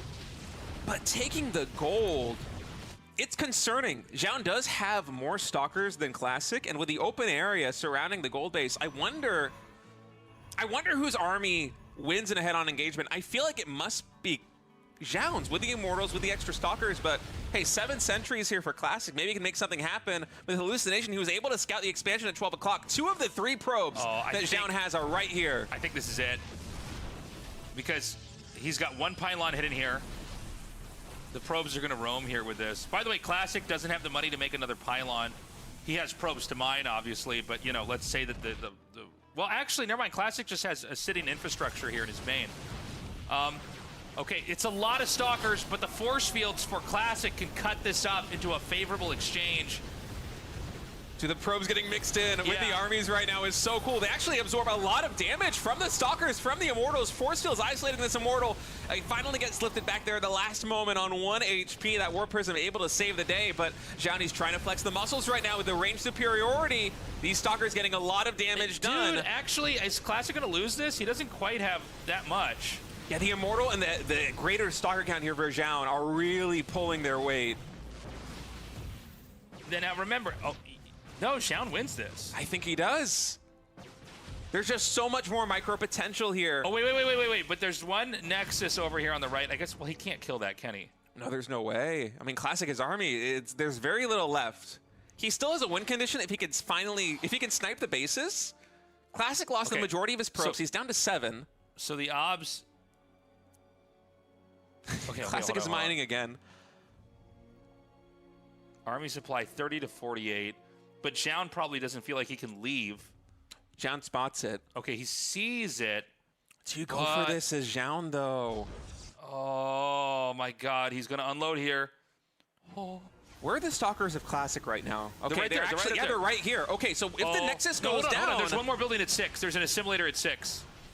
It's canceled. All right, Nexus gets canceled. Nexus started down here. If there is no Nexus on the map for Zhao, he will get revealed. Classic, he is scouting as best he can, trying to find where all these buildings are. Is there a core in this game? There's not, right? No, but Classic has charged. I think he just wants to make Zealots anyway. Actually, I forgot about that. Yeah. Okay, so he's going to leave some Immortals, because he knows basically the Immortals can beat the Stalkers. The dynamic is very interesting right now. Classic has the gold base, so Zhao is kind of on a timer. But Zhao, he has the better army, but if he loses the Nexus, he can't remake it again. He doesn't have enough money. He will be revealed, and there's only one more structure for Zhao on the map. Classic, he cannot win in a head-on engagement. Zhao, he's attacking the gold base now. He can't take this out, but Classic knows where the last 2 buildings of Zhao are. Okay, there's one more building for Zhao. One more assimilator has been made in the bottom center of the map. Yeah. It's going to come down to the buildings. The thing is, Classic had some time to build up more of an army. Okay, he's going to force this to be canceled, or is he going to be killed? Oh, this is insane. All right. He can force field this. Whoa. In a moment, Zhao is going to be revealed. Classic will know that Zhao only has one more building on the map. It is this assimilator. There's no way for Classic to build up an economy. There's no way for Zhao to build up an economy. Classic doesn't know for a fact that Zhao doesn't have enough money to make additional structures. He doesn't know there's only one probe on the map either. No, Zhao has 0 probes on the map. Oh, he had lost that probe too. Yeah. Well, in any case, Classic, he doesn't have that information, so the calculus of what to do here for Classic is not quite as simple as you might think. Zhao has a couple ways to play this. He has the better army. He knows that Classic doesn't have a mining base. He could just take the draw by defending. There is no way, in my mind, that Classic can break down and kill his assimilator if Zhao stays in position. It's potential that we go into a regame here if Zhao decides to play this defensively, but if he decides to go for the win, it's still within the realm of possibility, but with 8 Stalkers, 4 Zealots, and the 2 Sentries here for Classic, there is a real chance, if Zhao gets overambitious, that Classic will be able to snipe that assimilator. And Classic being up 3 games to 1, he can take that risk. Yeah, and I mean, I guess there's not a world where you can just, like, kamikaze onto it, right? Not unless Zhao tries to go for the buildings. Zhao has to split his forces.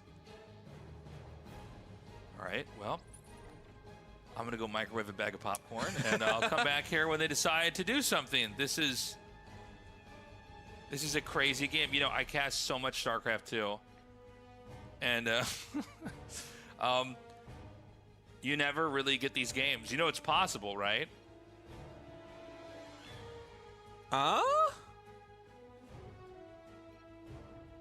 Mappa the Observer just informing them that... Mappa dropping the knowledge bombs here right now. Yeah. Blowing my mind. Wait a minute. Hold on. What is Mappa saying? He's informing the world. Guys, stop. What is Mappa going to say about this? I don't know, man. So it's now a TriCast, tasteless. Oh my God, this is so funny. I mean, he ain't wrong. No, it's just. Oh, Classic picks off one stalker. Luckily, we got a mic hooked up at Mappa's computer. Mappa, you take it from here. All right. Oh my God. Classic actually just spent all of his Sentry Energy hallucinating Zealots. Is he going to go for it? Tasteless, I think he's going to go for it. Oh my God, this is going to be maybe the greatest thing of all time. He's suiciding onto the assimilator. It's on half HP. Classic wins. Yes, he is going to the grand finals. One of the greatest plays of all time.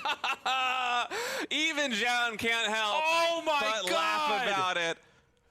That's pretty stunning. Oh my God, we just saw history get made. I didn't think Classic could actually dive at his simulator and take it down. That was so sick. Zhao perhaps wasn't expecting Classic to go in that moment. Mapu was right. One of them could win. was right. What is up, guys? Welcome back to the RSL. I am Sturgeon, joined here with Sort of on the desk. How you doing, man? I'm doing very good. Very excited for today. The upcoming match should be very, very exciting. Absolutely. We have Reina versus Zaun coming up here for you in the near future. That is going to be our third place match. The last game for both of these guys is going to be super exciting. Cannot wait to get into it. Yeah, we should definitely see like a bit of a difference here from the previous one where we saw Classic up against Rainer. Rainer, I think, is gonna bring a bit more aggressiveness maybe to the table here versus Sound, because Sound is a little bit more predictable, I would say, than Classic is. Yes, indeed. Just looking at our bracket here, we did have Classic take it over Rainer 4-1 in the first game of the day. After that, Hero was able to dispatch Sound 4-1 as well. So Rainer and Sound go to the third place match, which will be coming up next. It's not on the graphic. And then after that, we will have the grand finals of the RSL. The winner will take it all. That's going to be Classic versus Hero. These are all best of sevens, and that is our schedule for today. Yeah, very, very cool. Yeah, so best of 7 versus Rainer. Rainer versus Sound should be coming up here in a moment. We'll see what they... We'll go with that in a little bit. In the meantime, we're going to be talking about some merch. Absolutely, guys. Check out the Tasteless TV merch. You can go to tastelessthreads.com and get a ton of different esports stuff, a lot of StarCraft-related merch. We've got the RSL hoodies, the ugly tees with Artosis and Tasteless on them, a bunch of kind of StarCraft-related stuff. If you're a supporter of the Patreon, you also get a 20% discount over there. So check it out at tastelessthreads.com. Very cool. Another good reason to support the Patreon. Absolutely. As if there weren't enough reasons already, sort of. You also get a discount on the merch. What more do you need? And actually, some of that stuff's really cool. It's funny. Like, I mean, I wouldn't wear that picture of Tasteless personally, but I mean, it's cool. It looks cool when they wear it. But yeah, it's awesome. The RSL hoodie is the one I want. I've got one of the T-shirts. But as we go into winter here in Seoul, it's very cold. I think the RSL hoodie and also the mug. We have a nice mug if you like a cup of tea or coffee to keep you warm in these blistering temperatures. Absolutely. So yeah, we can talk a little bit about what we can expect from the upcoming series. And that's where Sound, I think, is a little bit similar to Classic in the playstyle, but he also is not the same in terms of like the number of builds he can bring out, right? Whereas when we see Classic, we know he's likes to going for these adept timings or these, like we saw in versus Rain, or like these charged Archon timings. I think Sound is a little bit more set in his ways. He does have a few mix-ups he can bring in, like a few aces, but for the most part, I think he's going to be looking way more towards the more standard approach and just to like getting to a late game situation. Yeah, indeed. You said he's more rigid. Can you talk about what kind of builds he likes to use specifically? So he has a couple of like Void Ray, mass Void Ray openers where he goes like 2, 3, 4 Void Rays, and then he can go different follow-ups from there. Sometimes he just goes into standard, and sometimes does something more aggressive. He's sometimes like the Tempest openers that we've seen in the past, the Fast Tempest into Blinkstalker or just into more Skytoss units as well. Yeah, and on the side of Reina, we've seen him go for a bunch of different stuff. We've seen him go for these quick Ultralisk builds. This is kind of... I mean, it's not necessarily a new build, but it's kind of the new flavor of the month for Zerg. You know, we've been playing Lurkers for a long time. We've been trying to go late game. We've been doing Hydroling Bane. There's been a lot of different stuff. And Ultralisks, with the new Shroud, have become much stronger. I remember you were telling me backstage about the cannon math with Shroud. What is it? How many hits does it take to kill a Zergling if it's in Shroud? So it's 7 hits right now, I believe it is. Yeah. Which is a big upgrade from 2. For one Zergling? Yeah. That is insane. And then for an Ultralisk, I mean, maybe 700, you're never going to kill that thing. Yeah. So if you get to that point in the game where you have the Ultralisks as well as the Microbial Shroud, all these units become much stronger. Yeah. And it's kind of different to the old late games we've seen where, you know, the Zergs were going for, we've seen Broodlords, you know, Lurkers, Corruptors, these kind of things. It just changes the game a little bit, and the late game fights can look very different. But he also plays a ton of different styles as well, right? Yeah, absolutely. So we both have to see from both players because in the previous series versus Classic, Reynor also kept it kind of just cool and standard, right? Didn't really bring out anything super weird that we know that he can do. He can do some proxy hatches, some more aggressive stuff. Right. Maybe that's something he'll want to bring out versus SEOUL. We'll have to wait and see. But I think for the most part, SEOUL is going to try to keep it very normal. Maybe throw in 1 or 2 curveballs since it is a best of 7. You never want to go like full predictable macro game every single game, right? Yeah. And probably the same from Reynor. But I think this series should be a very close one. Yeah, indeed. Cannot wait to get into it here, guys. I also like the Muta build he brought out as well. That was really cool. I think we may see Mutas one game this series. It's not something like pros tend to do every game, but it's good to bring it out once or twice. We'll also see the standard stuff, Road to Ravager, into lurkers, all that good stuff.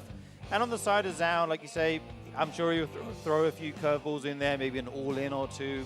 We'll have to see what he is cooking up as we will be getting into our map vetoes shortly. Yeah, and just a little bit. And like you mentioned, especially with the tenderness of going into these kind of Tempest openers or Voidry openers, the Spire becomes a lot more attractive for the Zerg player. So yeah, could definitely increase the chance of seeing Mutas here. Yeah, absolutely. Here we go. We start to get our maps coming in. It's kind of interesting to me. I always thought Evil Heart is like an insta veto in this matchup.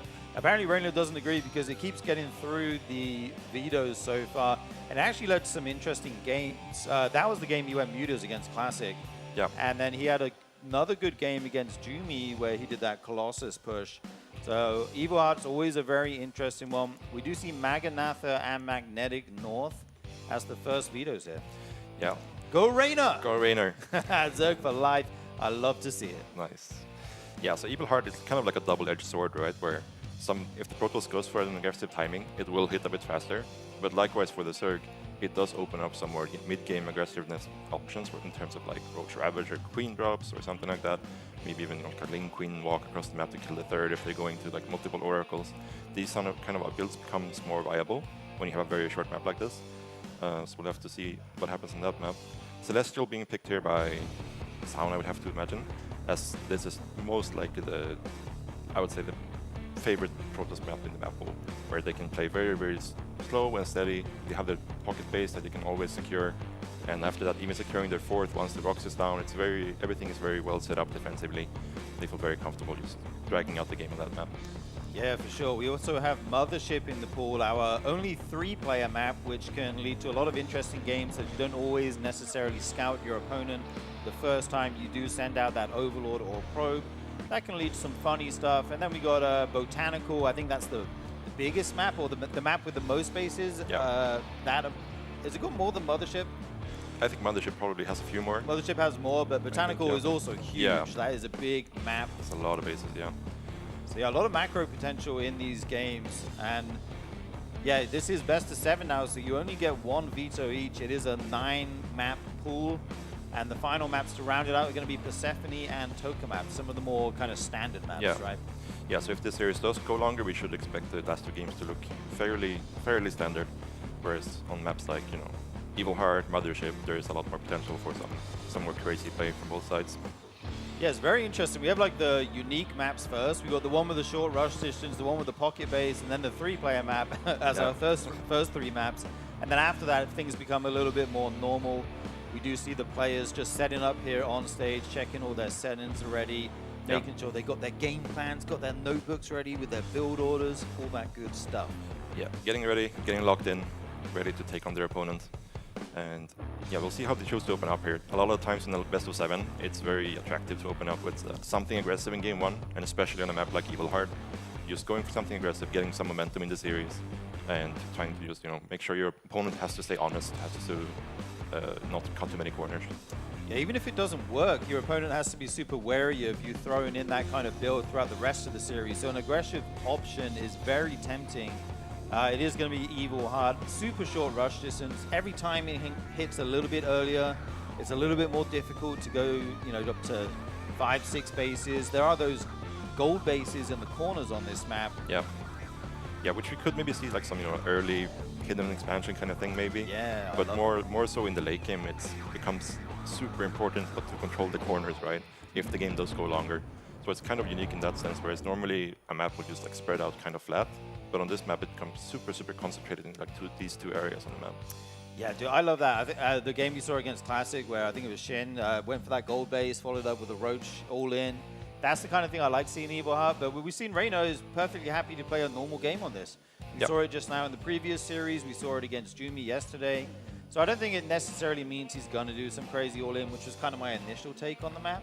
Yeah, I think like as a SEOUL player, if you can navigate the early game and like all the early game timings, I think once the game actually stabilizes, Evil Heart feels pretty good to play on because you get less pull apart by like something like a mothership we call on the other side of the map or a war prism or something like that, right? The map is more compact, which makes it easier to deal with multi-prong, which is kind of what SEOUL struggles with in like the very late game when there's war prisms, motherships, all these kind of things running around.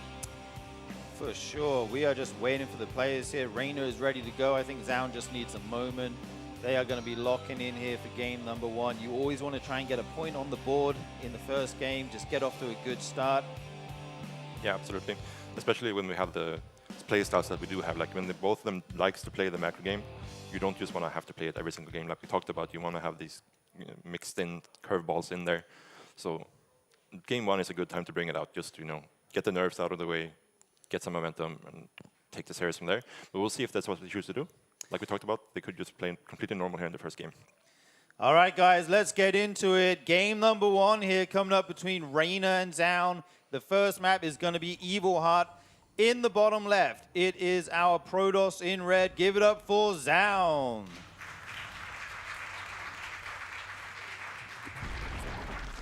And in the top right, representing Basilisk, we have the blue Zerg player, Reina. Reina, what an exciting player to watch. So fast, so good with the multitasking. I can't see what that sign says. Oh, there we go. Go Reina from Portugal. Wow, we got fans here from all across the globe. Yeah. It's so nice to be in the studio with all these players and fans playing the game live as opposed to online. Feels super sick, man. Yeah, absolutely. Nothing really compares to the atmosphere and environment at like an offline event like this. It's really amazing to be here. Okay, we did see this probe come out and block the hatchery going down at the natural expansion, so Reina will take that at the 3rd. That's slightly annoying to deal with as a Zerg. You don't have your main on the 3rd connected by creep, but obviously someone like Reina knows how to navigate this minor hiccup in the early game. And something very expected on a short map like this. Like you pretty much have to expect that Zaun will go for the block here. And yeah, he's just going to continue with the standard plan. You have your 3rd on the 3rd base location, so when the potential adept aggression comes, you might have to build a couple more Zerglings just to make sure that you can cover both bases at the same time. But other than that, things should normalize into a standard game.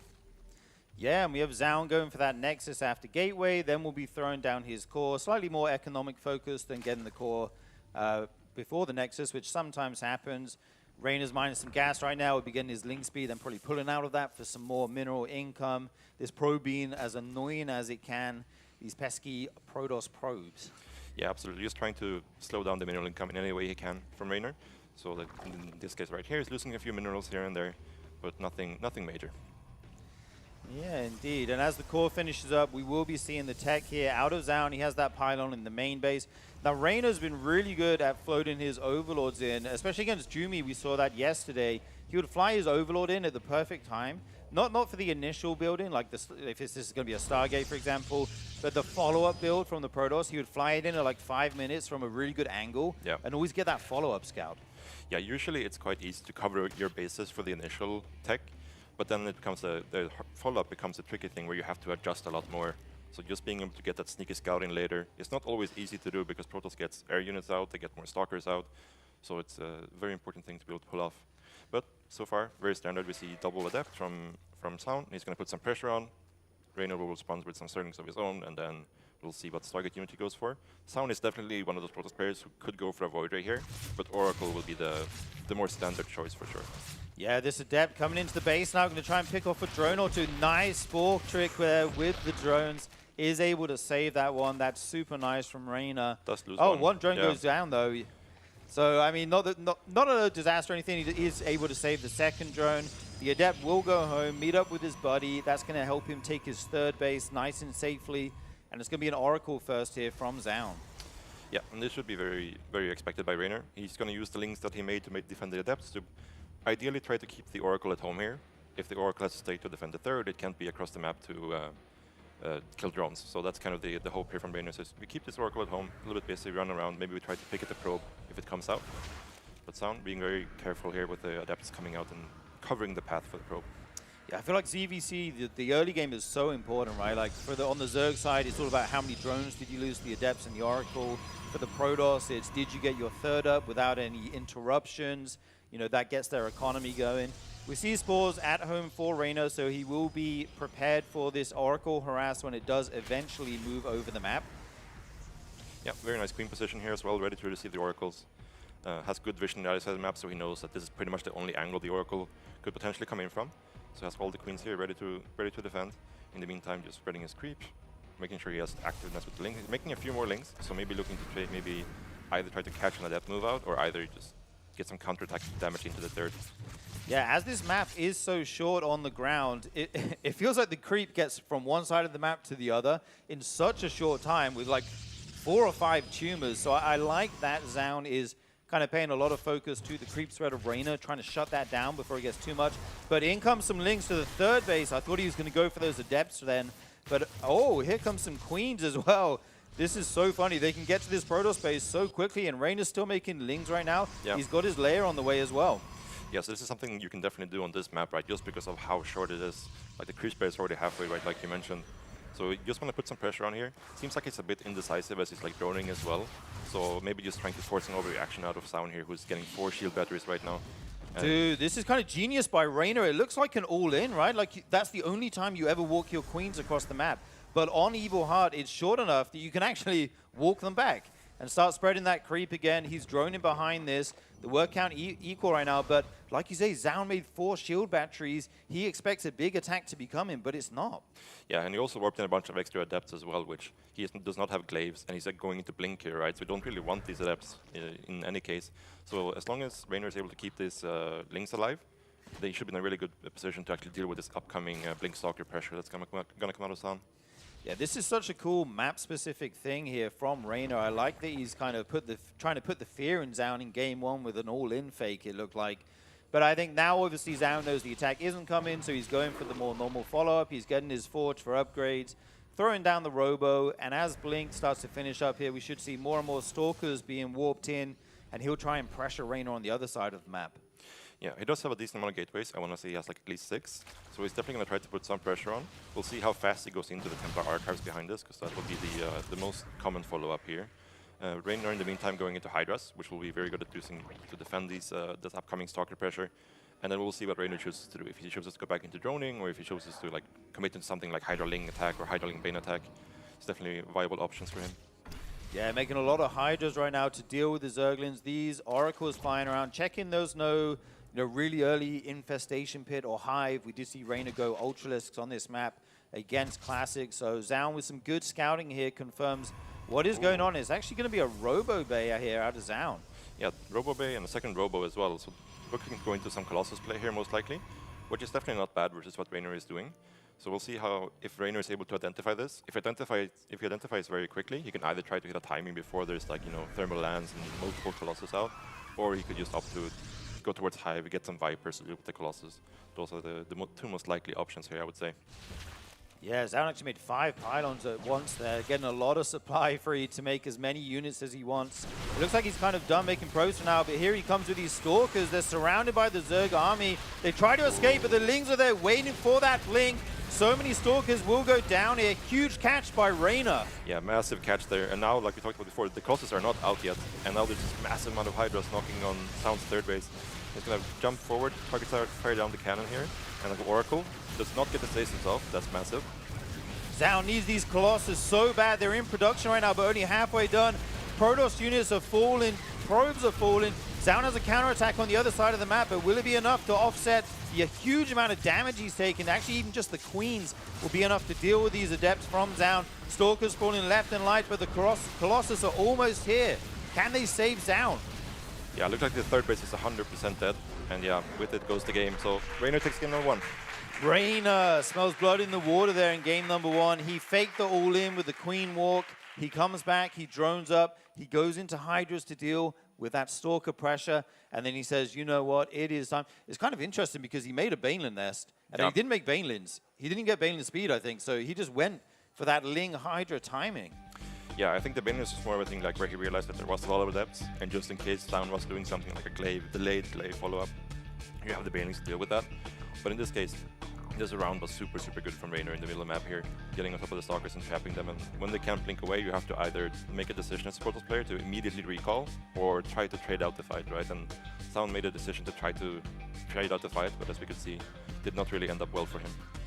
Yeah, I think if Sound literally had like 20 more seconds and gets 2 Colossus out, this game can look completely different. So Reynor hitting that timing extremely sharp there, able to take the victory in game number 1, and that is the start you want to see as a player.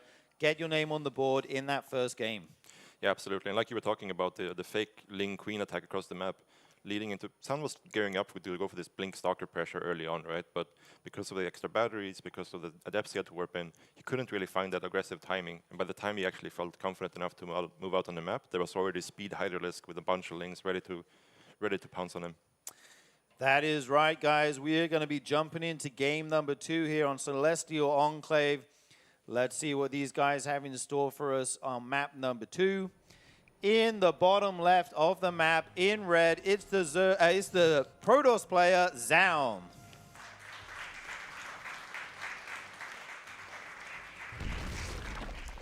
And in the top right, in the blue colors, we have the Zerg player, Reynor.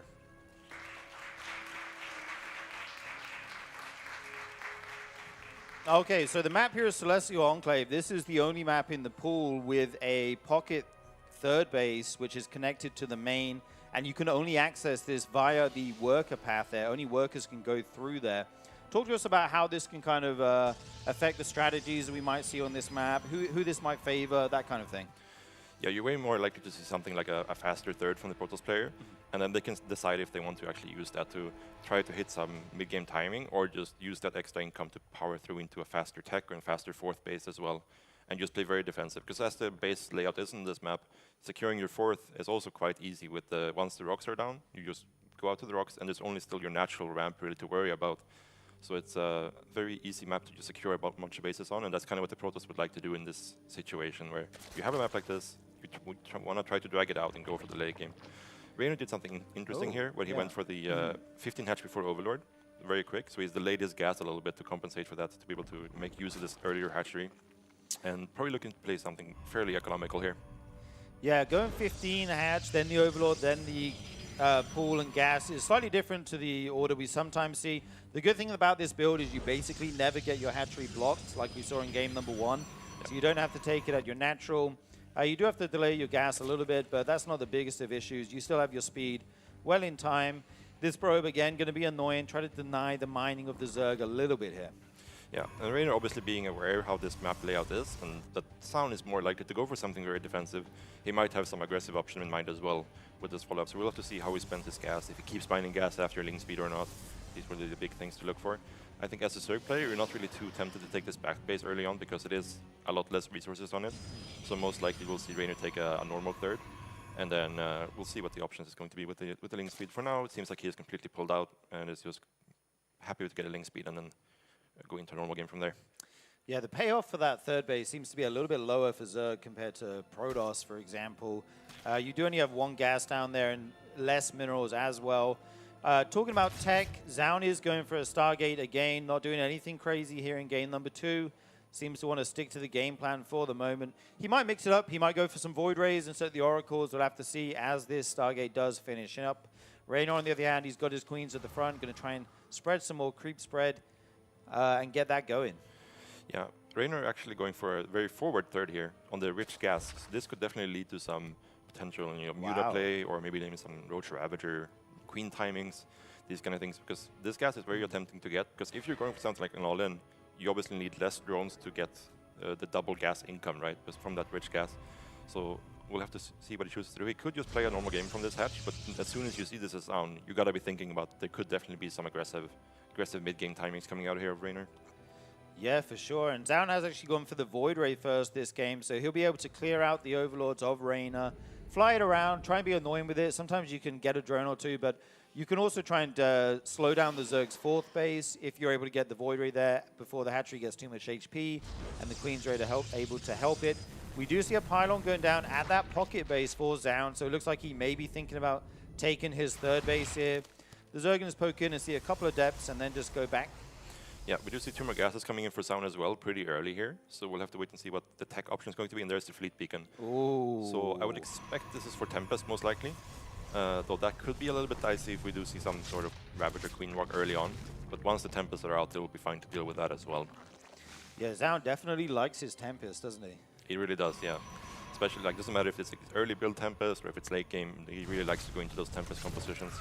Oh, this Void Ray actually going to pick off a drone, forces another Spore Trick. Oh, and meanwhile, the Oracle catches another 2 drones, transferring from one base to another. This is already decent damage. When you make a Void Ray first, you don't necessarily expect to get as many drones as if you were to go double Oracle, right?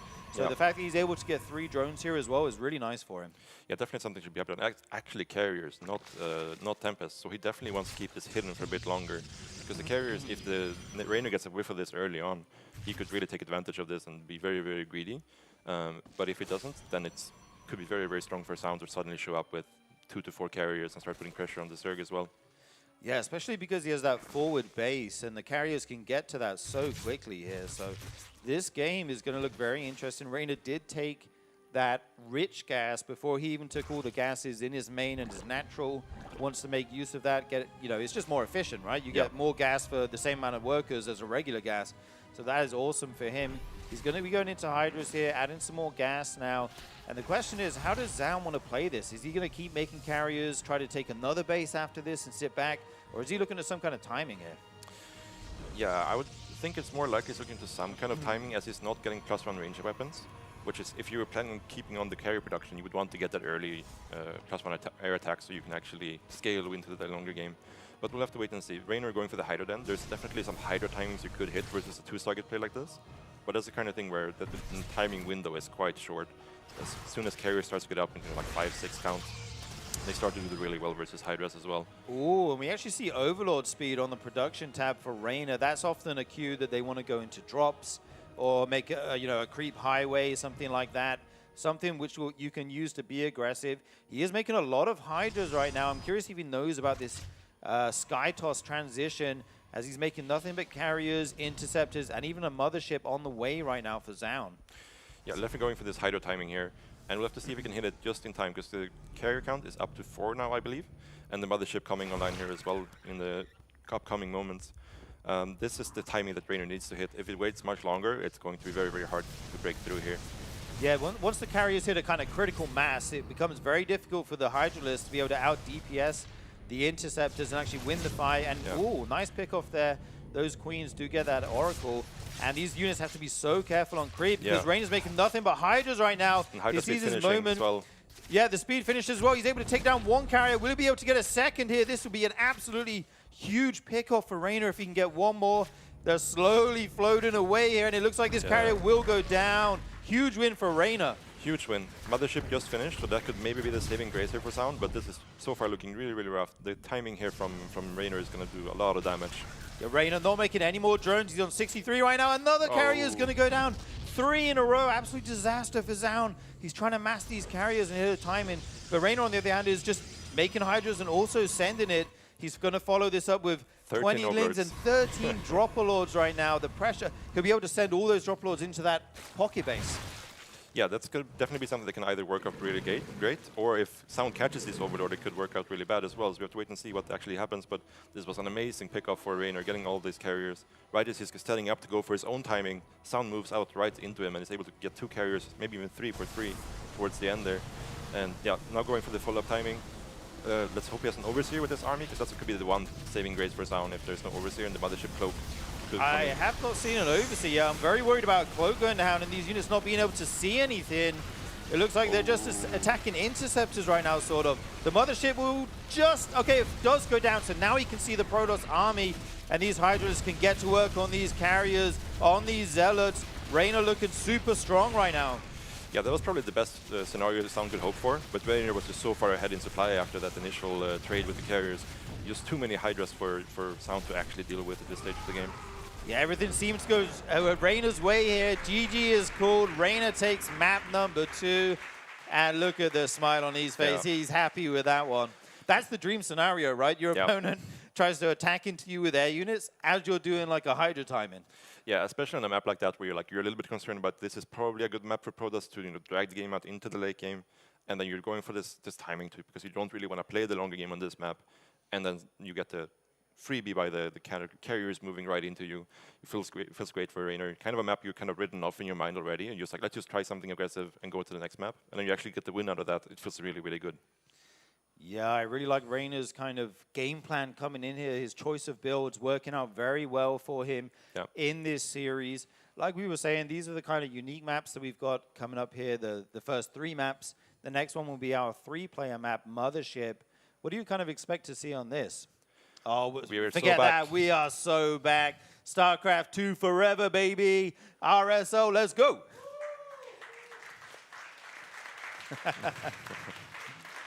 Let's go. So yeah, Mothership coming up. Could be a bit more tricky. I think this one is a map that probably leans a little bit more in Zerg's favor. Like having the early scouting factor, it's harder for Protoss to pull off something like the natural block, to block the early hatchery. At the same time, you could potentially, if you want to go down the gambly route, you could go for some early pools here as Raynor. Sound would not be able to scout them as early as he normally would. We'll have to see. Yeah, Mothership, a very interesting one. Let's get into it, guys. In the top left, in red, it is our Protoss player, SEOUL.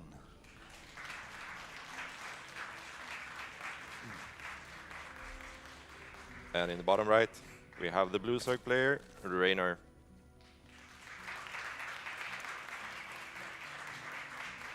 It always feels weird calling this the bottom right because it's like slightly off center. It is technically on the right, so we'll roll with it. Better than using the clock time, so I like that. Here we do see the gateway coming down for SEOUL. Going to be getting his Nexus up shortly.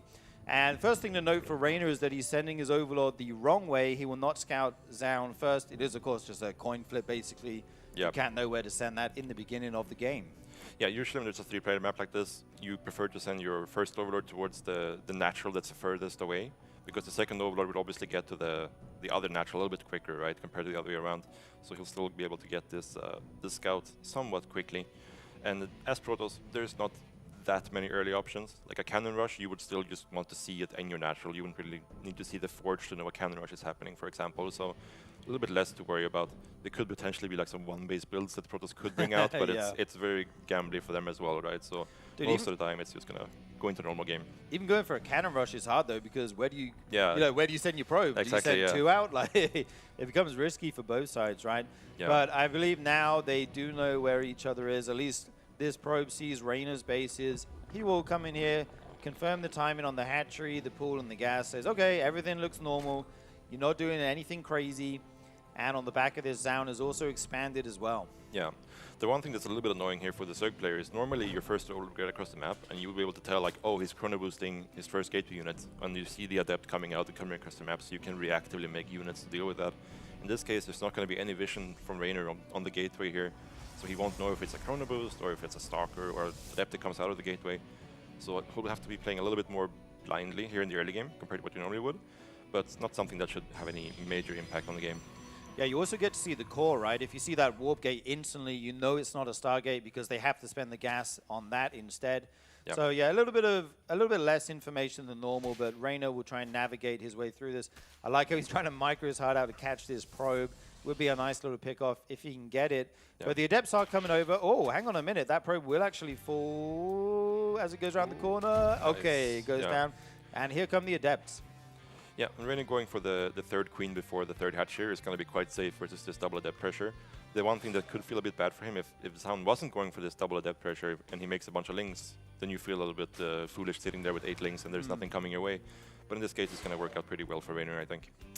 Yes, indeed. And we do see an Oracle behind this. Even a third Adept for SEOUL. Going to be going back into the Oracles as the Void Ray not seeming to pan out too well for him last game. And, Raynor taking this triangle base here. Yeah, usually when there is a triangle like this, it's sometimes more attractive to take it because it kind of indirectly covers your main and natural from Oracles and stuff like that, right? This is up in front. They have to go all the way around to actually attack your other 2 bases.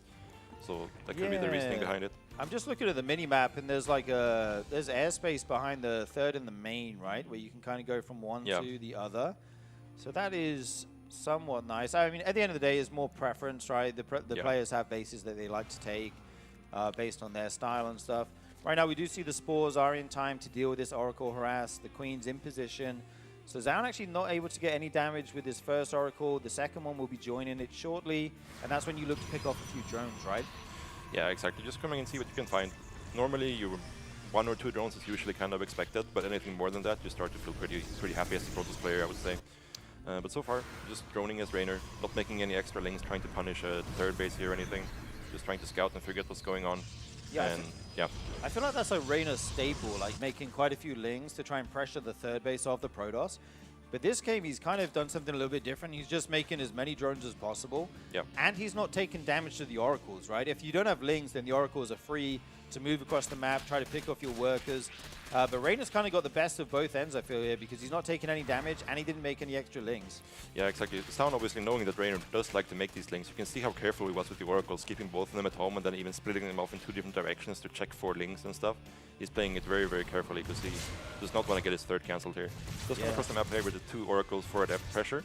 And Raynor should have more than enough units here to actually deal with this. Oh, the third's exposed. No Spore or Queens at this base. 6 drones going down. So Zaun finally found his, good first harassment in this series. The Adepts, I imagine they will not commit to that shade as there's a ton of lings waiting. And this is what we were talking about, that airspace allowed you to fly straight into the main after you harass the third base. It's difficult to get the Queens back in time.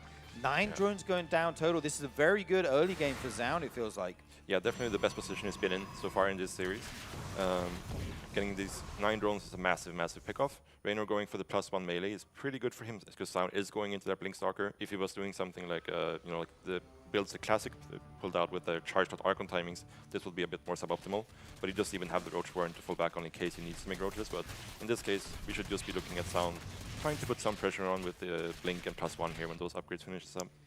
Yeah, I like that Raynor's taking the time to take out all these destructible rocks as well. That opens up more passageways on the map, gives him more, ways to send his Zerglings to the Protoss base, whether it's for a counterattack, whether it's to get a surround on the Protoss army if they push.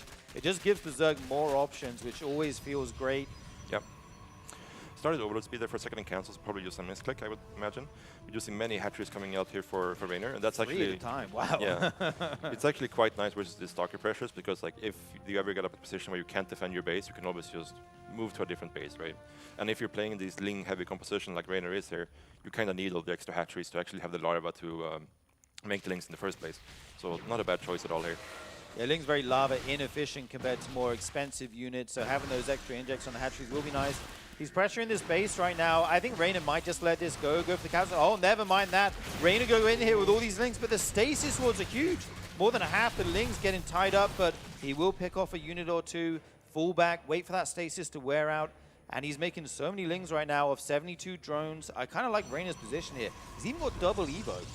Yeah, and Sound not really committing at all to this pressure, just wanted to force some units out. He's already taking into the same thing he did on the first map, which is double Robo Colossus here, and going into charge as well.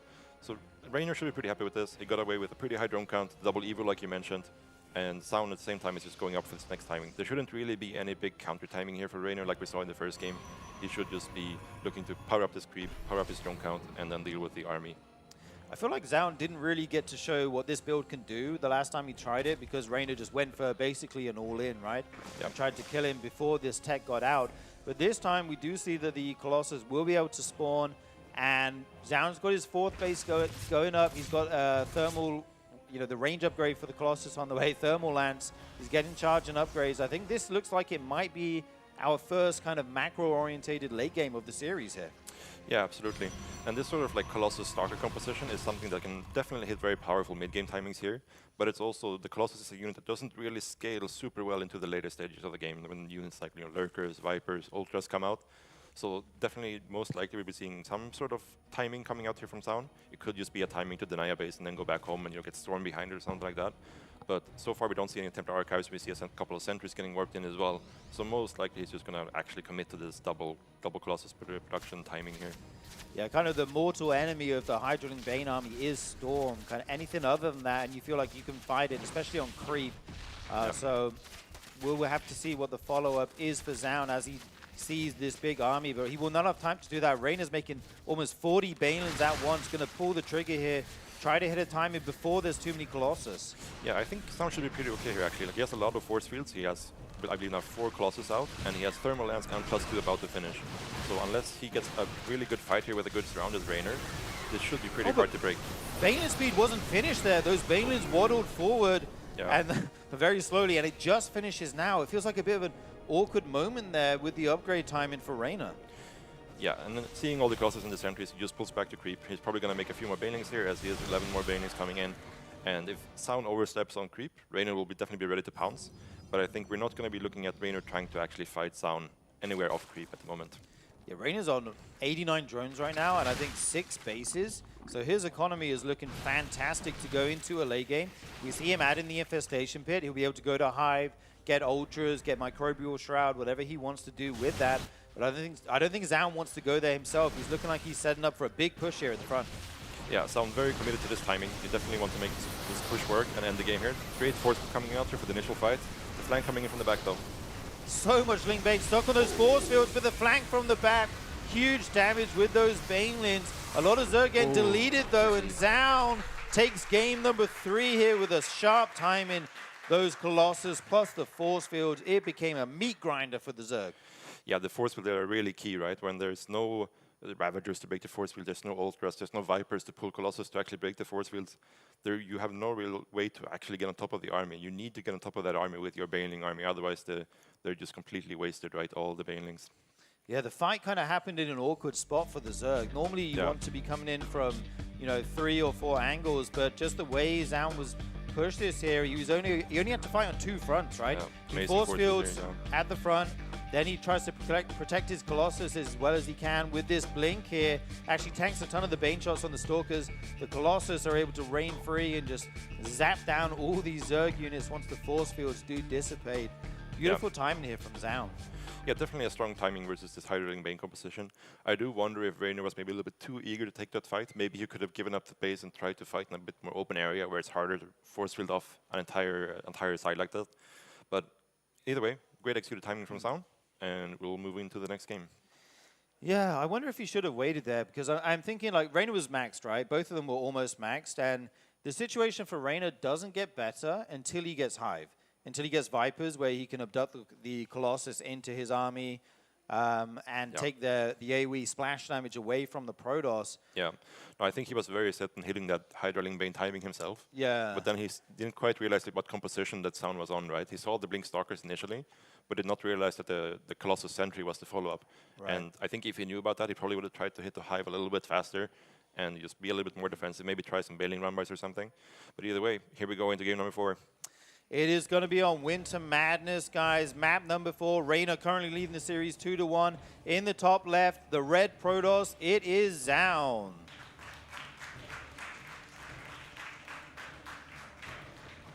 And in the bottom right, we have the blue Zerg player, Reyna.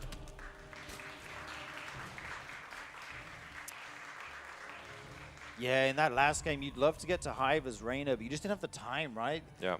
RSL forever. You love to see it. We want to keep this going as long as we can. So cool to see the crowd out here supporting the players. No, it's amazing to have a big tournament like this, this event like this. So much energy, so much positiveness. Feels amazing to be here.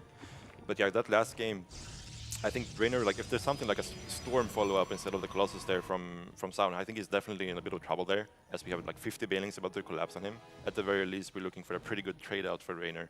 But in this case, just the complete counter composition basically for that time of the game. And yeah, Sound managed to just snowball it and carry it into the win. And we'll see what he chooses to go for here. Yeah, that was interesting because he did it off 4 bases, right? We saw Jumi try an attack with Colossus, but that was off 3 bases yesterday. Yeah. Reyna was able to hold that one, but this one, the Protoss player actually gets all the way max first. It still hits before Hive. Really cool timing there. Right now we do see this probe trying to deny some of the mining. Very standard opening from both players. We've got the Hatch Gas Pool and Gateway Nexus coming out for Zaun. Yeah, very standard so far. And most likely we're just going to see the Stargate. It's very rare to see any deviations from that really these days. Sometimes, occasionally, we'll see like the Robo into 4-gate Glaives kind of opener. But for the most part, Stargate should be what we should expect here. And from Reynor, he's just opening super standard this game as well, similar to the previous games. And maybe on this map, I think he's going to probably try to play a bit more standard. Trying to play the Hydroling Bank positions can be very good in certain situations, but it's really one of those things that can lead into trouble like we saw in last game. Yeah, I like this map, kind of going for a mid-game or even late game as the Zerg. Once the Protoss gets up to 4 bases or even 5 bases, it feels like you have a lot of ways to attack them and harass them. You can go into lurkers with Nidus networks. You can use the drop overlords. There's lots of ways to harass your opponent here. The Stargate is coming out for ZOUN. The question, as always, will be, will it be an Oracle or a Void Ray? We will see that shortly. Yeah, very shortly. And in the meantime, Reynor actually going up to 3 queens here again before the third, and just getting ready to deal with any adept. And the adepts coming across the map. Nice pylon block here from ZOUN. Doesn't really cost him anything, and will delay the hatchery a little bit. Reynor starting the overlord here just so he can make some use of the minerals he's trying to save up for the hatchery. Yeah.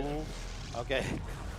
It's nice that he made 4 lings, because if you don't kill that in time and the adept gets across, you can suddenly lose your drone, and then your build can be thrown way off. Yeah, absolutely. The adept tries to shade in the main, but with the Zerglings there, does have to cancel. Yeah, and ZOUN being very conservative with the second adept as well, so no double adept pressure here. Just going to be looking to scout a little bit with the adept, force a couple of links, and be happy to go back home again here. And we're probably going to see the same dance as last game, where Reynor is going to try to move out across the map with these links, try to force the Oracle to stay at home, and in the meantime, just getting out as many drones as possible. Yeah, we do see this Oracle finishing up. Last game, ZOUN was actually able to get quite a lot of damage done at the third and the main of Reynor. I think he picked off a decent amount of drones, which always sets the Zerg economy back. You don't want to be losing those if possible. So he will take his third base here, and then once the second Oracle comes out, they will join up, fly across the map once he's safe. And again, Reynor not making too many. I think he has 4 lings already, so with these additionally, he may be able to pressure this base slightly, try to keep those Oracles at home. Yeah, definitely. So we can definitely see the respect that ZOUN is giving to Reynor, because this Oracle, if you have the 2 adepts still at home, it usually prefers to just go straight across the map. Yeah. But he left both the adepts at home and the first Oracle, definitely respecting Reynor's potential to make a bunch of links and try to cancel that third, right? Playing it very safe. Yeah, we do see the Oracle already taking a decent amount of damage on it. Shields, that's nice for the Zerg player. You're able to shoot these Oracles away before they commit to diving your drone line.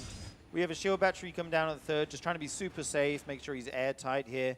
Roachron on the way for Reynor, so this looks like for the first time it could be one of these lurker builds we were talking about. It could also be a Roach Ravager timing or something crazy. We'll have to see what Reynor's cooking up. Yeah, should see the lair coming in here any second as well, combined with these 2 buildings. Just going to deal with this Ling or Adept Oracle pressure, and so far it's a better defense than last game, definitely. Yeah, I'm kind of surprised ZOUN committed to this. It looks like there were lots of Lings and Queens waiting for this Protoss army.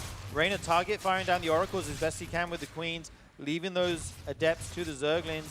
And right now he hasn't lost anything. Oh, no target fire on that, so only 1 drone going down total. Very good defense by Reynor. Yeah, the one thing I'm a little bit puzzled about here is the very late lair here from Reynor. Normally when you're going for this fast Roach Warren delayed Evo build, you usually time it with a fast lair, especially when you're going to something like +1 melee or range attacks here as Reynor. So I'm kind of thinking maybe that was a bit of a mistake. We'll have to see if we have something planned here in the meantime.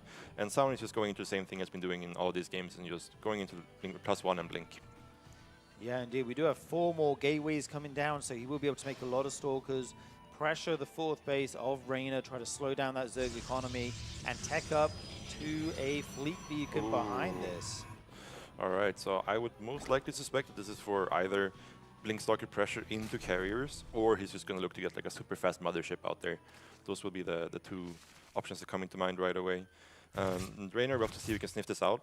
Normally, when you see like 6 gas here from the Protoss and you see some Blink Stalkers, you would expect it to be either, well, most likely Storm, or it could be like in the last game where you showed the Colossus. So kind of a nice mind game here from ZOUN, where he's going to show the same thing as he did in the previous game, but it's actually going to be something completely different. And with the second Stargate coming down, you would kind of expect that this is for most likely carriers. Could maybe be Tempest, but usually when you go Tempest, you would like to pair that with Storm, right?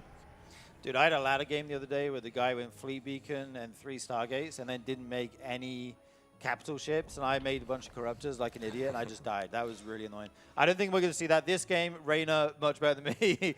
It is the Mothership coming out, and I imagine we'll be seeing some Tempest or carriers. Yeah. There we go. There's the first Tempest here. Blink is done now, and +1 is finishing up. Reynor already taking his 5th base right now, And his Infestation Pit, Hive already on the way before 7 minutes. Yeah, so this is definitely kind of build where if Raynor was doing what he was doing last game, which is going for this massive Hydroling Bane timing, it would be close to impossible for Sound to hold, right? With no Storm, no Colossus, no massive amounts of Gateway units. But in this case, kind of reading out on the mind games here right, a little bit, doing the same thing, selling the information to Raynor, and he's going to get the best case scenario for him, I think, is actually playing versus Lurkers with this setup, because normally when you're playing against Lurkers, you want to go into Tempest eventually anyways. Yeah. But he's just going to skip a couple of steps and just go there right away, right? Yeah, nice move by Raynor, by the way. He was able to cancel the 4th base of Zaun one time, slow down that eco a little bit, and I think now he knows it's going to be these capital ships. He has his Spire on the way. His Hive is almost done. He's getting +1 melee right now, which is kind of interesting to me. I'm not sure if he was planning... I'm not sure what exactly he was planning with that. You think if you go in lots of Hydras and Lurkers, the missile upgrade would be good? He's getting a second Evo here, so I suspect he's going to get both eventually here. But when you're making a lot of Lurkers and you're going to Hive like this, you're going to be pretty gas-starved in the long term. So you do want to end up making a lot of links down the line. So just getting the upgrades, when once you get Adrenal and couple of attack upgrades, these links become super, super powerful at dealing with Zealot run-bys or counterattacks or whatever, right? Yeah, wow, a lot of upgrades on the way. He's also got armor and Adrenal, the range for the Lurkers as well. Meanwhile, Storm is being researched for Zaun. He has a couple Tempests out with that Mothership. No carriers on the way right now. More gateways finishing up here. This game is starting to heat up a little bit. Yeah, basically just getting to the standard late game composition, just a little bit out of order by going the Fleet Beacon before the Templar Archives. But should end up in a very standard late game here, actually. And this is going to be the first time we're going to see a proper late game between these two. Dude, Raynor's on 101 drones. Yeah, this is definitely... Oh my god, I just noticed that. Yeah. I was like, oh, Zaun's got a lot of workers. He's on 80 probes. Yeah. And I looked at Raynor and there was 3 numbers there. I was like, what is going on right now? His economy is going to be amazing. I mean, you probably want to put some of those into some static defense as we go into this late game. Yeah, that's kind of the big benefits for Raynor of Sound doing this Fleet Beacon first, because normally if they go Storm, you still kind of have to respect the Protoss Grand Army and be a little bit careful. But seeing the fast Fleet Beacon and the fast Skytoss units here, you can actually go a little bit higher on drones and then mine a bunch of minerals and gas with those drones and then turn them into static, so you have a much more stable setup going into the late game. Yeah, definitely. We were talking to Raynor before this series, and he was saying that he thinks if you can get to the late game against Protoss, it's not too bad, it's playable, you have chances to win. So it looks like for once we are going to be seeing this kind of late game here. He's getting his Corruptors on the way. Could be a Broodlord transition here as the Greatest Spire finishes up.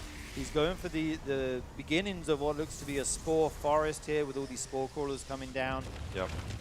Yeah, so this is the time of the match where this is kind of the tricky part for the Zerg when you're trying to get into the late game, where you need to have a lot of upgrades. You need double Spire upgrades, you need Infestors, you need Vipers, you need Broodlords, a lot of expensive units to get.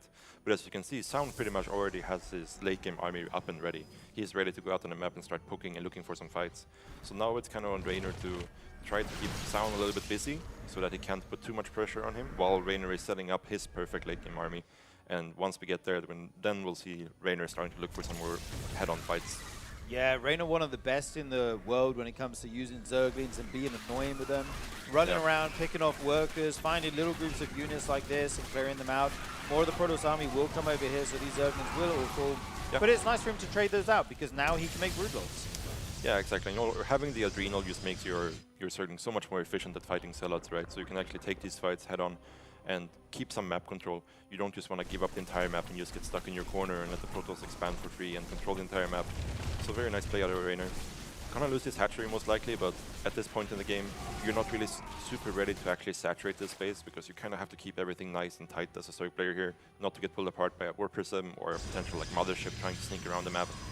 So Raynor take it slow. Yeah, I kind of like that he went for that base. If you take kind of the bases on the bottom left side of the map, that's very close to the Protoss 4th base, so they can warp units in there like Zealots, run them down to your base super quickly. So that does kind of make sense. We have a second Spire coming down for some more upgrades. This War Prism is hanging out in the airspace right now, and when the Zerg's not looking, he's going to try and warp in a ton of units in the natural or the main. This one Stasis gets a lot of Zerglings here. Yeah, at this stage of the game as Raynor, you're pretty much just looking to avoid the army, because the way the Tempest function with their long range is that if you're close to the army, you're just going to constantly be bleeding out units. but you can actually fight it, but you just want to take one big fight against it. You don't want to have this constant trading back and forth.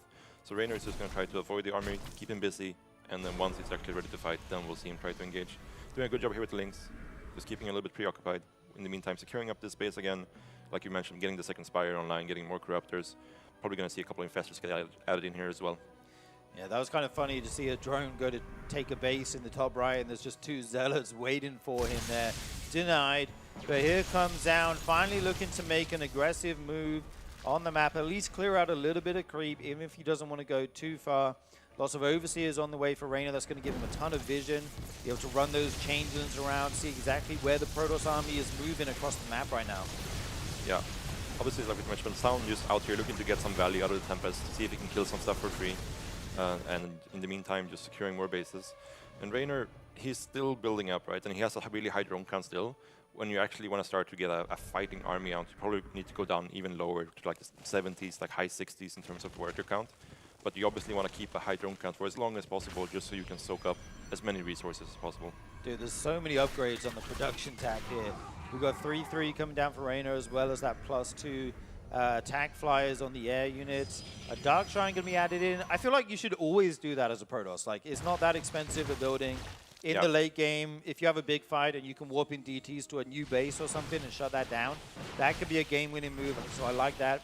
This little hit squad of Stalkers and one Observer picks off some creep there, whilst this War Prison that we saw in the airspace finally gets put to use as he denies a hatchery there.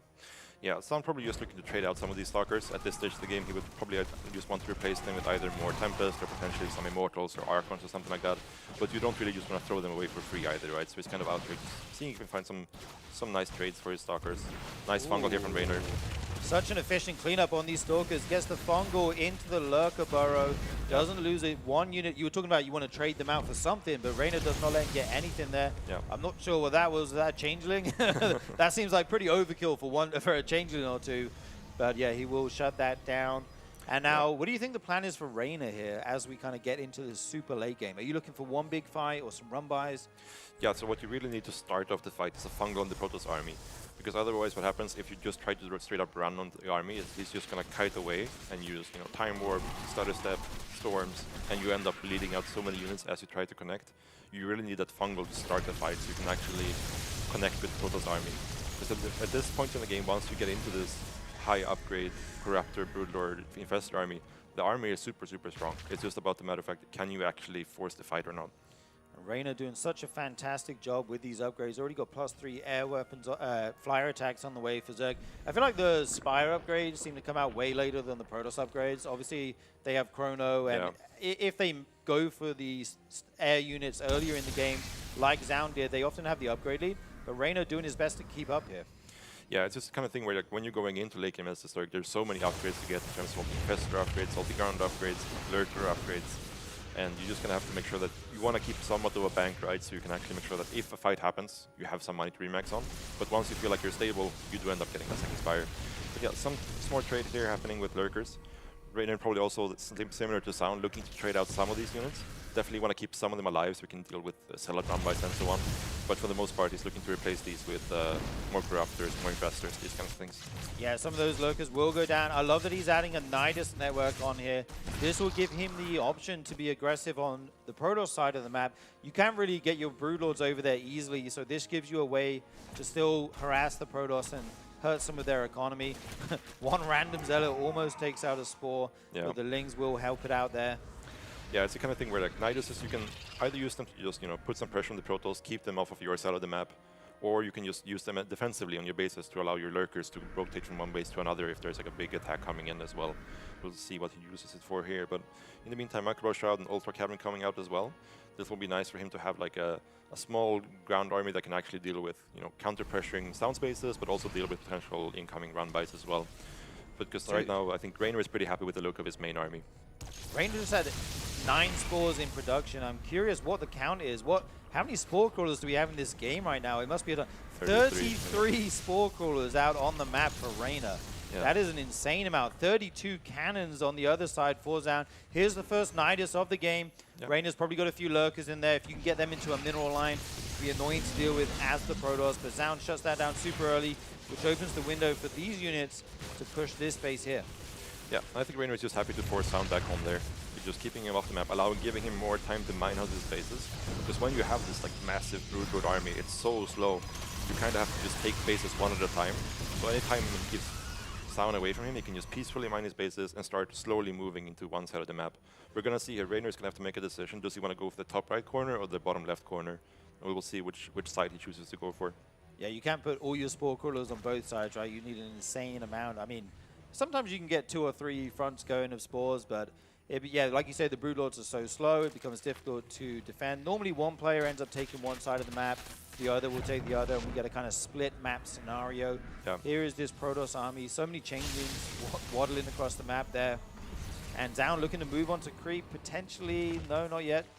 Yeah, I think Reynor is almost at the point where he's ready to start looking for fights more aggressively here. And this kind of thing, he doesn't really want to fight. Oh, great feedback there from Zaun. Gets one Tempest though. Yeah, those Vipers lose all their energy, not able to abduct anything. And the Tempest going to work on this static defense of Reynor, getting a lot of value over time with their super long range attacks. Yeah, so this is kind of situation where, as a Zerg, you do want to eventually pounce on this, but you want to make sure you actually have the army you need to take the fight when you do it. So he's getting 2 more Broodlords, 2 more Corruptors, and I think pretty soon we're going to start to see him looking for a fungal with an Infestor, most likely. In the meantime, you can also just give this up. It's only one hatchery. It's not the end of the world to lose it. And at this stage of the game, the army matters way more than the actual bases, because the army is just so expensive for both players here. There's so much value in each of these armies. I feel like these games always come down to one big fight. And it's always about who can take the better engagement, use their spells better. It's so difficult on both sides. You have so many abilities, right? Yep. You've got Storm, Fungals, Microbial Shroud, all these different spells and units you need to control separately. You don't want them all doing the same thing. So the control becomes very important. I like that he's adding in some Ultralists here. They will not take much damage from the carriers. They'll start to clear out some of the ground army. Maybe force Sound to make some Immortals to deal with them eventually. He does have a couple in the mix there. Yeah, and you can also just use them to pressure the other side of the map. If Sound's army is on the right side, you can use the Ultras to pressure on the left side, force him to either leave units or force him to rotate around, just to buy some time here.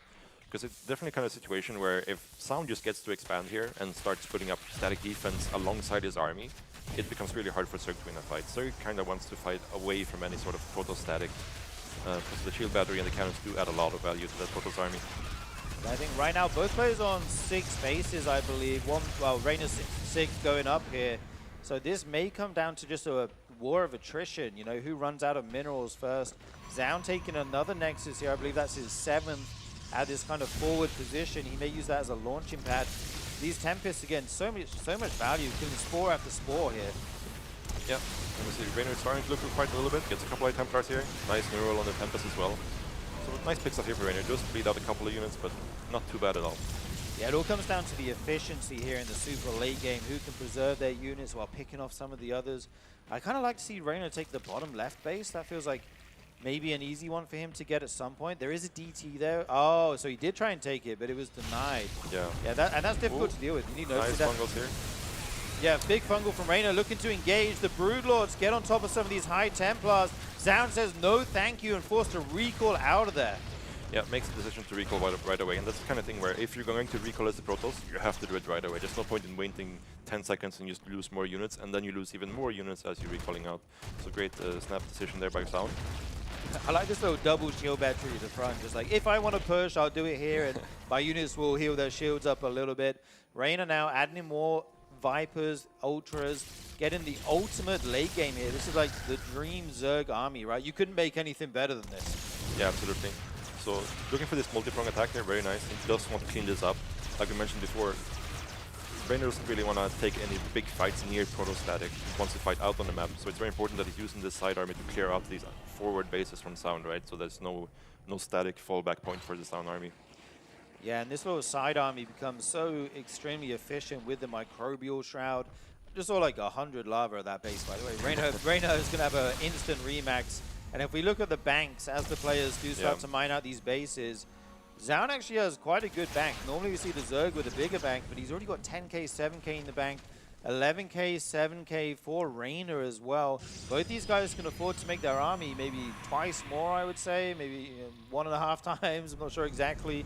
But they will both have a huge Remax behind this. Yeah, like you mentioned earlier, I would like to see Reina start pushing a little bit into the bottom corner, because he is getting to the point where his first 3 bases are basically completely mined out at this point. And you do need to start moving over to the other side of the map, not to make sure that Sound doesn't get to fortify too much of the map. You do want to be able to force the rotations out of the Sound army, so you can actually get the chance to clear out some of these outer bases. Yeah, we do see him take that hatchery now. That is nice. Meanwhile, he's going to push this base with quite a lot of Ultralists, actually. This will tear through the static defense. This High Templar can't really do anything. Basically, anything except Immortals or air units are not going to be able to deal with these Ultras.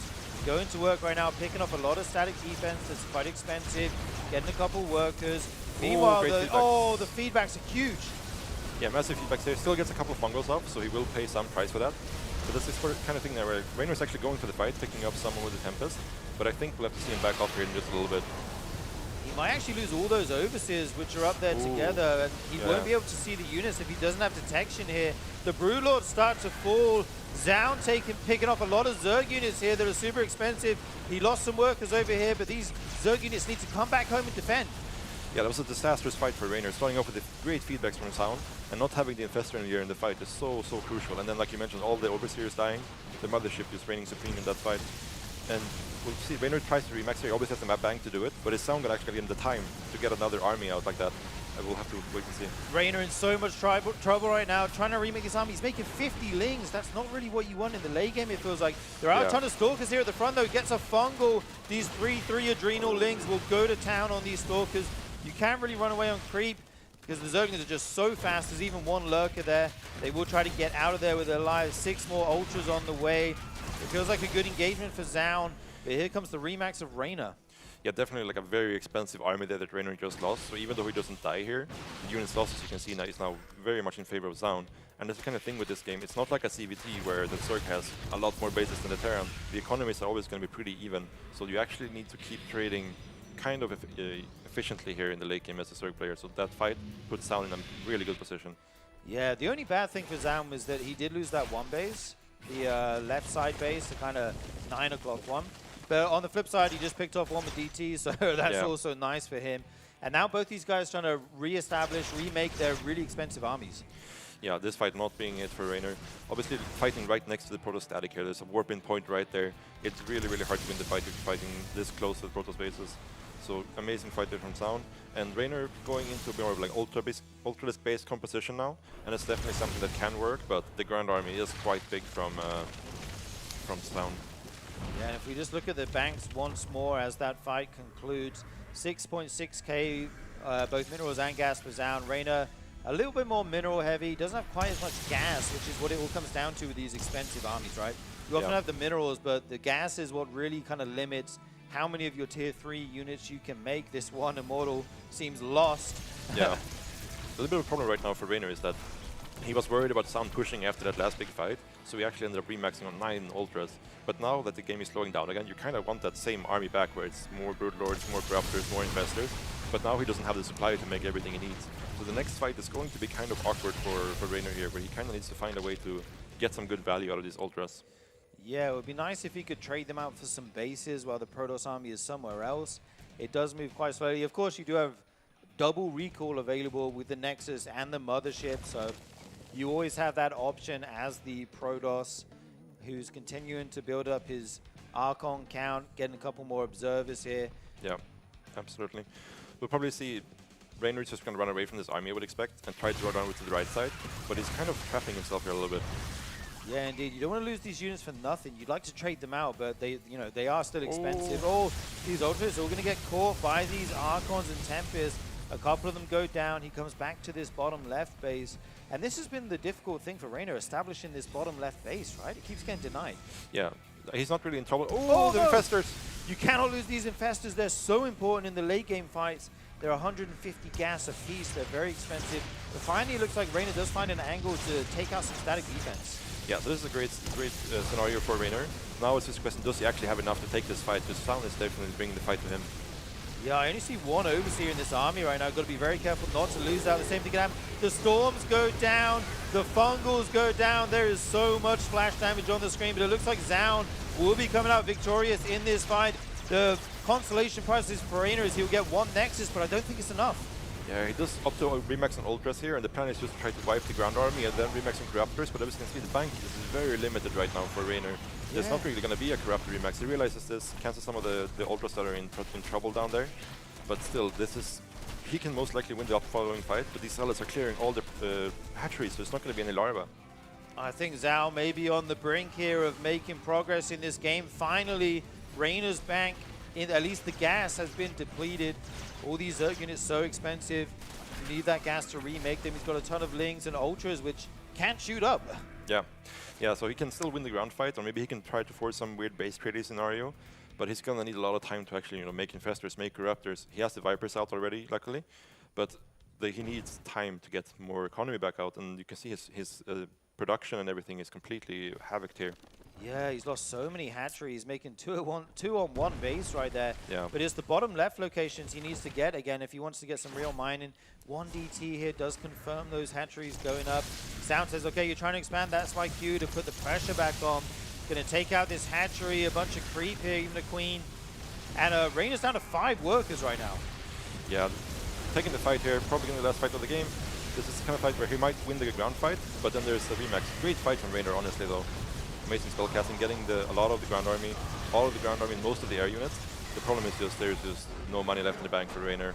GG is called. Zaun takes map number 4 with a very excellent late game army composition, and we are all tied up here in the series 2-2. Yeah, definitely just taking very slow there, right? Just going straight into the fleet beacon, just getting the army he wants to get from the start, and just very slowly taking one base at a time, being very active, or not super active with his army, but very positional with his army, getting some values with Tempest here and there. And as soon as he saw some weakness, and he picked off those Infestors with the feedback, he immediately knew that he can take a good fight. And I probably think Rainer should have just pulled out of that fight, but then ended up happening. And on the remax, it gets very, very messy. Yeah, very complicated late game to navigate there for both players. Zaun able to come out on top. Let's take a look at this fight one more time, the last fight of the series. There's just so much here from Zaun. Rainer had a very good ground army, like you said, but he wasn't able to deal with all the capital ships of the Protoss. Yeah. Playing as fast as he can right now to try and take out something. Yeah, it's the kind of thing where maybe you end up taking a good fight at this point, but because of how all the earlier fights went, you need to somehow equalize the units lost time. And if you can't find an extremely, extremely good fight, it's really hard to do that. So it's really important that the first couple of fights go away. All right, guys, we are going to give these players a short break here, as that was a very long game. They played 4 in a row right now, so they need a moment just to recoup themselves. Yep. We will also be taking a break, but don't go anywhere. More StarCraft 2 action coming up soon. He's got the 4 Templars. The Lings are going to hit over here, but I think he wants to basically come... He wants to try to kind of flank the army as it would come over here. So he didn't even defend. So he's on 3 bases. The 4th base has been picked off. Another stasis trap gets defused there by Solar as well. And looking at the minimap, he's setting up for a mighty big surround. A ton of units here. This junction is centrifugal hooks finally now completed. Now the full surround coming in on Zaun's army. Those Bailings also from the top ramp. There are storms everywhere, but not enough coverage to deal with what Solar's dishing out. And just as you predicted, Tasteless, this timing attack completely barrels over Zaun. GG. We're tied up 1-1. Super smart here, and +2 melee is on the way as well. I think the next wave could be where this gets decided here. Yeah, and you can see the War Prism coming in kind of signals that MaxPax, if he holds this, is going to be ready for a counterattack. Or maybe he's going to use that to harass here. But either way, he's got plans further along in this game. But man, dude, Solar's got so much. I think he can just overpower the situation. You can see the Nexus is almost undefended as MaxPax tries to reposition to at least not lose his army. Probes being mowed down, 10 killed already, as the smaller army over here for Solar is still just toying with this army onto the side. Wow, all that Protoss army moving up through the middle, they're going to leave this 4th base to just potentially die. It actually will go down. Huge pickoff for Solar here. He's looking in control. He actually lost a lot of army there as well, and these Zealots are running wild at this base on the other side of the map. This game is getting out of control here. The Lings are going to come surround this. I don't think that Protoss has done enough. And I don't blame Max Pax for moving out, but I don't think this ends well for him. I think this is a real Hail Mary moment. Oh man. Okay. Even the War Prism going down there. The harass is not going to happen now. And, I mean, you would have to push through so much. And we're looking at a Protoss that's, like, barely on 3 bases, you know. Yeah, it's hard to defend against Hydraling Bane. It's even harder to attack into it on creep with similar numbers. Like, yeah. These Lings are going to find the 4th base trying to go up again. They will get the cancel there, presumably. And you can't attack onto creep here as Max Pax. Well, I mean, the Zerg army is too fast. The Banelings will get the connections. Okay, so I think Solar, you know, he steps back a little bit. He knows, okay, I'm in a winning position. I can let him overextend, or I can let him kind of shark around the map, but not really do any damage because he can't attack me and remake my base, and then I'll go kill him and win the game. Right. Yeah, he's still on a really good work count here, up in the high 70s. And these storms have been so pivotal in keeping Max Pax alive, but at some point they may run out here. Oh, I like that. The Contaminate on the Nexus. Keep that probe count low. Don't let it make too many. Yeah, it's smart. I mean, you know, at this point in time, Solar's doing the final punishing killing blows. This is going to be, I think, a 360-degree amount of damage coming through. Welcome back to the RSL, guys. I'm Surgeon. Joined with me on the desk is Sort of. We are currently in the 3rd place match of our offline finals here at the RSL. It is currently 2-2 between Reina and Zaun. We just finished a super long late game here, Sort of. Yeah, this series so far is definitely delivering. We've had a bit of everything. We had fake Queen Walks, we've had Colossus Stalker Earlings, we've had Carrier Rushes, and now a super long game. So we'll have to wait and see. Obviously, we talked about the map pool earlier here, and now we're going into Botanical, a bit more standard maps. So maybe we'll see more of the late game, or maybe they'll try to bring something out. Oh, and Tyrant Control. Much love, guys. We are going to be jumping into this game here. In the top left of the map, it is the red Protoss Zaun.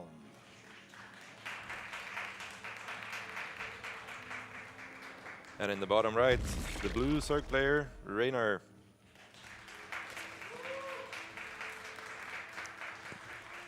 Now, if you want to talk about big maps, Botanical is about as big as it gets. I can't count the number of bases. I don't have enough fingers, but there are a lot of them on this map. Yeah, there's a lot of them. So it's definitely potential for it to go very long again. But I'm more expecting to see something like he did versus Classic from Raynor here, where we see maybe some lurker play, but he goes into a more aggressive route, like single Evo chamber and just trying to put heavy pressure on him. We'll see if that ends up happening. We could see Sound doing something crazy again, like a double Stargate play or something. So we'll have to see how this plays out. Yeah, indeed. I mean, you have the choice to go for a really macro-orientated build here on a big map like this. You can also flip the script and say, okay, that's probably what you expect. I'm going to all in. I'm going to be aggressive. Try to deal some damage to you. We'll have to see what these guys want to do. Right now, we're looking at a standard hatch gas pool. The Gateway finishing up here. Probably be taking his Nexus shortly. And the probe does come over. Not early enough to block the hatchery, though, this game. Yeah, not early enough, but still going to be annoying here in the middle line. And force some drones of mining and just losing a few minerals for Raynor. But yeah, on this map, you could definitely expect some of the more standard play. But again, Raynor, looking at last game, he might want to take it a bit more aggressive, or maybe he looks at the game like, actually, no, I was fine. I just needed to take the fights a little bit better, and I would have been completely fine. That's also another option for him. Yeah, I kind of liked his choice of builds in the first couple games where he was aggressive and he took it to Zaun. It looks like he's going to be, like, we haven't seen him go for quick storm yet, right? He's often going into quick air units, which can be punishable with some timings. So Raynor may be thinking about that as we do go into game number 5. And this feels like such an important game, right? Yep. Because if you go up this game now, you kind of have a free game that you can throw away with an all-in or something. Or you just need the one more to close out the series. So this game is very pivotal for both these players. Yeah, I think like the build that Raynor did on Mothership, where he just goes with massive Hydraling Bane timing, would be great versus all the other Sound builds. But he might be a bit hesitant to bring it out again, because what if Sound does go back to the Colossus Stalker play, right? It's the thing where it can still work, but your timing window is way shorter versus something like Colossus Opener compared to a double Stargate follow-up. Yeah, indeed. We're kind of getting a little bit ahead of ourselves, as right now the Stargate is on the way. Yeah. Third base goes down for the Zerg. He's getting his Zergling speed. He did take drones out of gas, so he's not going to be too aggressive here in the very early game. And it'll be up to the Protoss to try and harass the Zerg player a bit with these air units. Yeah, just first adept coming in here, getting some scouting done, just making sure that we actually have the Zerglings and stuff like that. He might finish this trade actually. Oh. Good microphone Rainer, keeps the first round alive. Oh, does lose the second one. One drone goes down, more drones pulled here. He loses the second one. This is just one adept. It shouldn't be getting this much damage. Okay, finally it goes down, but 2 drones go down. A Spore Crawler trick was forced, and you lost a little bit of mining time there. That is a big success for SEOUL. Yeah, massive success, I would say. Like getting 2 drones there, and also, like you mentioned, forcing the idle time on the rest of the drones. That's a massive, massive damage that you don't really expect to get from a single adept like this. And look at the income advantage already up in the 300-400s for SEOUL. He is following this up with double Oracle, so he will have the opportunity to go for some more drone kills. Sending it instantly across the map. So normally, we've actually seen him keep them at home a lot, respecting Reyna's ability to pressure that third base with Zerglings. But this game, he's feeling a little bit more confident after that early start. Going to fly this first across Oracle straight in. There will be Queens here, though, to greet it. Yeah, and Spore's already up. Might lose a drone or 2 here, but that's kind of okay.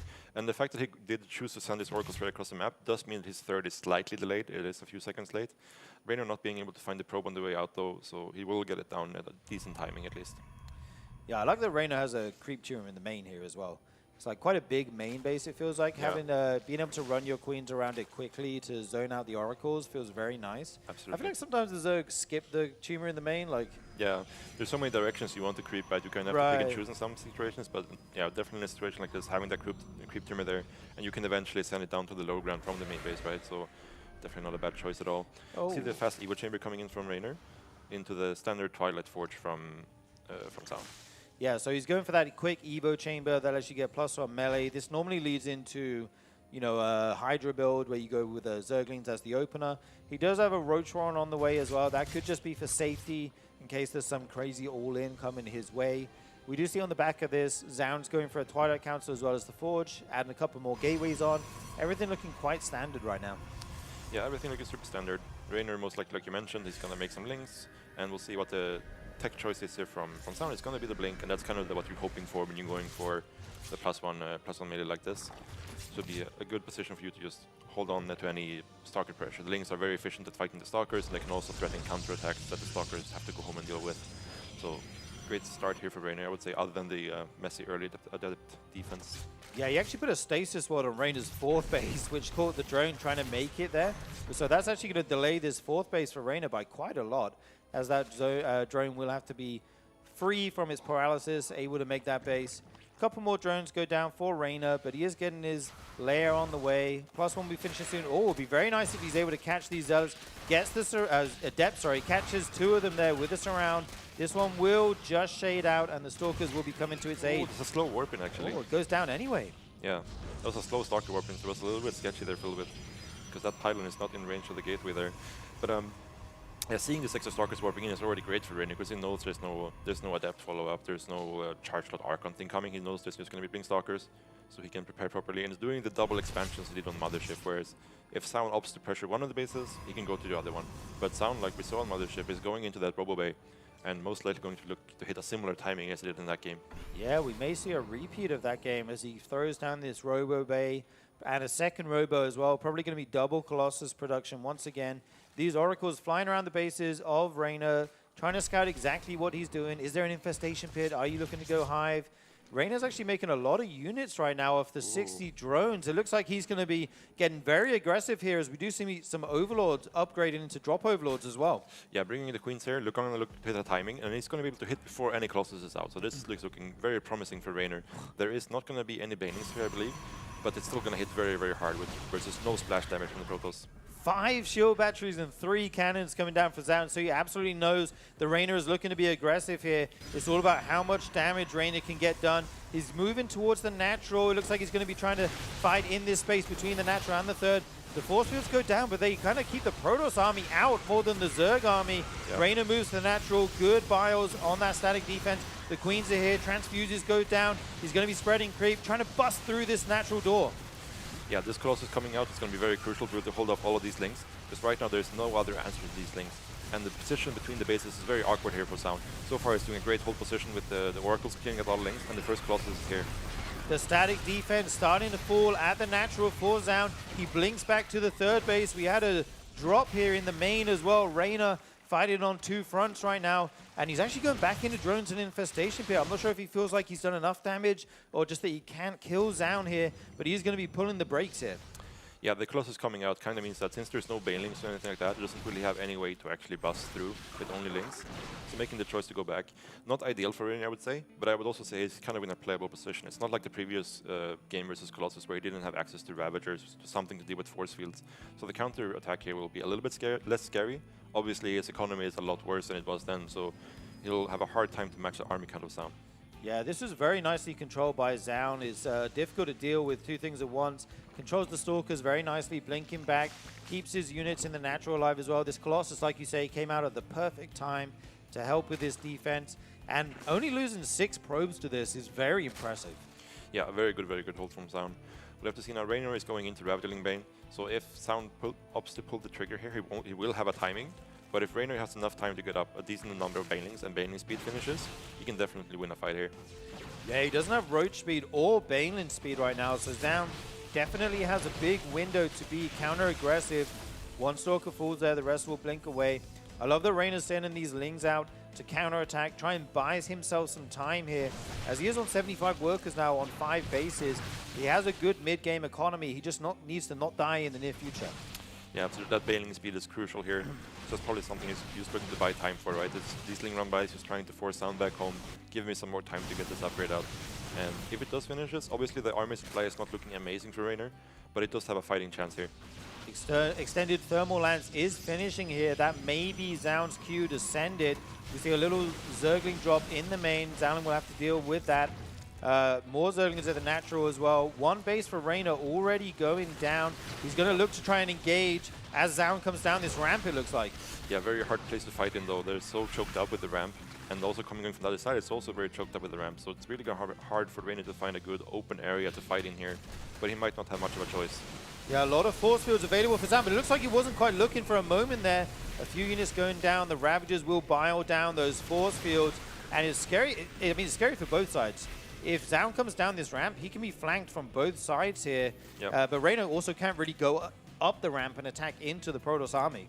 Yeah, Zaun's timing is right here and right now. When this Vipers comes out with energy, it's completely done this push. And there's no Templar Archives behind it. There's no more upgrades coming in, so he's really going to the fight now. Yeah, the Vipers trying to get energy for Abducts, but Zaun pulls the trigger. Baneling's moving in from the back.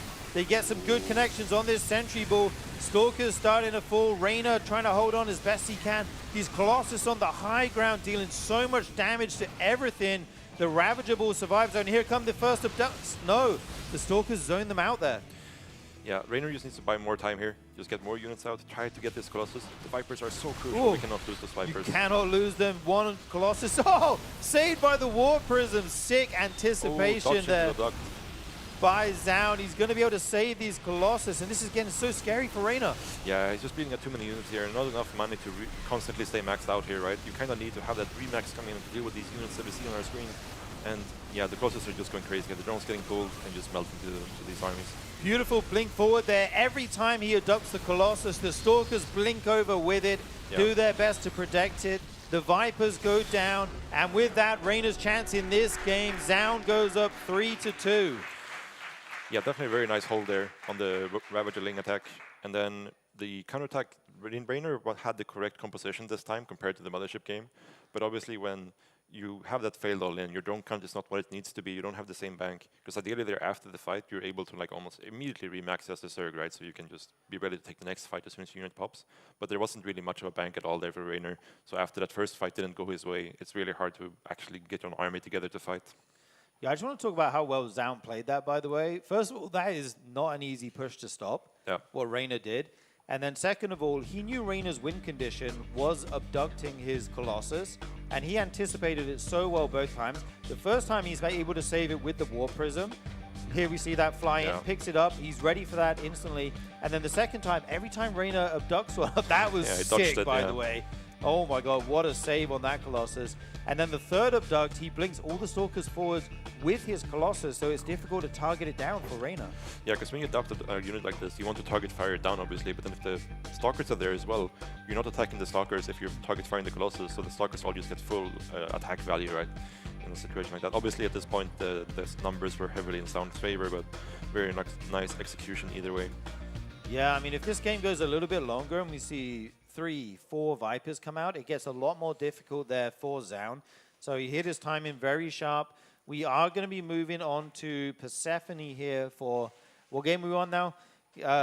Game number 6. Game number 6. Yeah, Zaun now on match point. He needs just one more win to close this series out and claim 3rd place at the RSL. In the bottom left, the red Protoss, it is Zaun.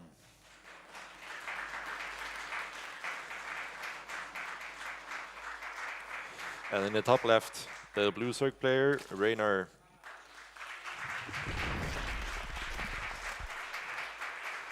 It is Raynor's last chance to stay in this tournament, guys. Lend him your energy if you're a fan. We need to see him take this map if we want to get a game number 7 and this series go the distance. Now's the time to bring out your best build. You know, whatever you think has the best chance to work. We are on Persephone, which is a very kind of standard map, apart from the somewhat short air distance between the main bases. Yeah, I would say traditionally Zergs kind of like to play on this map versus Protoss for the most part. We have seen Classic pull out the War Prism Charged Archon build. That's the War Prism get across the map very, very quickly, right, due to the main base locations. But there could also be Sound. I'm not sure if that's something he'll be likely to put out. Maybe he'll pull out something weird, but I would more likely expect him to go into the same we've seen so far. Man, StarCraft fans eating well today. What an amazing series we have on our hands. These guys playing their hearts out here. Game number 6 already. Standard openings once again from both of them. Hatchgas Pool and the Gateway. Probably going to be a Nexus follow-up as he hits 400 minerals here. Nice and standard. Yep. Just see the core coming in as well, and 3rd hatch here eventually from Raynor. And as the usual business, just being a little bit annoying with the probe, harassing those minerals. Raynor getting across the map with the Overlord, just going to see everything this time and know exactly what's coming his way. And we'll have to see what they go for. I think Raynor, again, he's just going to try to probably hit some sort of mid-game timing again. I think that map was a little bit difficult for it to actually get into the natural there on the previous map. We'll see if he does something similar here. Yeah. Yeah, I was kind of expecting Raynor to go for the fast Ultralisk build, like one game in this series. It seems like he thinks that's, you know, pretty strong in this matchup, but we haven't seen it yet. That could potentially come out here. I really like that style against Protoss. It feels like you have so many chances to take good fights against them in the late game, and the games kind of get scrappy, lots of multitasking and stuff, which I feel like he excels at. What would you think Raynor's, if you had to pick, I know you can't know, but if you were to guess, what do you think Raynor's thinking here as we go into this game? I'm probably thinking that you don't really want to go to another late game here. Maybe in game 7 if you get there, but for this game I don't think you want to have a long dried out game 6 and then you have to go into game 7 as well afterwards. You just want to try to do some sort of mid game or like semi early late game focus here. So I would probably go for something like Lurkers and then try to play it very aggressively. Try to end it on like a single Evo chamber. That kind of style would be most likely coming out here. But also depends really on what Sound does, right? Sound can definitely throw something that will make the game weird. Yeah, for sure. We do see this first Adept. Let's not forget, this one Adept did a ton of damage in the last game. Yeah. 2 drones going down, as well as all that mining time. This time, it will be shooed away by the Queen and the Lings. He already has his creep spread out the front, so this Queen can walk very far forward. The second Adept joins up now, and this is the moment where he might decide to commit to a Shade. Depending on how many Zerglings he sees, they are waiting for these Adepts on the ramp. Yeah, he just cancels nice and safe. Just happy with seeing the units, and got the Oracle coming in behind as well. I believe we see a 3rd Adept moving out as well on the map, actually.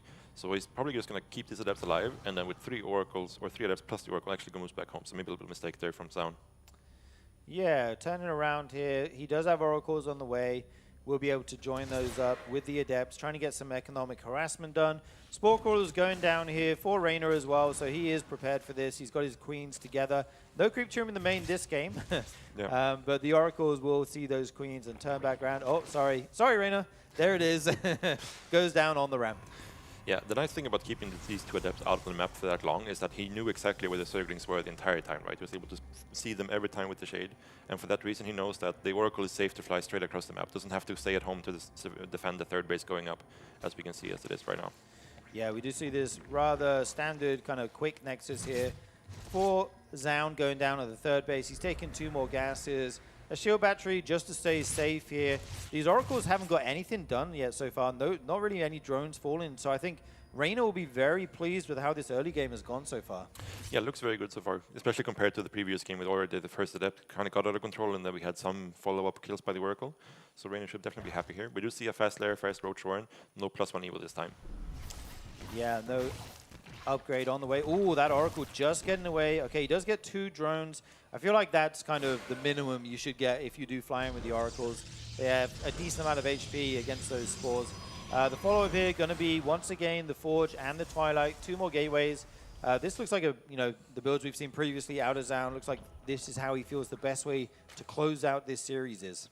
Yeah, slightly faster Twilight Council, but still goes into the blink, just the Forge a little bit delayed here. So it looks very similar to before. We see 3 more gateways coming in as well. Might look to put on some pressure, or maybe he'll add on a couple more gases as well. We'll see. Another gateway coming in actually leads me to believe that it will likely be something like a 6-gate pressure here for coming out of Zaun. Yeah, indeed. He's going to be able to move across the map with these Stalkers. He wasn't forced to make more Adepts than he wanted to, like we did see in another game.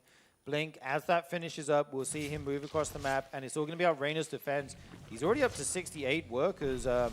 Sometimes it feels like you want to be around the 60 to 66 mark to deal with this. If you make too many, you don't have quite as many units. Yeah. I would say Zaun has been really good about his reads this game in terms of what he goes for in the mid game with these Blink Stalker openings. Like in the first game was the only game he really got into trouble by going out on the map and getting caught by the Hydra Link. Yeah. But that was after like a weird Queen Walk kind of happened. In most of these games he's had a good read. In the previous game when there was melee happening, he didn't do any pressure, he just kind of stayed home. And in this game when there's like Roach opening, or into Hydras in this case, but there's no +1 melee, seems like he's committing a little bit more. And as I say that, he is getting 2 more gases. Yeah. So maybe he won't go across the map. Yeah, I thought this was looking like he might be trying to be aggressive with those units, force out a lot of Zerg units. He throws down the 5th and 6th gas to the 3rd. That's normally the sign that the Protoss is looking to tech further in the matchup. We see a Robo going down as well. We'll have to see if he wants to go into those Colossus that he likes to see. We don't see a Robo on the way yet, but no, it is once again going to be a Fleet Beacon as well as a second Stargate here. Yeah, it could also be this thing with the extra gateways. You just have the gateways in case Reina does something like he did in previous game with the Ling Ravager attack. You have a bunch of gateways you can warp in Stargates if you need to. And immediately after seeing the Infestation Pit and the Hydra then goes into this double Stargate play, so he's getting ready to get Tempest to deal with these upcoming Lurkers, most likely.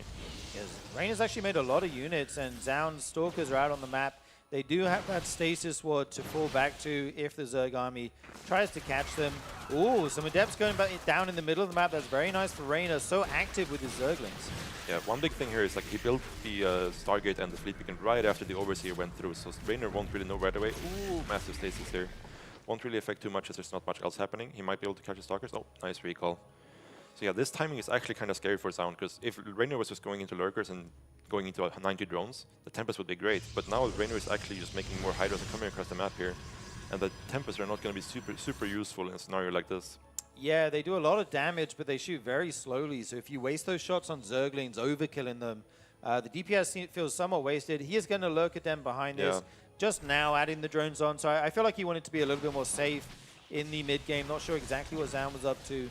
We see him scouting here with the Overseer and these Changelings. Oh, the Changelings will actually taken out by the probes. Yeah. I would say Zaun has been really good about just making it hard for Reina to know what's going on. Doing different build paths every game, and every kind of path he's taking requires a very strong reaction from the Zerg player. And Reina has not been able to quite figure out exactly what's going on to hit the correct timings at the correct moment. Yeah, we do see the Tempest starting to come out here. I don't know if Reina knows about them. This might be the first time he sees them, but that 4th base, okay, now he definitely knows about the Tempest. That 4th base being forced to cancel is nice for Reina. He's up to 5 hatcheries of his own. I think he's on already up to 9 gases with the 84 drones, so he has a very strong economy here. Going to be going for some Lurkers, and you can kind of play on Lurker, Hydra Ling until the Skytoss army gets to a certain critical mass, right? You can kind of distract them, hit multiple locations. Yeah, absolutely. And definitely in a case like this, it's a little bit scary for Zaun because there still is no Storm. It's just the Stalkers and the Tempest. And Reina's standing army is actually quite hard for him to deal with at the moment. We'll see if Reina realizes how strong his army actually is right now. It looks like he's actually gearing up for this fight, and I think it's going to be quite hard for Zaun to hold on. Yeah, Reina attacking in 2 locations at once. The 4th instantly cancelled by Zaun. He realizes he can't hold this as this massive Ling Hydra army storms in here to the 3rd base. He's trying to get us around on all these Stalkers. The Lurkers burrow. The Tempest firing as much as they can, but there's so many Hydras here. They fall back to the shield batteries at the third base. Zaun trying to hold on as much as he can. Reyna's maxed out, reinforcing this instantly with his bank. And the Stalkers are starting to fall. These Tempests, if they go down, it could be the end here for Zaun. Stalkers falling one by one. Is Zaun able to hold on here? So many probes starting to fall. Yeah, already a really great trade for Reynor because it's 17 Hydras was in production. So even if Zaun somehow managed to actually stabilize here, there's going to be another wave coming. And we still don't have any Storm anywhere near completing. The only thing he has going for himself here is a Mothership coming out, but there's already multiple Overseers out, there's multiple more Hydras coming on. He's going to hold his third base for now, but the second wave is going to be extremely hard to stop.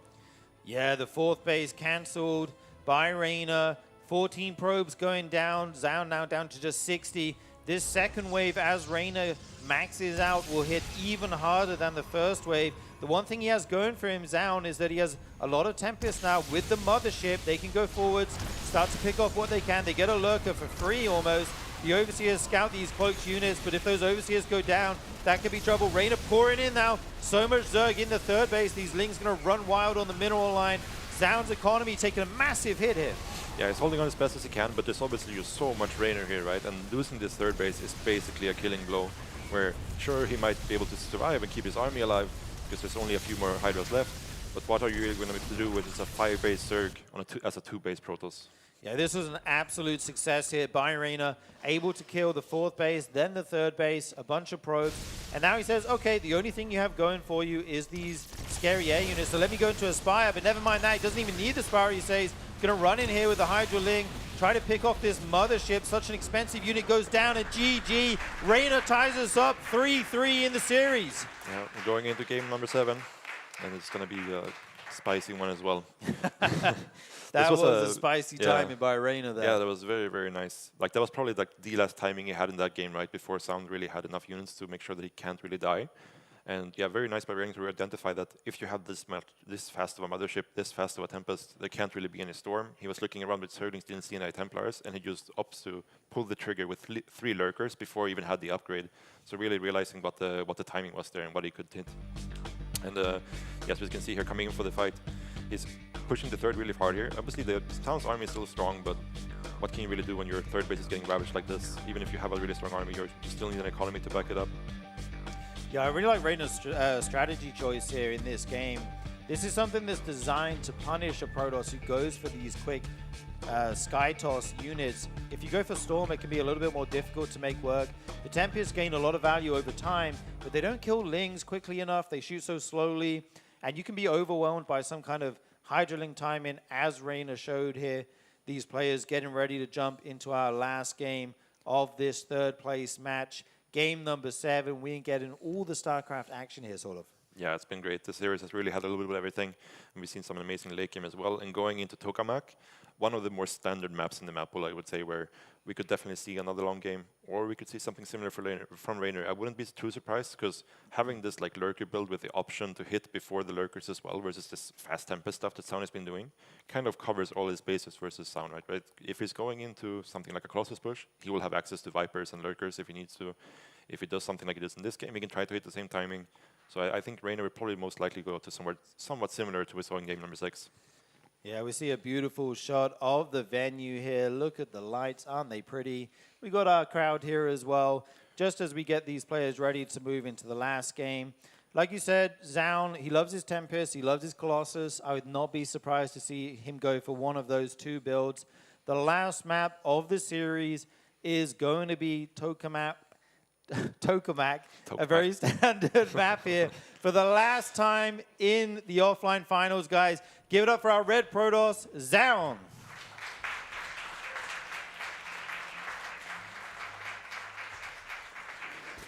And in the bottom left, we have the blue Zerg player from Basilisk. It is Reynor.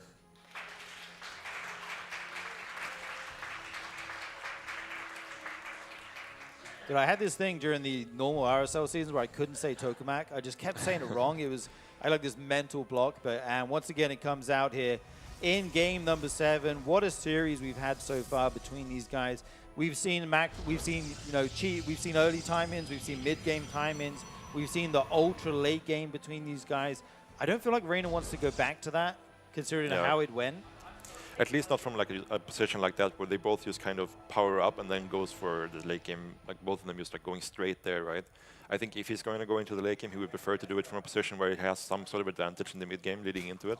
So you have this like bigger bank, or you have a traded efficiently going into the late game, so you have some sort of buffer. Yeah, it seems like Reyna's done really well with these Hydralisk timings against Zaun, because he often goes for the quick air units, or even able to hit them before the Colossus come out, which obviously are really good against Hydras and Lings with that light tag. Right now, though, we're just starting to build up here. We got a Nexus on the way. Hatch gas pull for Reyna. Wasn't blocked at the natural, so can take his base there. And yeah, it's all about the tech that we see come out in the near future. Yeah, it's really cool play from Sound, where like he has this like opener where he does pretty much the same opener every game, but then he kind of reactively decides where he's going to do it. It feels like if he sees an early Evo chamber, he's more likely to go into something like Colossus. If he doesn't see the early Evo chamber, he's been leaning more into these fast Tempest builds when he sees the Infestation Pit and the Hydroden. So we'll see what it ends up doing this game. Reyna might try to do something tricky, like throwing an Aspire in there. Could definitely mix things up like that. But at this game number 7, I would suspect most likely we're just going to see him go for something similar to last game. Yeah, and it's interesting to look at how well the early game goes and then how much that affects the outcome of the match. Like the games where we see Zaun pick off a decent number of drones, he often ends up going on to win. But I mean, it can be 20 minutes later or it can be 10 minutes later, but these small amounts of damage you can deal in the early game, they start to snowball things in your advantage. You get that income advantage, and you can take that all the way to a victory. Yeah. Right now, we do see him making the Stargate as well as the Adepts. Looks like he'll be doing his normal thing. Yeah, obviously, CVP is such a timing-oriented matchup, right? Where there's aggressive timings for the Protoss players, but there's also counter timings from the Zerg player. And like you mentioned, a lot of this comes down to, do you get successful harass off as the Protoss? Do you manage to get your third up without any delay from the Zerglings and so on? Like these things matter a lot as they snowball into the later game. And yeah, so far, everything looking very standard. First Adept coming in here, 4 Lings ready from Raynor. I don't think we'll see the straight finish. It does get cancelled. Yeah, that would be a very risky one. This Adept trying to do what it can. Already lost a decent amount of shields. I don't think that would do anything except wait for its buddy to come across the map. If he... Oh, we actually don't see a second Adept coming here right now. It's going to be stuck in the wall, making sure there's no Zerglings running in there, as we see the Oracles coming out here for Zaun. Yeah, just playing it nice and safe this time, keeping the second Adept at home. Doesn't want to let any sneaky Lings in to see what's going on. And Sound most likely just going to secure his third here. You can see he's kind of keeping the Oracle home a little bit, respecting the fact that there could be Lings out of the map. We've seen in the games where he does still have his Adepts out on the map, he will send the Oracle straight across because he knows where the Lings are, right? In this situation, he doesn't really know where the Lings are, opts to keep the Oracle at home, and secures the third. Yeah, Raynor does see it exactly as it goes down, though, so he knows this is an early third base before 4 minutes. That already gives you a lot of information. You can't be all in if you're also taking this third this early. So good scout there by Raynor, gets confirmation of that. And he didn't make too many Zerglings here. If you make a lot of Zerglings, you kind of have to try and delay the third, but he only made a couple, so he's able to get his drone count up as fast as he can. He will overtake Zaun in the 40s, which is kind of normal, I'd say, in this matchup. Yeah, Sound warping a couple more Adepts here. Most likely going to be going for his 4 Adept 2 Oracle pressure that he's been going for in most of his games here. In the meantime, getting a battery on the third, just securing that up. He might wait for this battery to finish before he moves out, or he might not. We'll have to wait and see. But at the same time, Twilight Forge coming down once again at the same timing as in most of the previous games. Yeah, and then the question will be, what is Zaun going to do after this? Will he go for those Tempests? Will he add on some Robos with the Robo Bay? Raynor going for the standard Leia and Roach Warren timing, adding in some more gas here. I like this Stasis Ward at the 4th base of Raynor by Zaun. Last game we saw, the Colossus push game, we saw the drone actually set that off. This time it's a Ling. That's very nice for Raynor. Yeah, also very nice from Raynor. He actually went around and came in from the other side. Because sometimes if you send the Zergling straight in, that Zergling is stasis on top of the place where you want to build a hatchery. So very nice play there from Raynor. Oh, that's actually so smart. I didn't even think about that. Yeah, very, very cool play. Gets one drone here. It's a little bit annoying. It's going to delay the 4th hatch a little bit, and that is something you really care about. In this case, it's not going into +1 melee, so you're less larva starved with this kind of opener, right? More likely we're going to be seeing the Hydra then, maybe Aspire, but the most likely it's just going to be some sort of Hydra-based play into Lurker would be my guess here, looking at this. Yeah, I feel like this is a good muta map. You have that airspace behind the third and the main base of the Protoss. We do see the Hydra Den going down. Like you said, Lurker's probably the more common option. Reina said he feels like this is a very dependable unit choice in this matchup. Or basically always gets you into a decent position in the mid game. Yeah, we have seen players like Chin also favor like Roach Hydra timings as well a lot in this matchup, and we do see Reina making some amount of Roaches. There is still no Roach speed though, so I'm actually not very confident in that happening. Some pressure coming in from Sound. Blink is still quite far away, so I don't suspect we'll see him commit very hard. More so just like move out to just force some units, make sure Reina doesn't get to drone up his 4th right away, and that's exactly what happened here. Yeah, good play by Zound, slowing down that Zerg economy. Infestation Pit is on the way now, so it's likely going to be those lurkers eventually. Reina taking some more gas to fuel that Hive economy that he will need. And it's going to be Colossus again as we see the Robo Bay and second Robo going down for Zound. Yeah, I think maybe Sound got a little bit tripped out here by seeing so many Zerglings.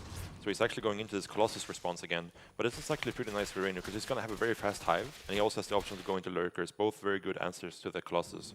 We could see him deviate into something like Disruptors, but they're also very hit or miss in this matchup, so most likely he's just going to commit to the Stalkers and the Colossus, and maybe target the timing. We actually do see the Templar Archives and Charge coming in as well, so he's already deviating a little bit. Yeah, this is going to be the first time we see the Robo Bay versus the Lurker build. Got to cancel that hatchery. Okay, just does so in time. Links forward onto these Hydras. Nice transfuse on that one. We'll be able to save it. Got to go that Stasis Ward. You only set it off on all the links. Oh, nice split by Reina, but still a ton of Zerg gets caught there. Yeah. And the recall goes down, and some Zerg, some Stalkers are left over and get picked off. Things again sloppy here in game number 7. Yeah, very messy. Nerves are on, and you have to really be on top of you and not mess up this fight, right? One bad fight and you're out of the series. You lose the series. So both players really feeling the pressure a little bit.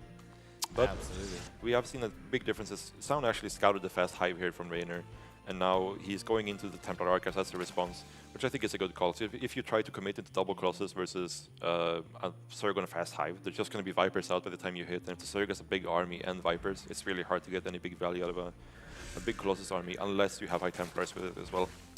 Yeah, I like going into High Templars as well. The new Storm, while it has less DPS, it does more damage overall. So if you can, oh, never mind that. These Stalkers actually get caught out here. The Zervian's going to wrap around. The Hydras come to back them up. Some of them get away to the high ground, but it feels like Reina's picking off a lot of the Zound's units here. Yeah, really good pick off. Obviously, recall being on cooldown from earlier, not able to recall out of that, and you have to be very careful when you're out on the map where it's like that, where there's a lot of Zerglings out. If you overstep just a little bit and you can't really blink away anymore, those Stalkers die very, very quickly. Yeah, one key thing to point out with the Colossus here is that one game where Reina was abducting them, Zound would blink forward with the Stalkers to protect them. That's a much scarier option against Lurkers. If you blink into a bunch of Lurkers, you can just lose everything. Yep. So Reina looking a little bit more prepared here, but Zound is going to try to pull the trigger. Oh my god, that Stasis will get so many Zerglings there. Yeah, I think Sound is just mostly looking to posture a little bit here, as he is getting Storm and +2 behind us and the fleet pick, and he's probably not looking to commit super hard to a fight, but also doesn't want to let Reina just scary blink forward there. Yeah, we talked about blinking into Lurkers, and there we see exactly that. There you go. Uh-oh, I got to get out of there. They will leave. Yep. This hatchery will be defended by these Zergers, or will it go down, actually? The Hydra's coming over to add some DPS. He's just able to save that. This bunch of links sees the Protoss army return. Reina keeping good tabs on his opponent there. Yeah, it is important for the Protoss players to be out on the map at this stage of the game when you're playing versus Lurkers, because the Lurkers would love to just run up to a base and burrow and just start sieging down that base, right? But if there's a Protoss army in between those two locations, you gotta respect the army and take it slow. Yeah, you can kind of think of them as siege tanks. You wouldn't want them siege at your doorstep. The Stasis Wards have been amazing by Zound this game. Nice feedback too. Yeah, always catching so many Zerglings with them. Reina's looking for these abducts on the Colossus, but I don't think he's going to be able to get them. We've got a Nidus in the main, though, and a Zealot run by here. Yeah, looks like Sound has spotted the Nidus. I'm not sure if he actually has anything to deal with it, because he's supply blocked right now, so we can't even warp in. If there's something in this Nidus, this could be very problematic for Sound. Yeah, let's see what comes out. It is going to be Lurkers in the main base. You have to get units over here. There's so many Lurkers in the main base. You need units over here. You need detection as well. Zound has a real problem to deal with, and while he's trying to deal with it, Reina is active on the map, picking up some units. Here come the Oracles, able to reveal these units, but will the main Nexus go down? It's in the red HP. Reina, you got to target it. He gets the Nexus. Huge pick-off for Reina. Yeah, at the same time, pulling in completely out of position. Main in position here at the third Nexus as well. Lurkers burrow, great Storms coming out of Sound. but it looks like he's going to clean up this position. Dude, there's so many storms going down on all the Zerg units, but again, this is the issue here for Zaun. The Zerg unit is just killing all his production in the main right now. Yeah, in the meantime, Reynor is just remaxing on more Hydra Ling. He's going to probably make even more Lurkers and just try to keep this momentum going, right? Keep riding this high, because you have production disabled right now for Zaun. There's no Gateway Spark online, there's no Stargates producing. We definitely have a full of timing here now as well as Reynor. And all this production is depowered as the pylons go down, so Zaun frantically making 4 in the main to try and get his production online again. He's making another Stargate, going into these Tempests. Reynor, though, spilling blood in the water, is going for a huge run by. There is nothing in the natural. Warps in that Zealot just in time. These Lings will have to get out of here, but that distracts Zaun while he makes the Nidus and attacks at the front. Yeah, all this multi-prong allows the Lurkers to come in position here. There is a lot of storms, but Reynor is very well spread out. There's also a blinding cloud. Oh, nice feedback here from Zaun to prevent that. There are fires all over the map here for Zaun to put out. Reynor stressing his multitasking as well as he can. There's just so much to deal with here as the Protoss player. Yeah, he's giving up the third base, but that's also kind of a death sentence in of itself, because now the economy is very, very poor here for Zaun. He does have a big bank still, but once he spends his money, he's going to be very, very poor. Zaun's effectively on 2 bases. He lost the main, he lost the fourth. He's remaking it, but it's not up yet. Another Nidus going in the main. What am I looking at right now? There are Zerg units everywhere here. The Tempest falls, and with it, Zaun's chances at making a comeback in this game. Reynor is running away with it. All these units run into the Lurkers, and GG! Reynor takes 3rd place here at the offline finals of the RSL. Amazing play there from Reynor, really turning up the tempo in the end of that game. Just realizing that this is my timing and I'm going to be all over the place. Eventually you will be out of position, and then the Lurkers just get in there, and it's so hard to break once they're in there. And Reynor absolutely chuffed with that victory. What an amazing series here, guys. Going to the very last game. The handshake, lots of respect between these players. Zaun put up a fantastic showing, but Reynor just looking too strong in this final game.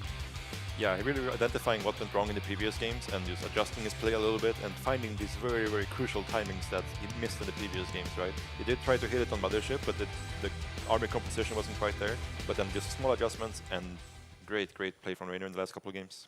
Yeah, I'm so impressed with both of them here.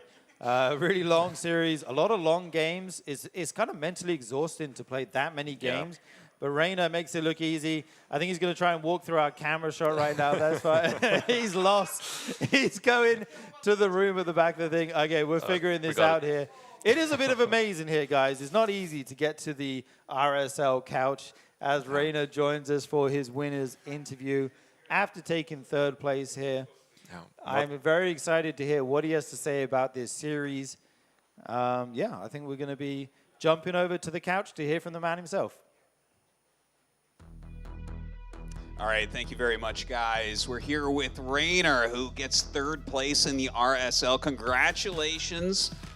Before Tesa says anything, I wanted to jump in and ask an actual game question here, and that would be, we were sitting out back with Hero, and he was assuring us that Colossus are trash in the match, but it seems like all of Zaun's success came on the back of Colossus timings. So what would you have to say about that?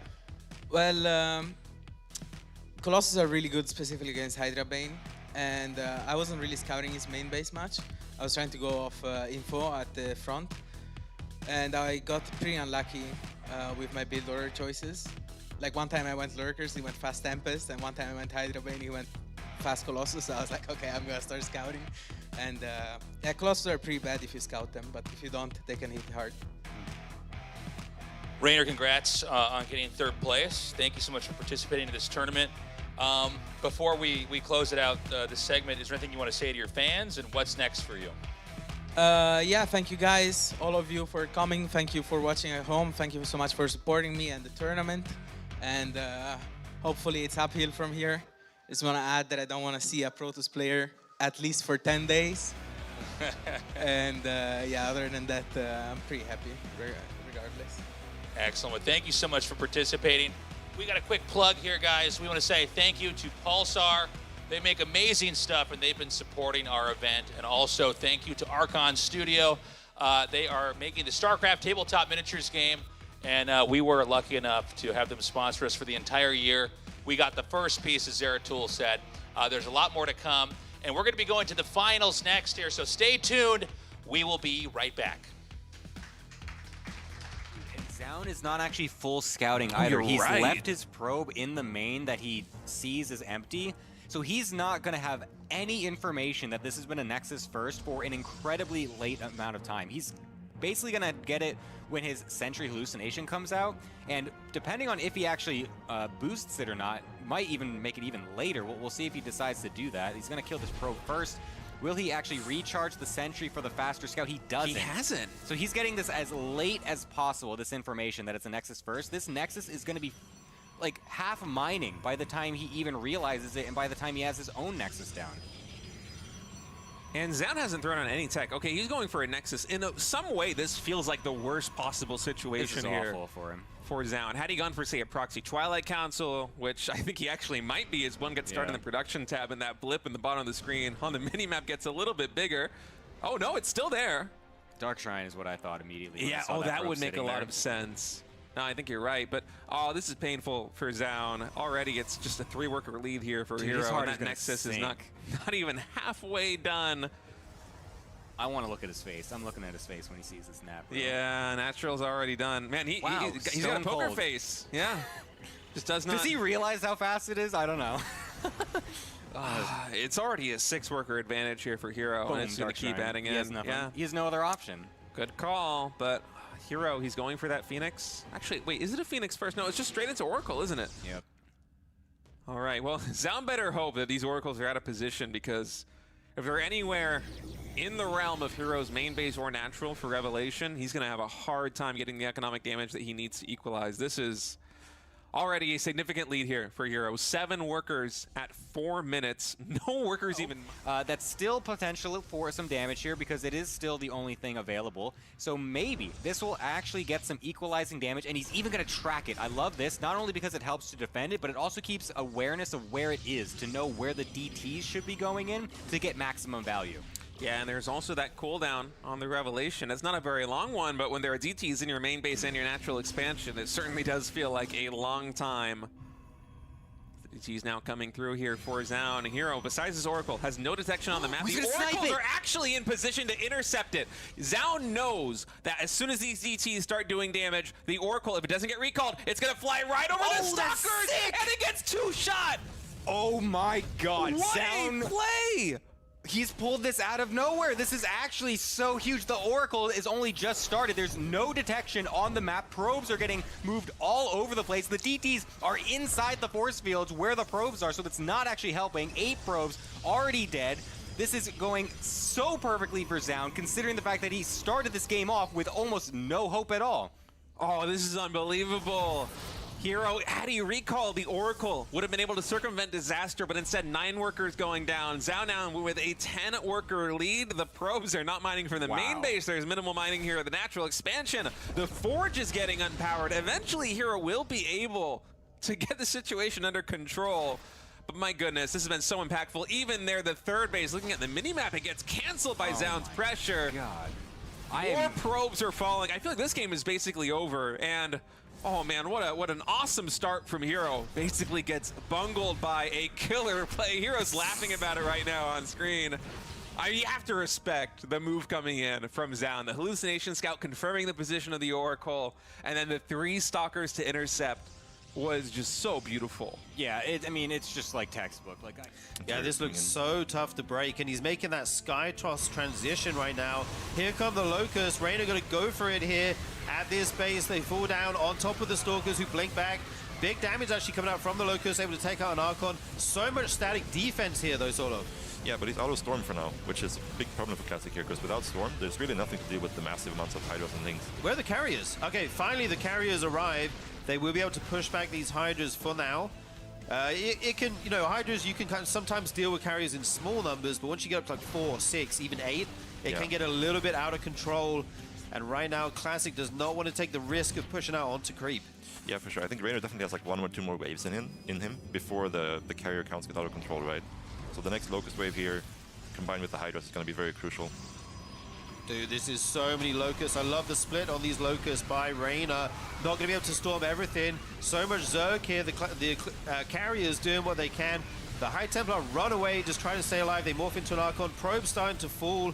It looks like Reyna's making headway here. The carriers are basically all he has to be scared of right now. And he might be able to pick this one off. Will he get away? Oh, it's so close. Yeah, but there's 16 more Hydras in production here. There's going to be another wave coming real soon. And like we mentioned before, the carrier count is still not really at a critical mass. And +1 is also really, really far away. So this is still far from over. Dude, I can't believe how brave Classic is being right now, pushing out on the map, on creep when his supply is so low. More than double the army supply here for Reyna, but a lot of that is in Swarm hosts, right, which don't shoot up. So I think Classic's win condition right now is just getting those carrier mass. The Swarm hosts send a Locust wave onto the Nexus and actually pick it off here. Yeah, that's a really good pickoff, and it puts Classic's economy down to 2.5 base, right? You have to remember that back third is actually not an actual third base, it's a half base. So the economy right now is really, really bad for Classic, and carriers are nice and all, but with these numbers, it's just looking very, very dire for the Korean Protoss right now. Yeah, I love Reyna's position here on 5 bases, 81 probes. Might even get this War Prism. Oh, big storms go down, but Reyna's still in the driving seat here. Should get the War Prism now if he pays attention and sees it. Okay, he's doing something else. That just flies right over the Hydra Ball. We don't see that every day.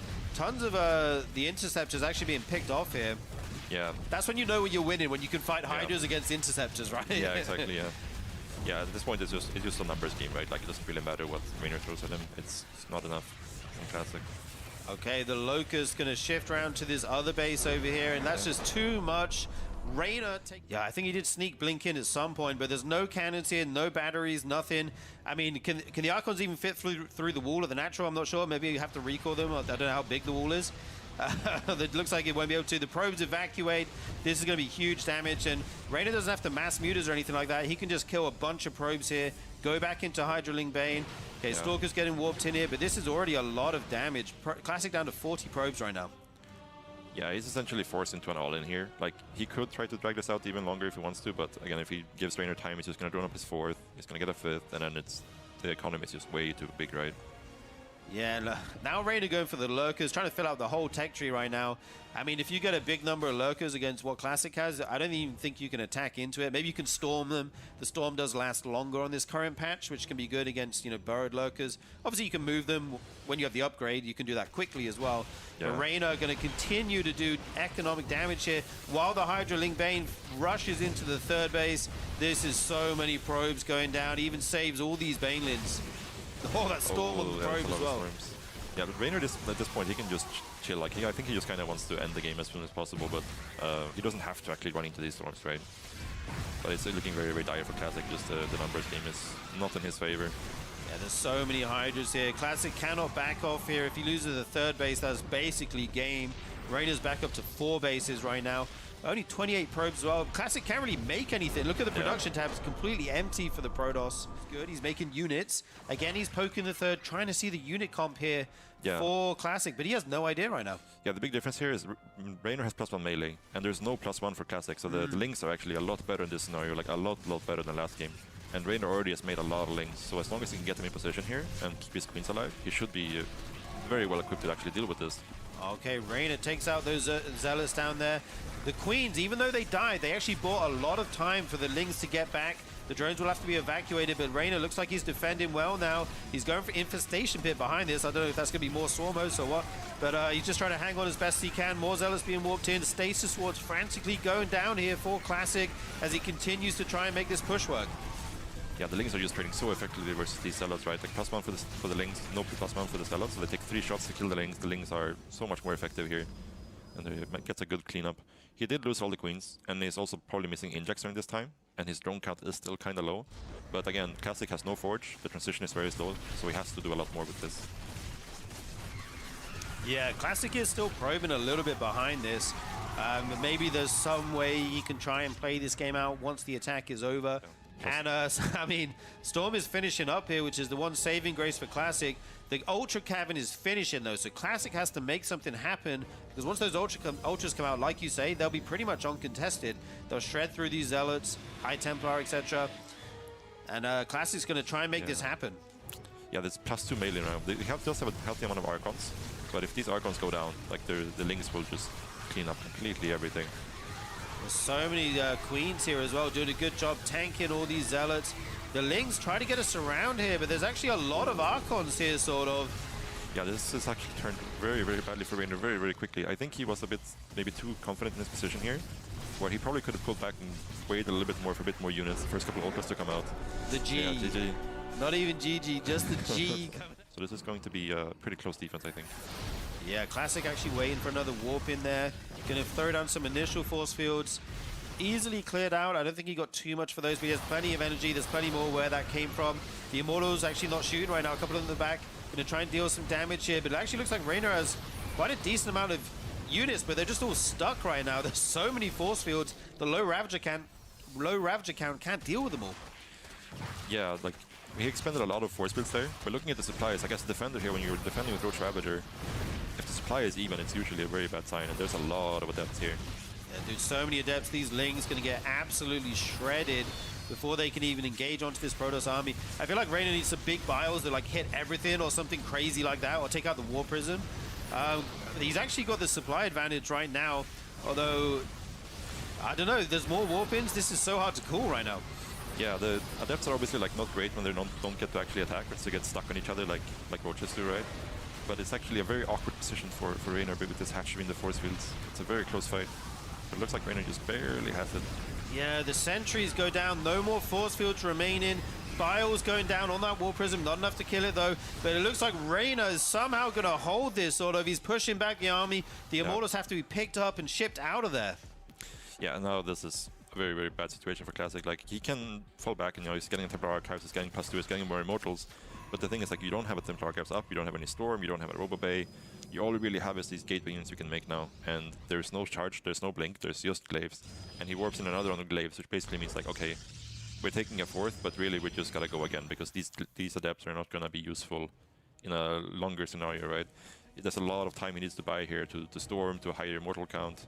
So yeah, we'll have to see if we can actually do anything to catch back up on this. Yeah, but even if you buy... Yeah, it was always going to be a very hard defense for Classic, but with the move command there, it just makes everything that much more tricky. Yeah, indeed. And now he's trying to fight again. There's actually not too many lurkers here. Only one in the back there. I think the rest of them are still burrowed up by the fourth base of the Protoss. So this is Classic's kind of best chance to get a trade. But this is so many lurkers, dude. How do you deal with this? Yeah, like as the Protoss player here, like even though you don't really want to, you kind of have to try to push him out on the map a little bit, right? Because you want some space between his army and your base, so you can actually buy time and be in position, and not let the lurkers actually siege up on your bases. So he's trying his best to actually get out on the map here. Yeah, there's just so much Zerg right now, though. Lurkers here, Lings forcing all these storms to come out and kind of be wasted while the lurkers run into the third base. Yeah. And I think once they get on top of this Nexus, there's no way to stop them. And GG is called. Rainer takes the second game of this. He keeps limiting Shin's progression onto the map, right? Like Shin is just getting stuck on these like almost 5 bases, but he needs kind of a bit more than that to actually keep up with the cost efficiency of this Terran army. Oh, another hatchery getting picked off right here. I don't know if we have any infestors in the mix. Doesn't look like we do, so Bio able to actually boost all the way towards the third base, or potentially the main base here on Winter Madness, as Maru simultaneously was able to deny the re-expansion there on the left side. Bio now dropping here into the main base. Shin going for a big counterattack, judging by the minimap. Infestation pit goes down. There are no infestors on the map. This planetary fortress is just ultras going for it, but that's not enough SCVs to repair, so it will get taken down. But Maru, he's been able to snipe so many bases. Even the Hive is under threat right now against +3 Bio. Oh man, Shin, you gotta keep that alive. Yeah, it's a situation now where like he kills the fifth base, but Maru just instantly retakes it, and Shin is still stuck in his corner on the map. So even if he somehow clears up his army efficiently, he doesn't have the capabilities to actually like get back on the map and like start punishing the rest of Maru's games, or on Maru's positions on the map. Yeah, Maru's just looking so good right now. Yeah. 1,000 minerals still in the bank. He's continuing to macro up. This base might get denied again here at the 3 o'clock expansion. Another drop simultaneously into the third base. The natural expansion also under siege. Maru is everywhere right now, and shit, he's struggling to put out all of these fires. I mean, the trades aren't the best here for Maru, but the important thing is that Shin is so flustered, he can't get any pressure done. You can see the cost efficiency there in the top left. Yeah. 6,000 resources in the advantage of Maru. Which is not something you would expect at this stage of the game. That's something you would look at like, okay, once there's like Ghosts and Liberators out, okay, then that makes more sense. But this has just been like Bio trading into Banelings and Infestors and Roaches and Ravagers, right? So it's very rough for Shin. And Shin, right as it is right now, his economy is not that good. Yeah, and the creep spread is just dismal. It already wasn't in a good place, but Maru's done such a good job of keeping the creep spread under control up until this point. We actually have 2 tubers that are just isolated in the center of the map. And one thing I've noticed here from Maru is that he just keeps hitting bases that have no creep spread. He's attacking the 3 o'clock from the angle where there isn't very much creep spread in front of it, and then all the way down in the bottom left base near the 6 o'clock position, he was also taking down that hatchery, which had very little creep spread, just not giving Shin anything to work with defensively, as a Widow Mine drop of the natural expansion is going to force those drones to evacuate. 3 also get taken down. And the anti-air, again, it's just a big problem here for Shin. He has to commit to having enough army to deal with the bio forces that Maru has on the ground, but then Maru just has free reign in the air to drop absolutely everywhere. Yeah, I think a big problem for Shin was just that after the all-in, when you go for this all-in, you go with a low queen count, right?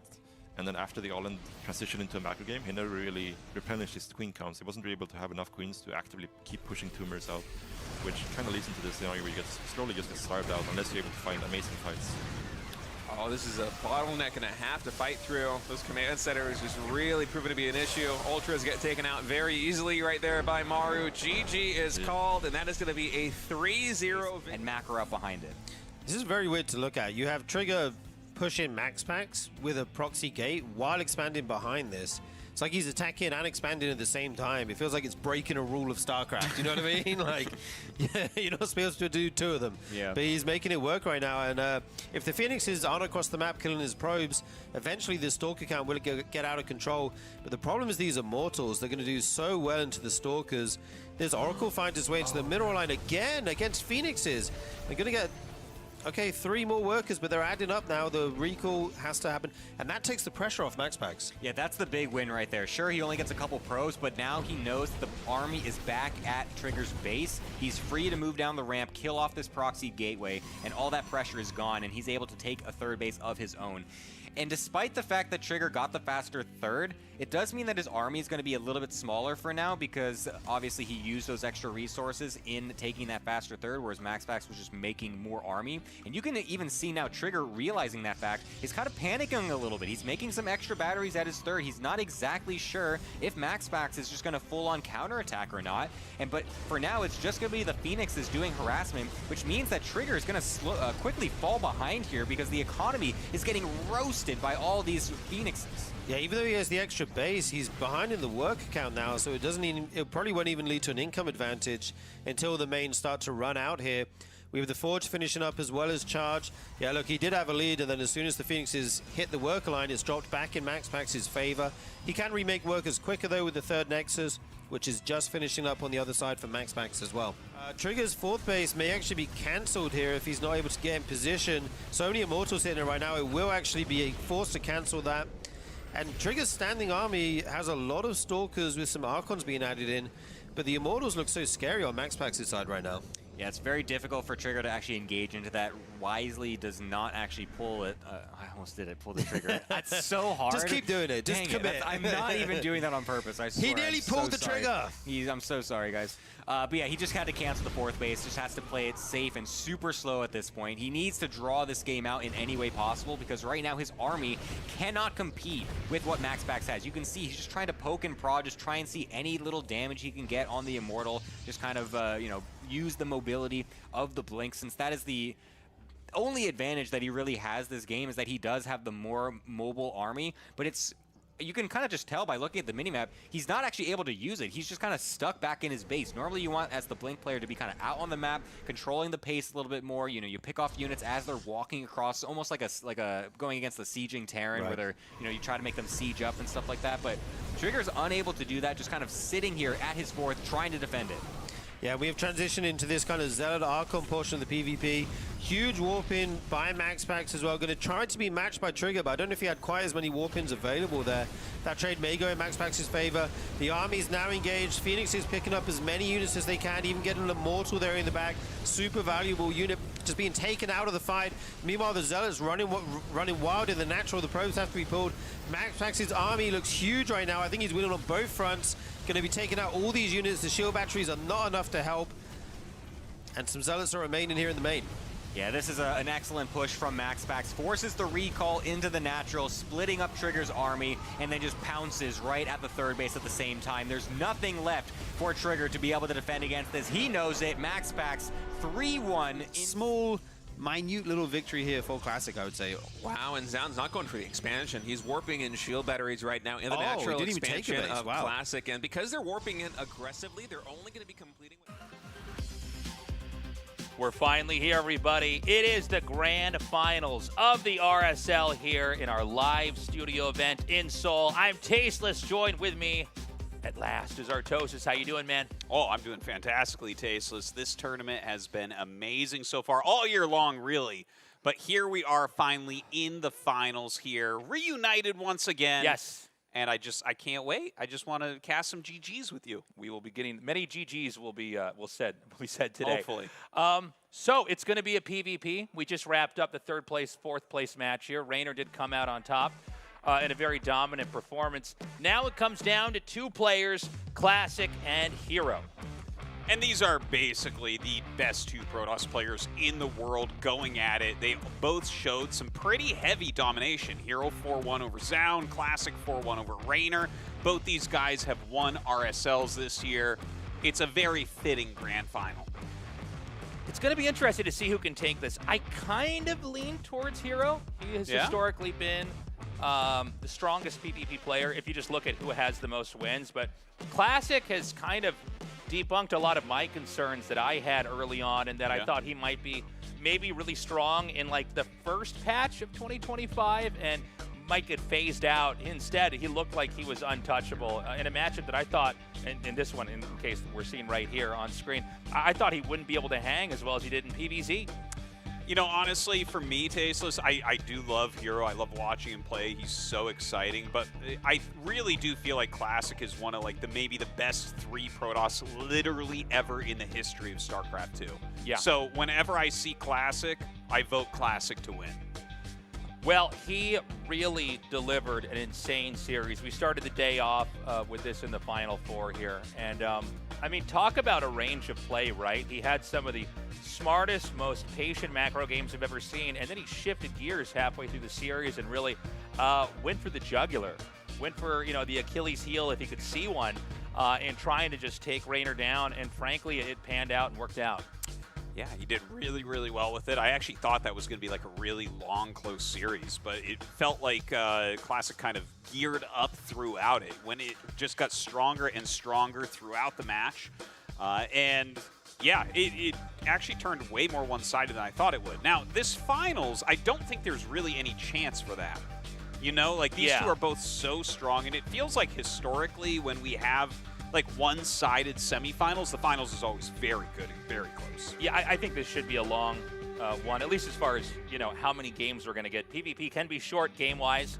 The whole the game takes shape very quickly, right? Post Cybernetics core completion because you know the tech is then there, and you know this is just the way Protoss is, right? Is once the Cybernetics core finishes, you have three very different tech routes you can go down. And so we'll see how the early game is going to be handled with these two. But I'm excited for this finals. As you can see, we actually got a trophy every season. It's a sick trophy. Every season we kept talking about getting a trophy, and then we were like, how do you actually get a trophy? And we had to go look that up. I didn't know. There are apparently just places that make them. So you go, you put in a request, and they build one for you. And we thought, okay, we'll save that from when we get this offline finals. And here we are, moments away from starting this. Classic versus Hero. Again, I lean slightly towards Hero here, but I think it could go either way. What about you? Yeah, no, I do think I'm leaning towards Classic. I know Hero has shown ridiculously strong PvP, and he actually has better micro overall than Classic, if you ask me, even though I think Classic has great micro. It's just, Classic is like this otherworldly Protoss. Like, he has so many times been the savior of the race, the rock of the race, that has just maintained high-level performance, championship-level performance, for longer than any other Protoss in the game. And that's a fact. That's a fact. So we're going to go into the map. Fact. Is it a fact, Artosis? You better believe it. You can bet your bottom dollar. So right now, we have a live system built in where the players are selecting the first map. So it's going to be Botanical and Evil Heart. The next two maps will be the Vetoes. we don't give them that much time to sort that out, but you only get one veto in a best of 7, so it's really important. Whatever map you really need to get rid of has to be done now. You can't really bank, although there are strategies where you bank on your opponent vetoing it, and you can do that more in mirror matchups, right? If you both think a map is uncomfortable. Yeah. But yeah, anyways, let's see what they do. Yeah, it's kind of interesting. Like, are you going to get rid of maybe Mothership? It's like the only 3-player map, right? So that might be an interesting one to remove. Tokamak going to be vetoed here. Yeah. And Celestial Enclave, okay. And so those are now out of the tournament. No more of those 2 maps. And it's going to go back to Hero, I think, here, as far as who's going to be picking the next map for Game 3. Obviously, in a best of 7, we can go up to Game 4. Hopefully, we actually do go to Game 7 here. But yeah, these first couple of maps are going to be pivotal here to kind of shape the way this best of 7 is going to look. Yeah, and I think especially considering they do play different styles overall. Like Hero is very micro-oriented, very action-oriented, and very good at taking risks. Whereas Classic, he's a little bit more full-range. Like he definitely will go for anything. But I feel like he's better overall towards the defensive end. Sure. Right now, a lot of deliberation about how to pick these maps. This is the final StarCraft 2 event of the year, at least for something of this size and scope. Yep. So both these guys hungry to end this on a, only one of them, I guess, will end it on a good note here. Winter Madness has been selected here for map 3. This does ping pong back and forth in map selection, so it's going to be Hero with a quick pick to Mothership. And Magnetic North there. That's going to be our 5th map played. Persephone and Aganatha. Yep, so no more maps to pick from here. Hopefully we do get to that map 7. It is very rare to actually get to that Game 7 in a best of 7. We have a lot of 4-2s and 4-1s. But we'll see. I think this is a pretty even match. I do think these games should be fairly explosive due to the matchup and the players in it as well. Remember that although Classic did really dominate in the first half of the year in PvT, he had no problems in PvP. Yep. Protoss have looked strong all year. And, sometimes, being a champion comes down to, like, being good at one matchup.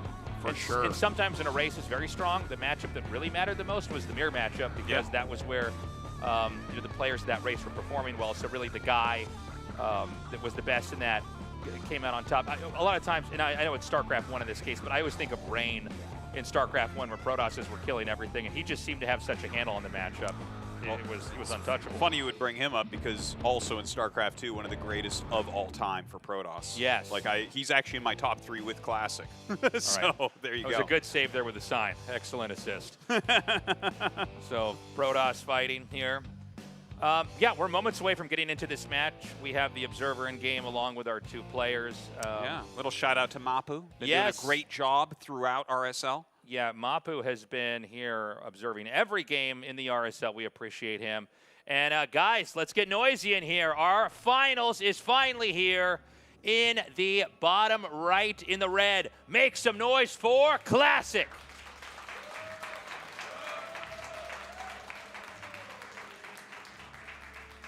And his opponent here in the top left in the blue, he is Hero.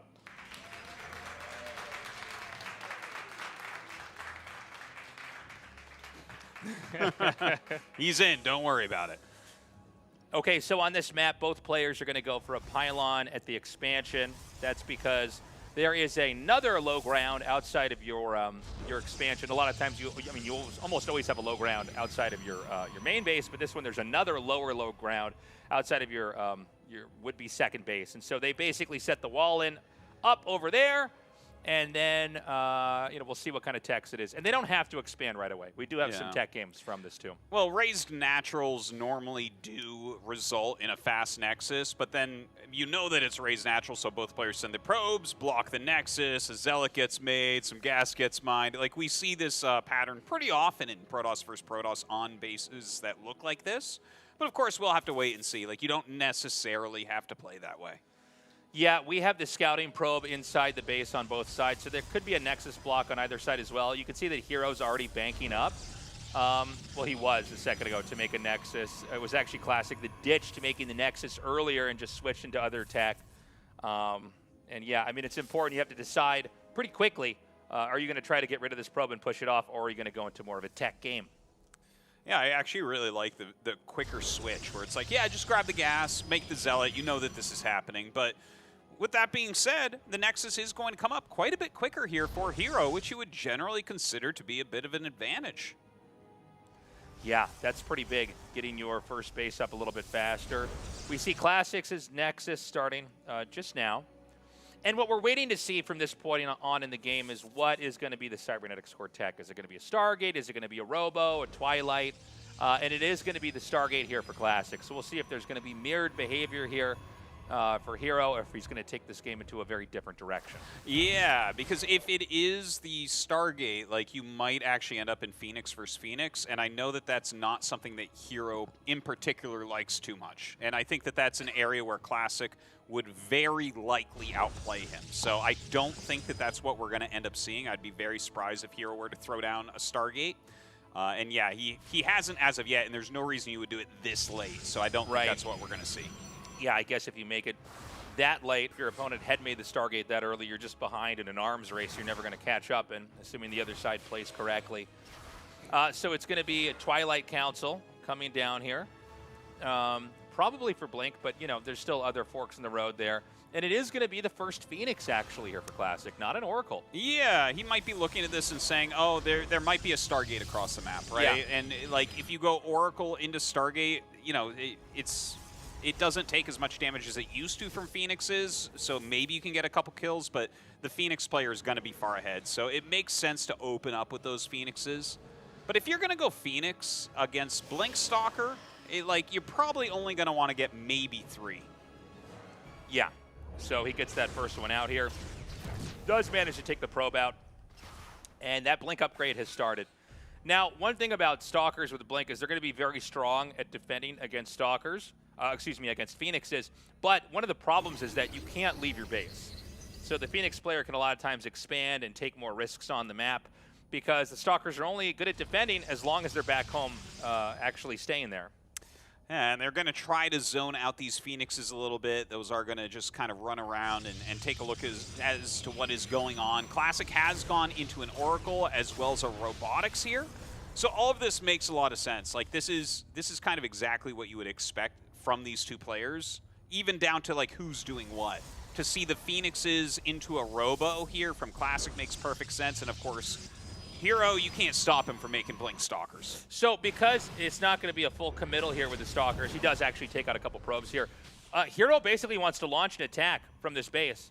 I think I was just mentioning a little bit ago that, you know, the Stalkers, they're not going to be good at defending if they don't, if they leave home. But, you know, if you go for some kind of an all-in and try to get some killing blow-off, then I guess it really doesn't matter if you lost a couple of probes. Mm-hmm. So we are seeing the Stalkers now gather up outside the base. There is a hole here in the entrance, so it's not a full wall off. There's 2 pylons covering this area over here, although it doesn't seem like it's going to be healed. So he takes out the first pylon. Yeah, this is looking a little bit rough right now. These Stalkers pushing in, dealing a lot of damage. Now, the Oracle is getting some counter damage, and the Immortal comes out, but there's not really a battery ready. Look at this. He's letting the shields run out. Really solid play there, but definitely needs to get that shield battery back up in line. Yeah, he does in the last second dive on the Immortal, and it is 2-shotted down as the Stalkers 1-shotted down. That's going to be a GG. Cutthroat game. Total decapitation there as Hero. You know, it's funny, we were talking about, you know, the ebb and flow of what the game would look like. That was based off of, kind of standard play, and Hero basically said, no, you're probably going to try to switch out of this. Yeah. You're not going to keep making Phoenixes while you're in the middle of the transition. I will just use all the Stalkers I've got, and I'm just going to come break your nose. Yeah, and he kind of nailed it. You know, if you have another shield battery up, you get a second Immortal out, you're going to be able to hold on against everything pretty easily. But he really hit that kind of weak point in Classic's game. You could see Classic, the look on his face. He was muttering to himself. He's definitely frustrated with how that went. It's definitely not something that you can't survive through with that opener. Hero is kind of the Protoss' Protoss player. You know, he's for sure. He's really good at bending the game as it's developing. you know, Protoss is kind of a race that's like a little bit sharp around the edges, you know, when it comes to the tech. Whenever you're teching in a direction, it's a little bit different from like Terran and StarCraft 2, where the units kind of complement each other and pair together. A lot of times when you're teching with Protoss, there's big weak points, right? Yeah. And so Hero is very good at kind of twisting that and punishing. We're going into game 2 now. Guys, over here in the bottom left in the red, he is Classic.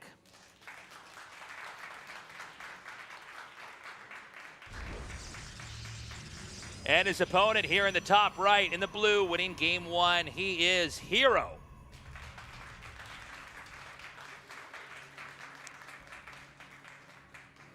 All right, Evil Heart, kind of a small map here, so aggressive plays likely to be rewarded. We'll see if Hero goes for that once again. You know, that first game, I feel like it played out kind of like how I expect games to play out, not necessarily with the Hero victory each time, but like strategically it made a lot of sense from both sides. Classic, you know, his plans are oftentimes going to be probably a little bit more complex, and he's going to have to really try hard to just not fall to just random Hero timing attacks. Yeah, I think that if Hero wins this series, it'll be a lot of games that look like that. Yes. You know, Classic, when he was dominating and basically unstoppable in PvT, and we kind of saw it in the PvZ here today, he's really good at, like, going to the next step safely and perfectly, and then going to the first, you know, getting bigger, more bases, more tech, and eventually getting to the point of no return where he's basically too big to fail. But Hero's very different. Not that Classic won't do, you know, kind of aggro stuff or risky stuff, but, you know, I really think when we think of Classic and the RSL seasons here, he did look more like what I was saying originally. But yeah, Hero's very good at kind of judo flipping the position really quickly here. Yeah, he really thrives in chaos. He thrives in high micro intensive situations, and that's what he's going to be looking for. We definitely saw that against Zaun, and very likely we'll see that continued here. Now, taking a look at the openers, Hero with a couple Stalkers. That is kind of his key unit. He's just God mode on Stalker micro. And then Classic over here, 2 Adepts and a Robo. Yeah. Huh. So, very cool. No Robo yet here for Hero. Now, we don't know what the tech is here for him yet, but he did invest in Stalkers a little bit sooner. The Robo's back at home. Doesn't mean you can't be aggressive with it, but, you know, we do have, there's actually a lot of proxy Robo stuff happening. Yeah. Nowadays. It's just a really strong way to play. If they're not ready for it, they're going to die. But, you know, an early Robo versus a later Robo, there's not a whole lot you can make of this position right now. And look at this. He actually snipes that probe there, but it does get a pylon down, at least momentarily. He had his Adepts coming up, so there was definitely an idea. But look at that. Hero immediately jumping on that pylon back at home, but a couple Stalkers pop out and will push him back, putting a lot of damage onto those Stalkers. Yeah. We have now Hero just moving across the map. He's going to ignore that. Now, 4 Stalkers is a lot more than 2. And now that there's 2 Adepts up here, we got to see exactly how Classic hangs on. There could be a little bit of a hole here, and this punish could actually really start to snowball. This looks a little bit rough, but an Immortal comes out. The Immortal will help him to hold this off. Oh, somehow timed out with the Sentry from that main gateway. That was awesomely done there from Classic, and he has trapped all of these Stalkers. Sure, he took a little bit of damage, but cleans out the army of Hero. Yeah, that was wild. You know, basically entombing the Stalkers there inside the base. They just get executed. And yeah, that aggressive Hero style punish. Now we've got, well, we're just getting a quick recap here of that. You can see no way to escape. Now actually Adepts come into the main base, and kind of a similar situation, although I guess the Adepts are a little bit more expendable. And there's going to be a counter push here from Classic. Okay, Classic going across the map with his Immortal, and he has that Prism as well. Of course, there's an Immortal on the other side as well, so I'm not sure what he'll get done. You can really manipulate the bottom of the ramp between Force Fields and the Immortal and just kind of chunk away at the gateways, and that definitely is a pretty valid way to play it. But I don't see too much damage being dealt here.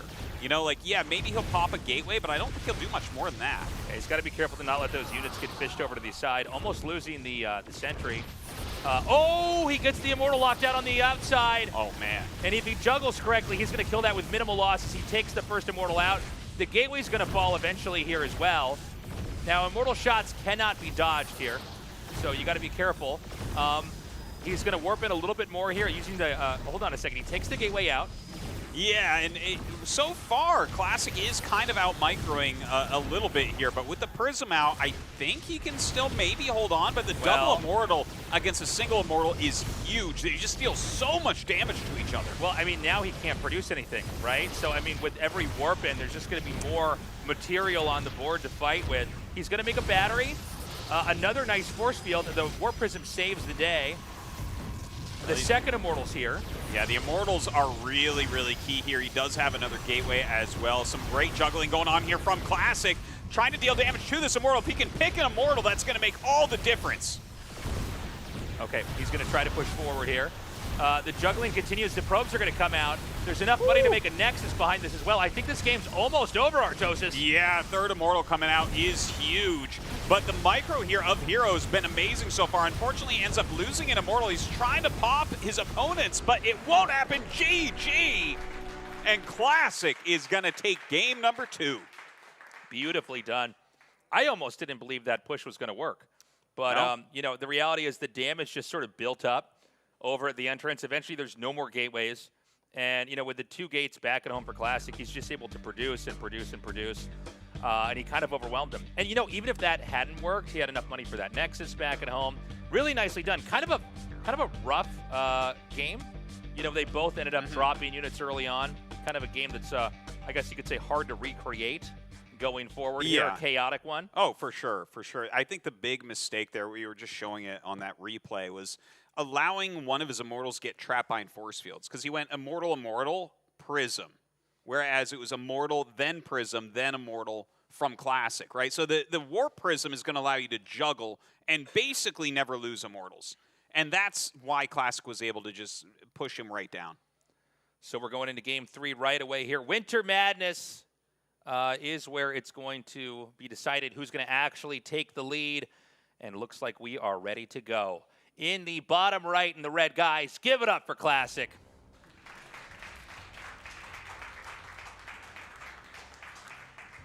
And in the top left here in the blue, his opponent, he is Hero.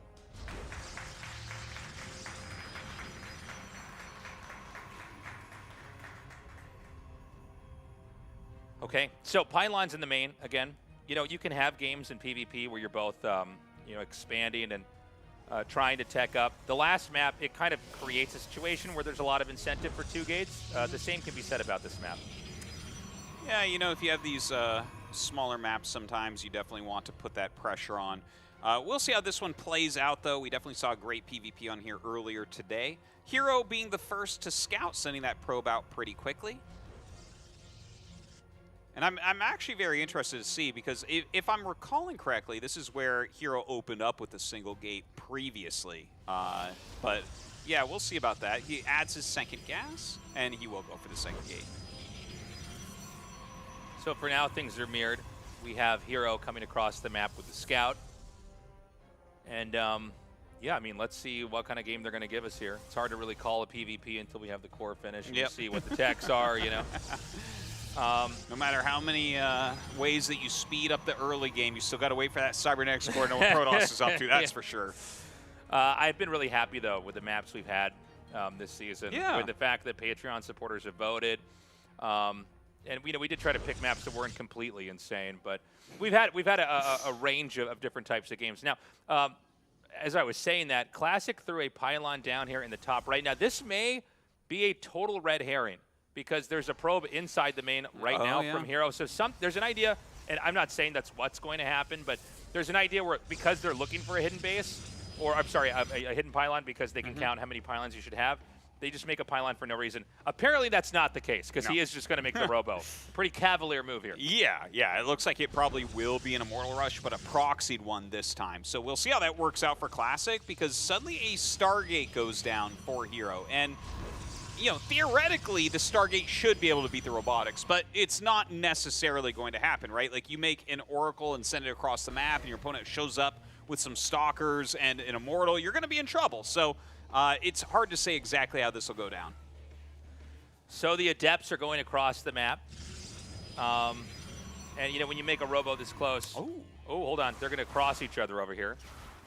A lot of this is going to come down to how that first exchange goes. So he gets a little bit of hull damage there on him.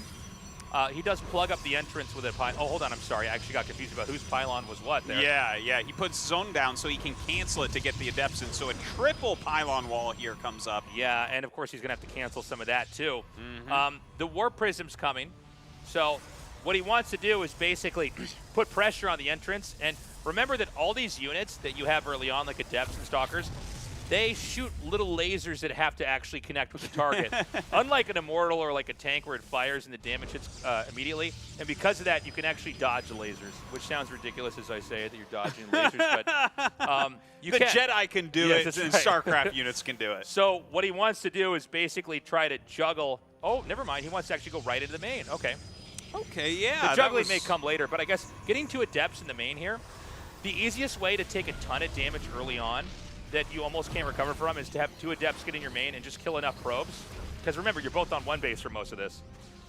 And so far, so good here for him. Really good damage so far, that's for sure. Look at this. He's already got 4 probes and actually gets both the Adepts out of there, which is really nice. Now, the Oracle going across the map is going to run into a couple Stalkers, so probably not going to get the damage that he was looking for. And I do wonder if he wants to make another Stargate unit. I would actually really love to see one. I mean, a Phoenix would be really helpful in a lot of ways. A Void Ray's a little bit expensive, but obviously if you had one, it would be great in this situation as well. Okay. He's going to try to chip. I think he went for the pylon and realized that the gateway is a juicier target. Now, the 2 Stalkers here can fight the Oracle up here. So the Oracle's going to have to back off, only getting 2 kills. Meanwhile, over here, oh, insane trap, getting 2. He does end up losing an Adept. I guess that's pretty forgivable considering he's going to get the double Stalker as well as the gateway. That's going to put him on only 2 gate tech. There is another gateway in the main. We've seen this multiple times now where it's just a little bit too far forward of a dive when he doesn't have the Prism ready. I feel like Hero is too aggressively trying to protect his gateways. Yeah. Now 2 Immortals in his base once again. Is he going to lose in the same way? Yeah, this is kind of insane. 2 possible losses in a row here. Let's see if he can hang on. He's going to go for the pylon. And that does actually supply block Hero. I didn't even realize it until right when it happened. The double Immortal dealing a ton of damage, going to unpower this gateway as well as the shield battery. Very painful indeed. The single Immortal trying its best to help out. Another one's about to pop out, but there's so many units here. Now, this is actually going to make a big difference. The Oracle coming back to help on the defense. Okay, he's going to try to come in here. It's all going to come down to this. The probes have been pulled. There is such good juggling right now with the Warp Prisms here. And it looks like Hero actually drives him. Oh my God, he really misplayed that, just dropping the Immortal and losing it. So Hero survives, but it's 12 probes to 22. So nearly a 50% lead here in workers. Yeah. 1 base to 1 base. Looks exceedingly bad for him right now. Yeah. Some great juggling coming out of Hero, but not enough. Loses all of his Immortals. GG is called. And Classic goes up 2-1 with pure Immortal rushes. It's interesting to see that he saw what happened in the first game and said, I'm going to do that, only even harder. I'm going to make the robo even closer. I like the setup with the 2 Adepts in the main. Just go in there. Yeah. You take out like 4 or 5 probes, and they're already slowed down enough to like, okay, even if that just slows down like 1 Immortal or 1 or 2 Stalkers from being made, that can be what tips the scale. Yeah.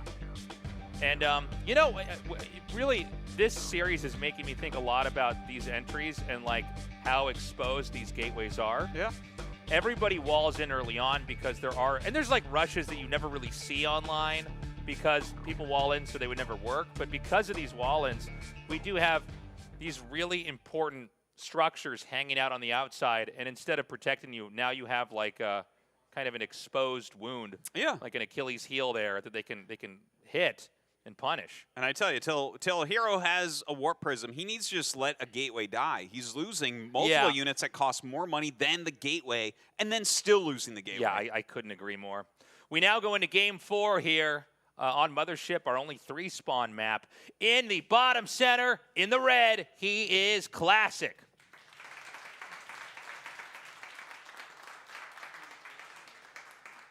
And his opponent here in the top right in the blue. Give it up for Hero.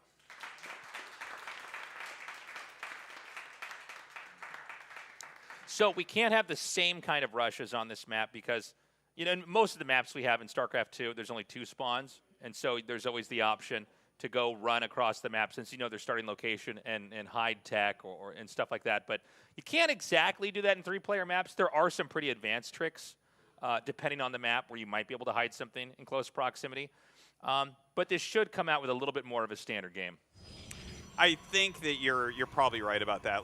And that's kind of a nice thing of having a 3-player map. I definitely commend you guys for putting in a map that is not a 2-player map, because it does just change how everything is going to end up working. So absolutely love to see it. And definitely a map that's really hard to split up. Now, in Protoss versus Protoss, it's going to be very rare that you get split up games, right? There's just so much offensive potential. But I would love to see a big macro game PvP here. That would be a lot of fun.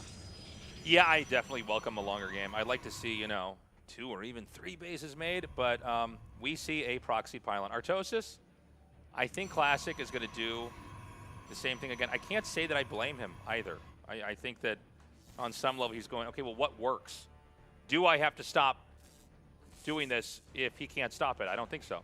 Well, he just keeps on engaging and losing units trying to protect his gateways. So yeah, I think you're right. Like, you can kind of just continue forward until he's shown that he can learn from his mistakes, which so far he has not. So you might be right. Like, what if Classic just goes proxy immortal and just goes like 4-1 here? It's like, wow, that's kind of crazy. I kind of respect it though. I think it's a situation where he's going, well, I don't have to do, the entire range of play and show everything I've got. Why don't I just keep doing this and see if he really knows how to stop it? Maybe I just have more nimble micro. Maybe I can just eke out a little bit more damage every time and kind of close the game out. And hey, man, a win is a win. So I can't say I blame Classic for going for this. Now, this could backfire. It could be a situation where Classic tries this and fails, and maybe even tries again and fails, in which case Hero comes back. And it's why usually in a best of 7 you try to be unpredictable. And, then again, we've also talked about the fact that sometimes the most unpredictable move in a pro match, especially at a high-stakes final, is to kind of have build order redundancy for a second. Very true. Very true. You never really expect the same build like 3 times in a row. Yeah. That's for sure. You expect that against that same guy you keep getting queued in on the ladder. Yeah. You're like, all right, this guy is trying this one trick. This is the one thing he knows how to do. Okay, so a lot of scuffles going on, but so far this Robo has not been scouted. Hero has walked past it a couple of times. Oh, he's finally going to scout it. He sees, oh my gosh, it's the exact same build that he's been playing against. Now, here is Classic with the literal exact same move. What is this move where he just shades and then doesn't move it? Okay. Yeah, he wants it to be not scouted, so they just suddenly appear. Yeah, got it. But that one doesn't do nearly as well. Much better defended here from Hero so far. Last time, I think he got 3 probes or 4 probes last time he did that. Yeah, I think it was 4. So, again, it's literally like the same trick, but already Hero's doing a better job of holding it. And, Hero's trying to make the same move as well, but he only has 1 Adept. And is he going to lose a Warp Prism trying to get 1 Adept to kill probes? Oh, man.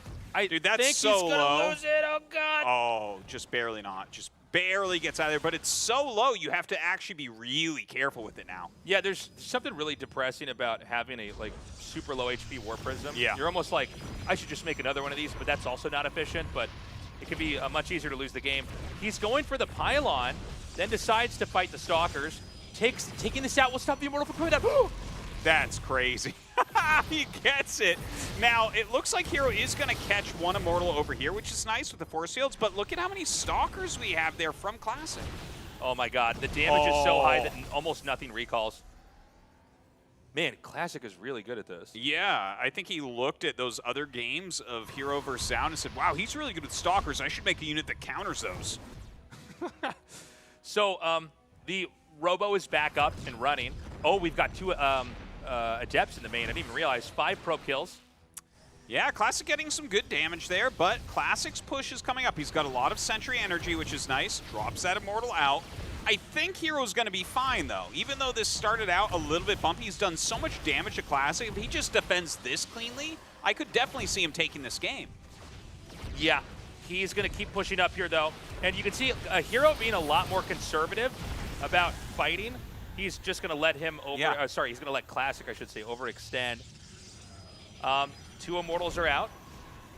Yeah, third one comes out here as well, so definitely going to help out. Ooh, picks him up in that Prism. The Prism is low, but he saves it there. The Gateway has lost all the shields. It's kind of hard to actually get over there and hit it. And it doesn't seem like Classic is going to give this up yet. He is just going to stay out here, and I think Hero's starting to trade a little bit better. He's actually ahead in supply at this point in time. It looks like they're kind of testing each other's micro there. Yeah. Right? Like, they're both looking for each other to mess up and just capitalize and win the game.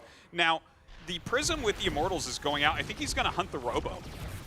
Yeah, I think you're right, and he's going to unpower those gateways here as well. This is a great move here from Hero to shut this down, but that does prompt Classic to just dive into the main here, and now the Immortals are running back.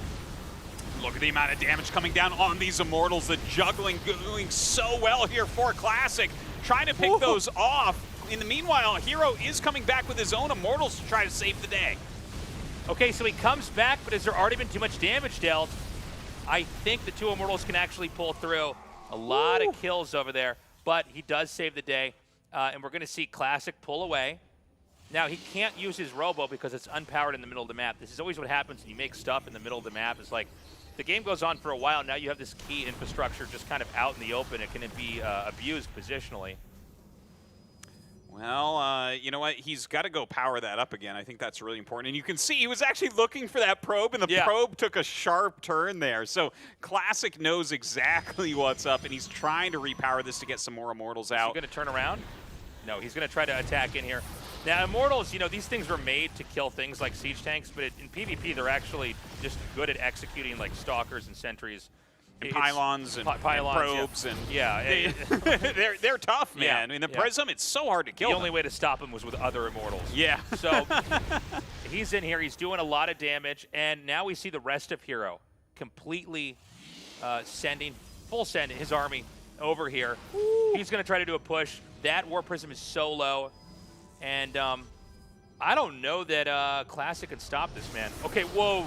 3 hallucinated Colossus. Now, this is just because if you're A-clicking on the ground, it's hard, right? You could end up accidentally hitting a Colossus.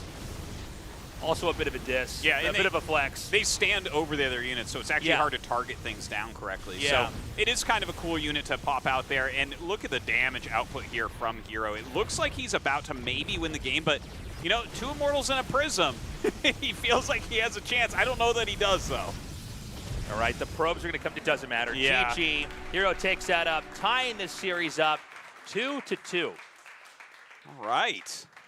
Have ourselves a series now. I was getting a little bit nervous there. Classic opened a little bit better on that map, but I think the Adepts getting in there for Hero, that's really where it started to turn around because he got a lot of probes. Yeah. You know, it's funny. We didn't even have the same idea at play back there. We had the same build and strategy, all the way down to 2 Adepts being dropped off in the main before the rush starts. And you can see here he definitely did a bit of a better job kind of maintaining everything, keeping everything alive. You can see some great pickups there on his Immortals, not over-committing to the defense of the gateways, which I think that was really key. That's why Classic was smashing him. I think that's why Classic did it a 3rd time in a row. I don't expect to see that in the next game. Yeah. I would be surprised if we had you know, another proxied Robo. But let's see. It's very hard to say, right? Yeah, it really is. So, you know, these guys fighting for that offline finals trophy, Tasteless. We're going to go to a quick break, and when we come back, we're going to finish this out and see who's going to be the champion. A little bit. And Rainer, he's not out of this game just yet. It's not a good position, but he has to be able to survive this next wave, and it's going to be a dangerous one because Shin is basically going super maxed. He's not building static defense and canceling it, but he was maxed, and then he morphed like 30 Banelings or something. So he's investing a lot of resources into the first push. And here we go. We may be seeing that now. A few Banes roll in, not committing the whole army right now. It's kind of coming in waves. So to avoid the fungals, I guess, going to roll in, pick off some drones again, but this one didn't feel like a success. Yeah, it's a little bit of an interesting choice because he sends in just the Ling mains. He doesn't send in the Ultras, and I wonder if this was actually an intentional move just to free up supply for Ultras? I think it is. We're now seeing 6 more Ultras in production. Parasitic Bomb is going to be able to kill at least one of these Mutalisks. As Shin, he's taken out of Lurkers, which is crucial. You want to get the critical mass of the Lurkers as low as possible so that your Ultras can do work. Yeah, but just look at the map right now. Yeah, and the tough thing for Raynor, too, even though he has a static defense in terms of the Spore Crawlers and the Evolution Chambers, it's difficult because he has Lurkers everywhere right now. Dude, look He's at this defending funnel. the 3rd base, he's defending the area between the natural and the 4th base, but it's all going to be about the 4th, so... Yeah. Shin about to push in. The Banelings, they take down most of the static defense. Oh man, Raynor, he's going to re-wall it right now. Okay, the Ultra's coming in. This looks like tower defense right now. The wall is broken. Here come the Ultras. Big parasitic bombs on the air units. The microbial shout on top of these Ultras, giving them reduced damage. There's a lot of lurkers behind this. Is Shin going to be able to break this? So many Ultras here, State. The microbial shroud is giving the Ultras so much to stay, but you can still see the DPS of the lurkers carrying through. The 4th hatch is going to go down, but that was more costly than I think it was expected here for Shin. Those Ultras, a lot of them fell. A lot more are in the red. We have 9 more, I think, we saw in production right now for Shin as he's remaxing on the Ultras, and that was a great, and I mean great, initial defense for Raynor. Shin is maxed again. There are more Infestors remaining, I think, and actually look at this. Raynor pulled, I think, a lot of the Lurkers over here to the 4th base side, so it is a wall of Lurkers and a wall of Spore Crawlers that Shin's gonna have to get through, and oh man, these Ultras, without the microbial shred, you can see them just getting shredded here by the defense of Raynor. Shin's supply just dropped 70. The Infestors were nowhere to be found. Where was the microbial shroud? There was none. Oh my god, and the lurkers just go insane. There's so much efficiency there. You see the difference the microbial shroud makes there. Turns out for the 50% Ultras. is a big number, State. Yeah, it really is, especially before the armor gets added in. And Shin's like, yeah, I'm not making that mistake again. I think the Lurkers, with their splash damage right now. 5 drop overlords getting morphed right now by Shin. Are we gonna have an ultra drop? Ultra drops? What is the plan with in the this? big 2025? That could also be for these Lings. I mean, +3 Adrenal Lings shred absolutely everything. We have so many Overseers as well. Yeah, it is just going to be a Ling drop. Yeah, it makes more sense to do with the Lings, but, you know, the fan in me wanted to see the Ultra drops just for the just for the memes. Welcome back, everybody. It's time to close out the RSL offline finals. We're tied up delightfully 2-2 right now with Classic versus Hero. Yeah, very nice that Hero was able to fight back. He made the necessary adjustments after losing twice to the very similar strategy in both games. And now I think the series is broken wide open. Really, anything could happen here. I don't expect to see the same strat from Classic anymore. So where do we go from here? We're going to load up Magnetic North here for map number 5 and see who is going to take the lead in what has so far been an extremely explosive, very one-basey series. In the top right, in the red, guys, let's make some noise for Classic.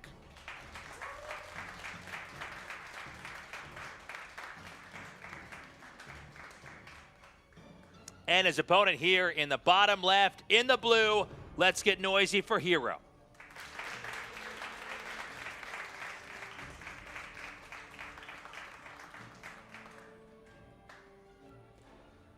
Okay, fast expand this time around, again, due to the nature of the map. Yeah. But it doesn't mean we're going to have necessarily a long game.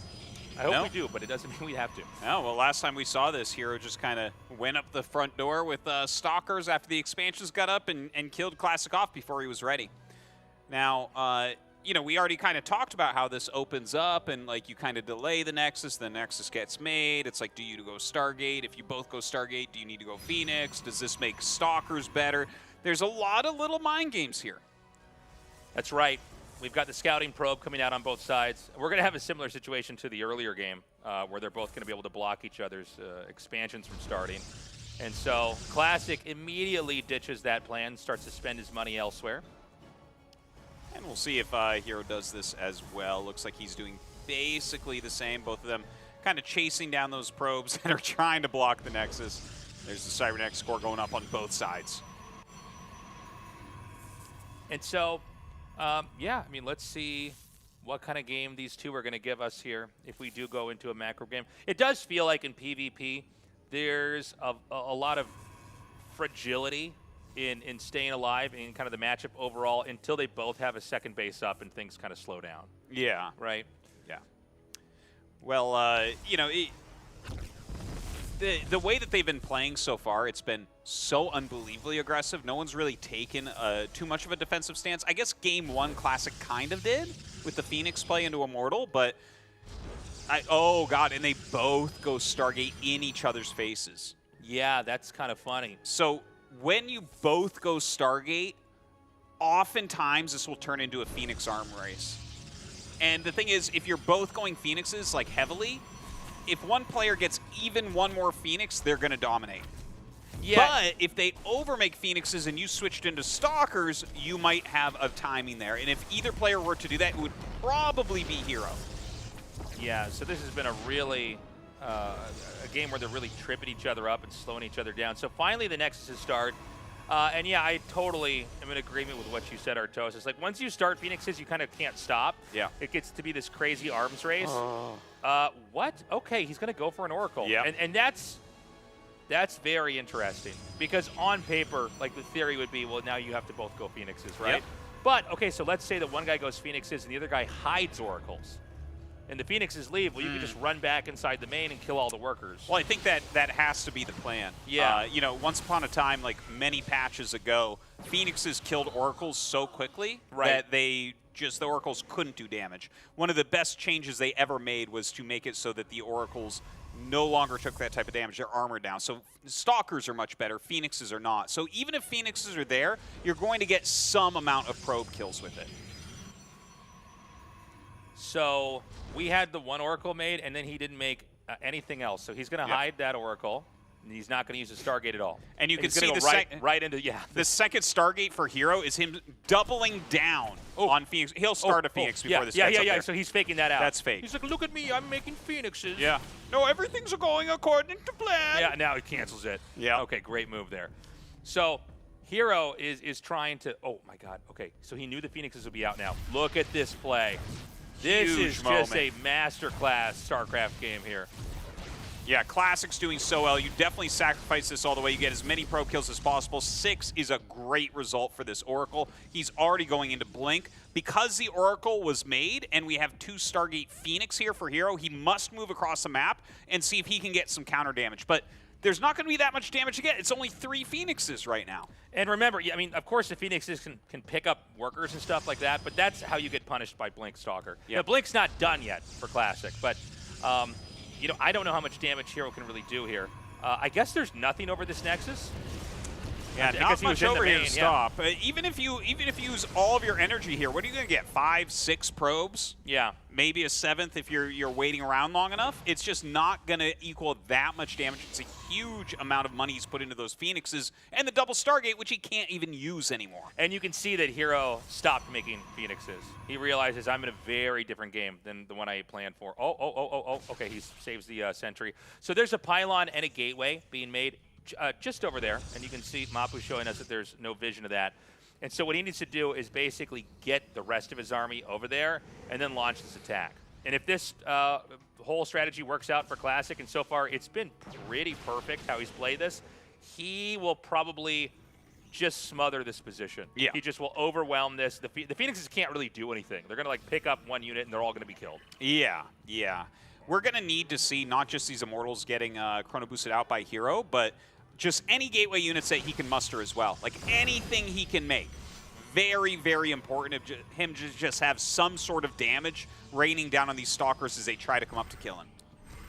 Okay, so the Immortal is out, and a second one's going to be here. So maybe Classic actually can't get through. Yeah, I don't think so. You know, and I think the positioning here is pretty good. Like, it's kind of hard for the Stalkers to get up here and do that much. He's going to kill this pylon, or maybe he actually won't kill the pylon.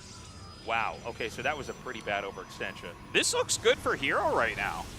This is kind of opposite of what I was expecting. Now, he makes the Colossus to have the vision of that high ground, but it really feels like Hero is playing this position much better than what we saw from Classic in Game 1, although it is a little bit different because Classic slowed this push by making the Oracle. So, I got to say, I mean, I'm really impressed with Hero's hold here. It doesn't mean the Classic failed, though. you know, he was smart enough to expand behind this. He's still going to keep this pressure up here. If you're keeping pressure over here, your opponent's not expanding. Hero's going for a Dark Shrine. And I guess he will be able to take out this gateway.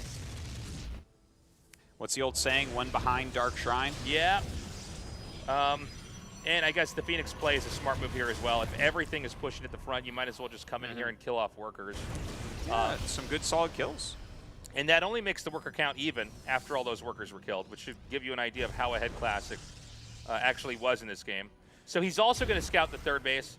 There is a situation where Hero could just try to lean in to what he already has and just try to do a counterattack. And maybe that actually works. And by the way, while he's going to push here, the DTs could end up being the closer. Yeah. Because I think you're looking at this, you're seeing 3 Immortals. Even though you know psychologically DTs are always a possibility, a lot of games people are trying to hold this with everything they've got, and they're not ready. Actually, I take that all back. An Observer's about to pop out. So if he keeps that with his army, he's going to be okay. Yeah, he'll still try to do something with the DTs. We'll see if that works out for him. But right now, Hero is gearing up for what is probably just going to be a 2-base all-in. He's added a ton of gateways here.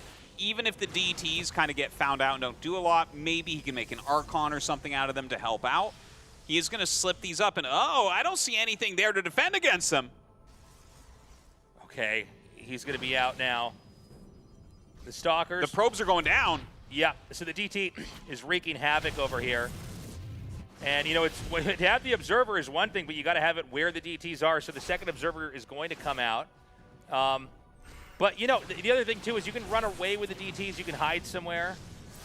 He is going to, I guess, finally be able to kill this last DT off. But that was 15 probe kills, which, by the way, just like the Phoenix's earlier, which got all those worker kills, it brings the probe count back to even.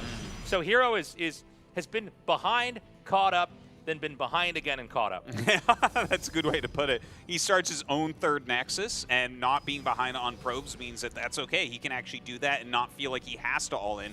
Now, that being said, his army is pretty solid right now. There are a lot of Stalkers for Classic. But, I mean, when you have some Guardian Shields, you have 4 Immortals in here, you have a bunch of charge lots, sometimes you feel like you need to hit this attack anyways.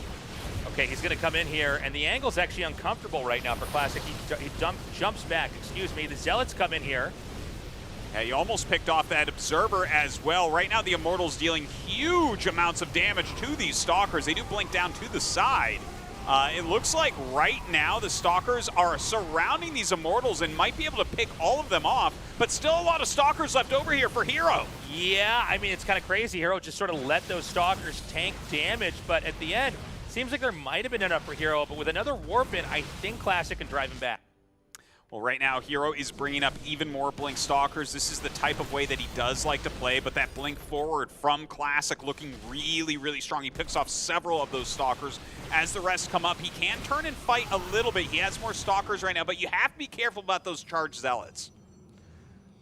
Real back and forth game over here.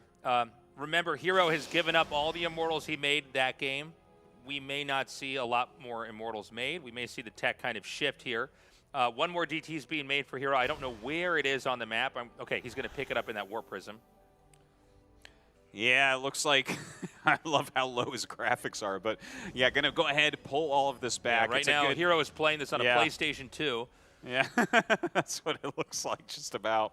But yeah, a decent micro there overall. Now Hero going to kite away. He's trying to utilize these Blink Stalkers. He loves using active units to gain some value. And he has a lot more Stalkers than his opponent, but the charge lots really do make a difference. Okay, so in this chase, we see a couple of units getting shaved off here. The DT goes down.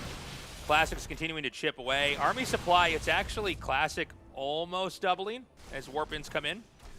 First Forge of the game gets started, so... Oh, that's so funny. Yeah, like, Forges, generally you see the Forges started and upgrades start in Protoss vs. Protoss when you feel like, okay, no one's going to kill anybody here. Like, we gotta go to the next level, which is upgrades. Yeah, it's funny that you pointed that out, but yeah, nobody was treating the game like it was here to last. Yes. Right? It was all about the present. And when you see that Forge made, it goes, okay, this game's going to go on for a while. I got to invest in the future. Hero makes a hidden base in the very top left, and I really like this. Yeah. They've been so in each other's faces the whole time. Sometimes the hidden base will go completely unspotted. Yeah, it's hard to read if any minerals are missing because the game is in such a chaotic state. So right now, Hero does pull back a little bit. You can see still waiting for his charge. He's got to be really careful because right now, Classic has a way bigger, way scarier army. Okay, the DTs drive away the workers. And Hero's kind of, he's going to, well, hold on a second. Big attack coming in here. Does Classic actually have too much? Remember, the Hero spent that extra money on the hidden Nexus. And now, you know, these are units that were not made with that expansion being built. And I think that suddenly Hero might just get overwhelmed by Classic. Yeah, it looks like Classic is going to be able to push through everything. It was just a little bit too greedy there from Hero. Too many poor engagements. And Classic going in for the kill. Blinks into the probes on this third base. His charge zealots come back. And this should be GG. Yeah, I don't think Hero can survive. Classic played more of a straight-up, you know, fighting game here, where Hero, I think, tried to kind of bail out of the nature of what this game truly was. And from here, Classic can just keep pushing through, keep destroying everything. And, yep, that's going to be it. GG. All right, Classic is the first one to go up to match point in this finals. And Hero, you know, I think he played well overall. This was like a really good back and forth game. Like you said, he was falling behind and catching up time and time again. But I think he did overextend a couple of times on those attacks. He was trying to switch the game up into an expansion, into +1. Maybe just a little bit too greedy with everything he was trying to pull off. The graphics that he plays on are insane. Look at that. Yeah. Wow.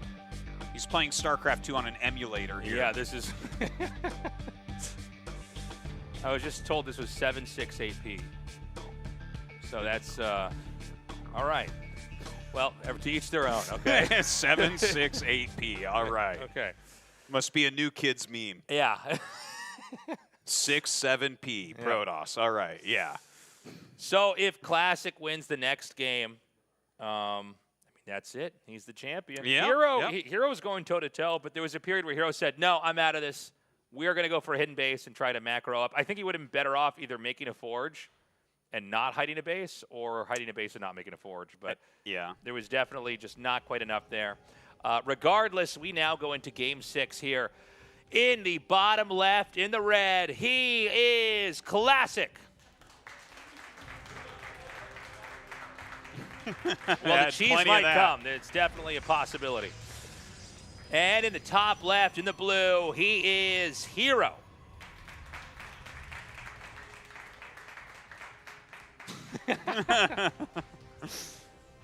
Now do one for Classic. Yeah. Do you have time? Yes. We don't know. This Yes. could end at any moment here. Now do one for the Maganatha. Yeah. So, Gateway's on the high ground here. I got to say, I'm not surprised that we're not seeing the core building blocks for the build order differ here. Yeah, it's kind of rare. It's kind of figured out, I guess, but it's when the game picks up a little bit that it gets interesting. You know, that last one, I think Classic just had some really, really good engages. Each of these games, they've been short. I guess the last one was the longest of them, but even that was short compared to like our third place, fourth place match. But there's been a lot happening inside the games. You know, sometimes you have a StarCraft game and one guy like does his build, the armies fight, maybe this build counters that build, or someone controls poorly. Here, there's been so many interactions, it's almost hard to keep track of. Yeah, it really has been. It has been very, very back and forth. And, I mean, I guess you can see that underlined by the fact that it's 3-2 right now, and we're having very fast and furious games. Now, both sides proxying pylons. All right. So, once again, we're very likely to get into high aggression from these guys. Yeah, both trying to steal the other guy's watch and wallet here. So, this is, you know, it's funny because you get a game where usually like one guy is proxying, and the question is the other guy ready? Is he going to know? But they're both doing it to each other. These make for usually the most chaotic games.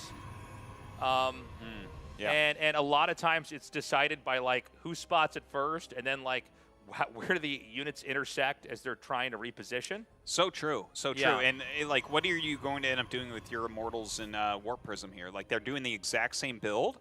And we've seen already that Classic has done a great job with dropping off Adepts. Hero tried that, it didn't quite work. Are they both going to go for that? Or are we going to have this situation where both sides are just killing massive amounts of probes? and just like, I mean, it might get really crazy really quick.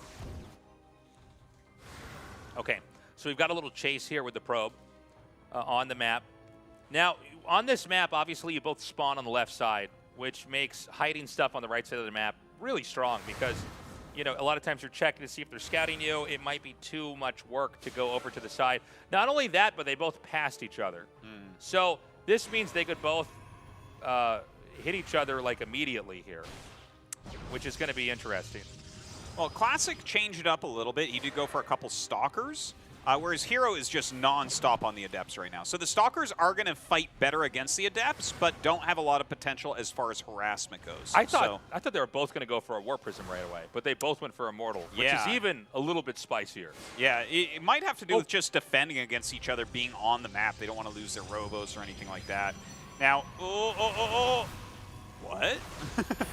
Okay, he can't get the pylon wall up here. Yeah, that's definitely a big mistake that he did not end up getting that pylon wall. So I think they were just barely blocking, and the probes have to be pulled out, trying to surround against Hero's Adepts. A Hero dealing so much damage right now. And look at this, he's actually going after the pylon while the warp gates are being attacked. So it looks like these, okay, he's going to, same thing over here, yeah. He's going to end up taking this out, and this is where they're both just tearing each other apart right now. I have no idea which way this game's going to go. No, this is very hard to predict at the moment. He's got to repower that. Both sides are pretty hurt as far as probes go, but Hero has more probes right now. Yeah, and a lot more probes right now. So the Immortal, I mean, basically can't be defeated here. An Immortal and a Warp Prism is one of the strongest things in the game. But you got to make sure that you juggle it correctly. He is now going to be able to sit and camp over the probes on both sides. So that's going to be a GG. Hero takes it. Hero had, that was probably a hard game for everybody to follow. Hero had just enough momentum that Classic included he can't catch up. He got those Adepts up, and the wall couldn't be made. I think he was just barely on the pixel that you need to make it or something. I'm not sure. Like, maybe it was out of money. Maybe it was a misclick. But whatever it was, he didn't get the wall up. The Immortal came up the ramp as he was killing everything. See right there? Yeah, like you want to get that pylon down before they get up there, but the Shade finishes, and then he comes up after the force field's gone, kills the pylon. You can't make any more units. Yeah, beautifully done. Again, a game where they both proxy each other, which is just insane and kind of crazy. We have it now in the final match. Game 7 coming up, Tasteless. This is it. Whoever wins takes home the prize money as well as the beautiful RSL trophy that we've got over there. And we'll close out the year with the final win here for StarCraft 2 in the year 2025. We will end this on the map, Maganatha. Guys, let's make some noise. Classic versus Hero, the final game of the night, starting now.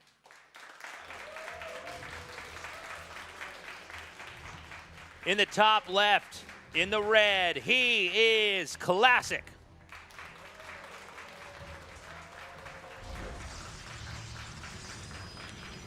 And in the bottom right, in the blue, he is Hero.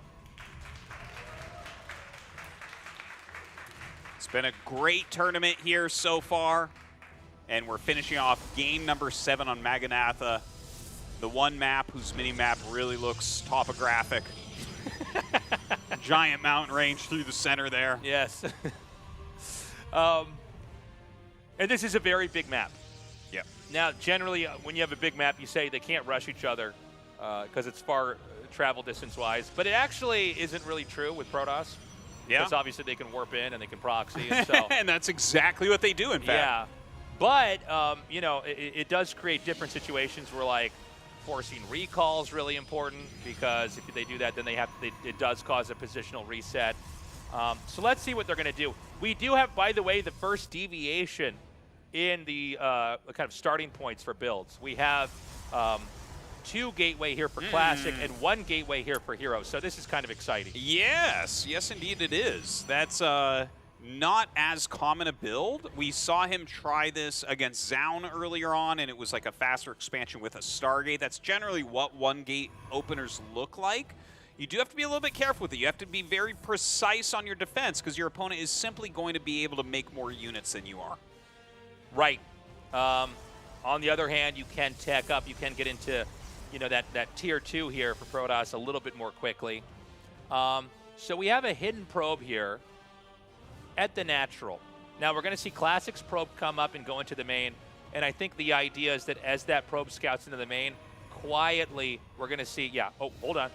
Oh, he went down to check if there's a Nexus, and now the Nexus will go up. So I now he really makes like it. Yeah, and Classic's going to check again. Yeah. So remember that in 2 of our previous games, they were both blocking each other's Nexus. So that's the idea, is he hides it there. And we got to see, I mean, Classic could very well just go pedal to the metal here and try to be aggressive, and that's exactly what he's doing. He's hiding a pylon in plain sight. I am really interested in this. What is Classic doing? Classic making his own Stargate, but it's so late, and his Nexus is late. It just feels like everything he's doing is a step slower. Okay, so is that a full-on fake? And I said hiding in plain sight, which doesn't even make sense. He just hit it in front of his face.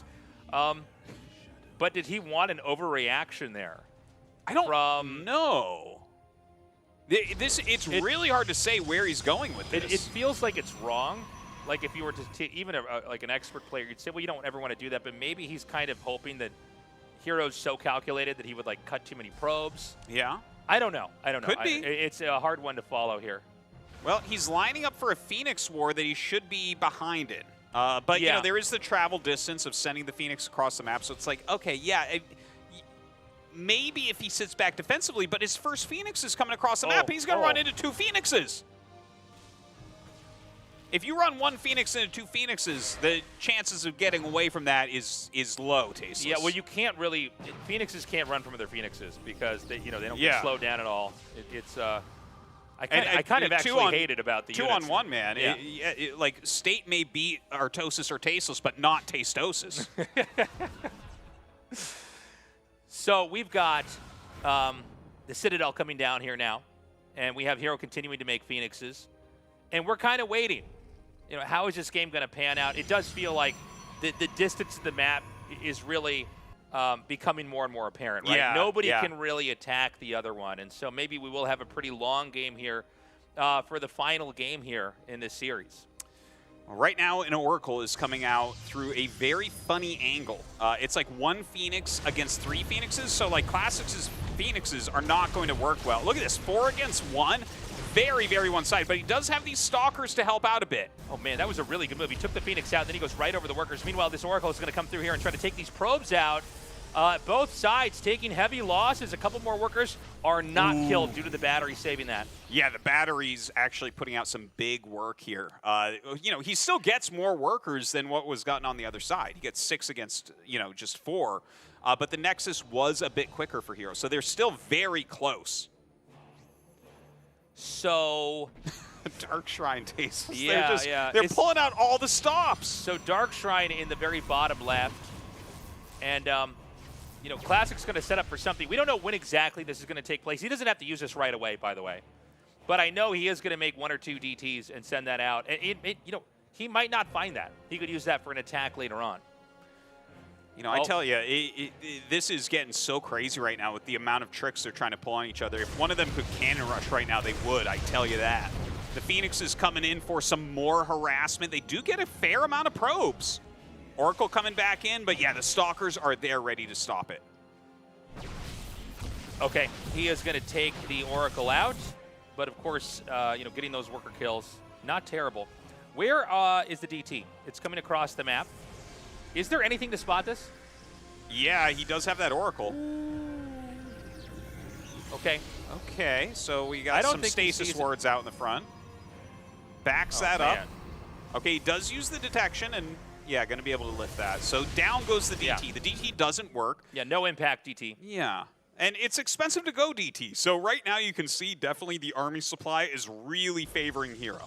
Yeah, that's the funny thing about going Dark Templars, is that you, if it works, it really works. But if it doesn't do anything at all, you're just sort of in a worse position. Yeah.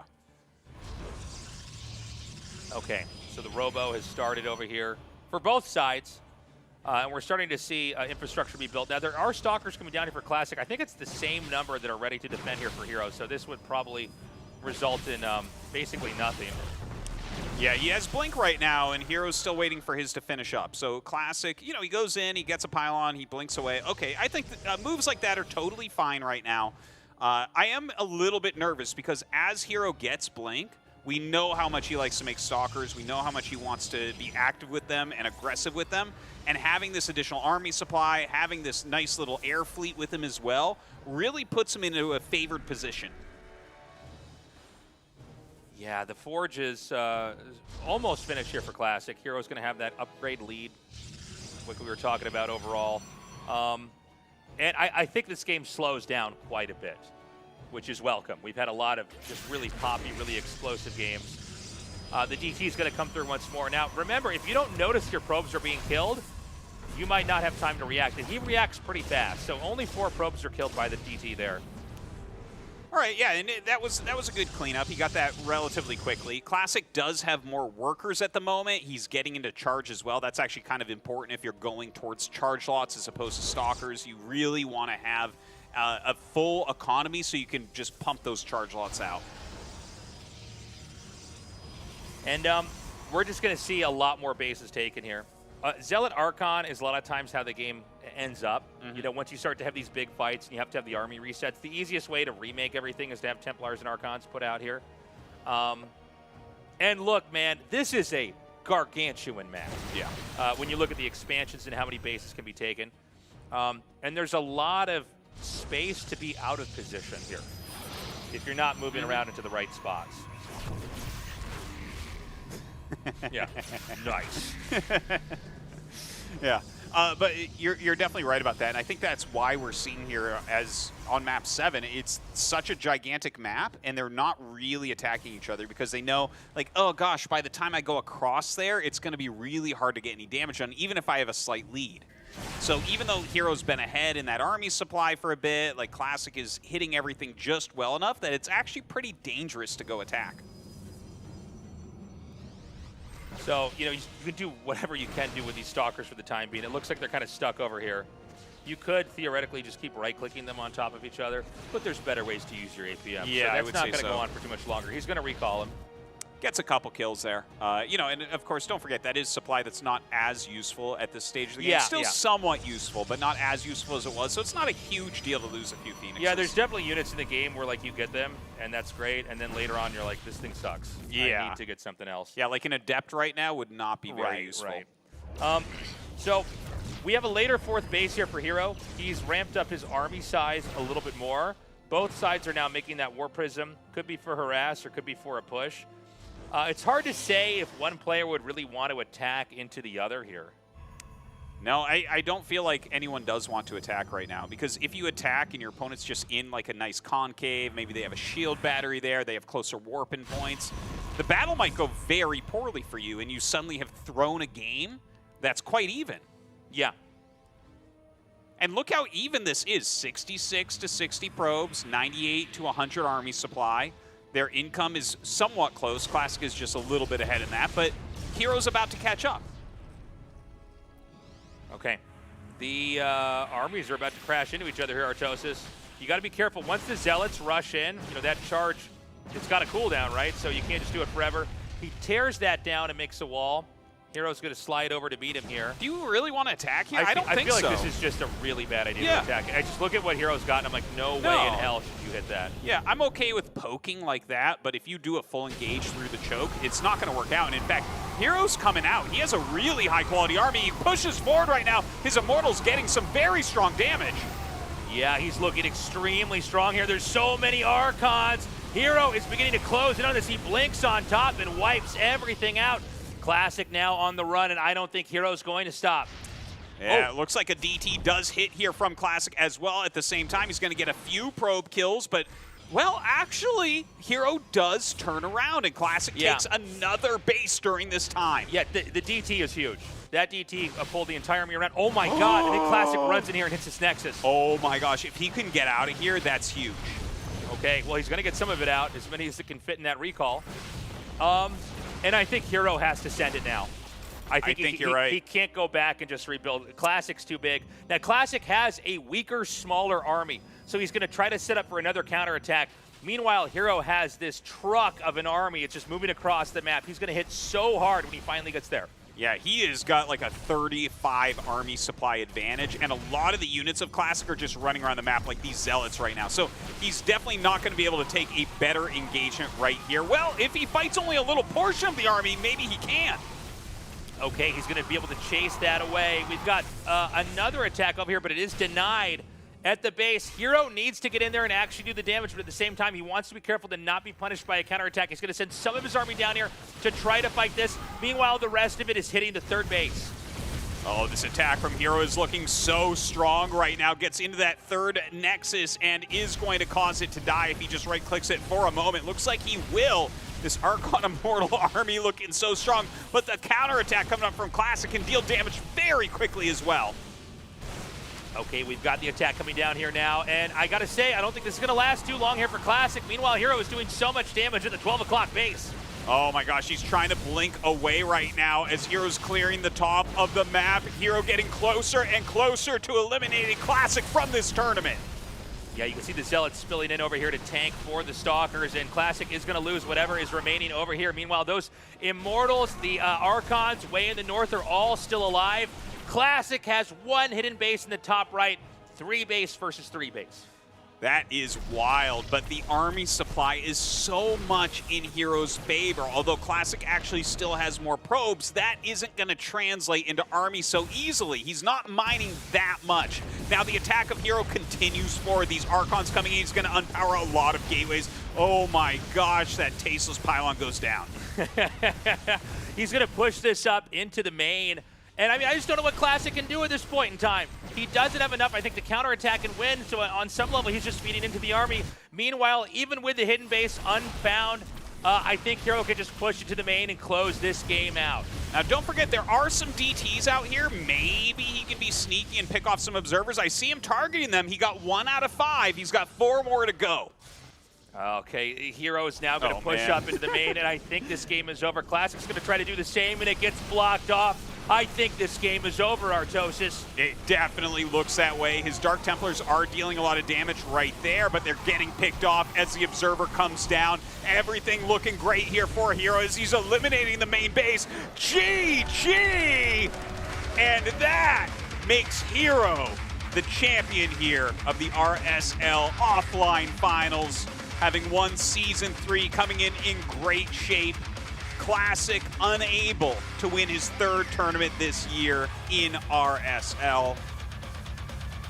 Oh my gosh, what a finals. Hero pulling it back from the jaws of defeat. Of course, going over to congratulate Classic on his 2nd place.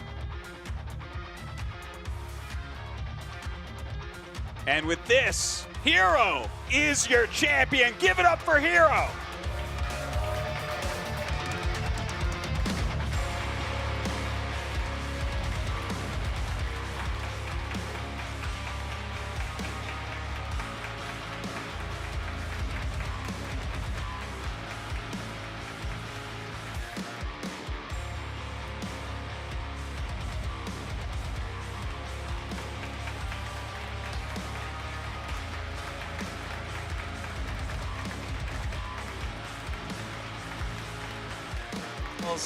Hero in Game 7 taking victory over Classic. You know, Classic was off to a great start in this series, up 2-1.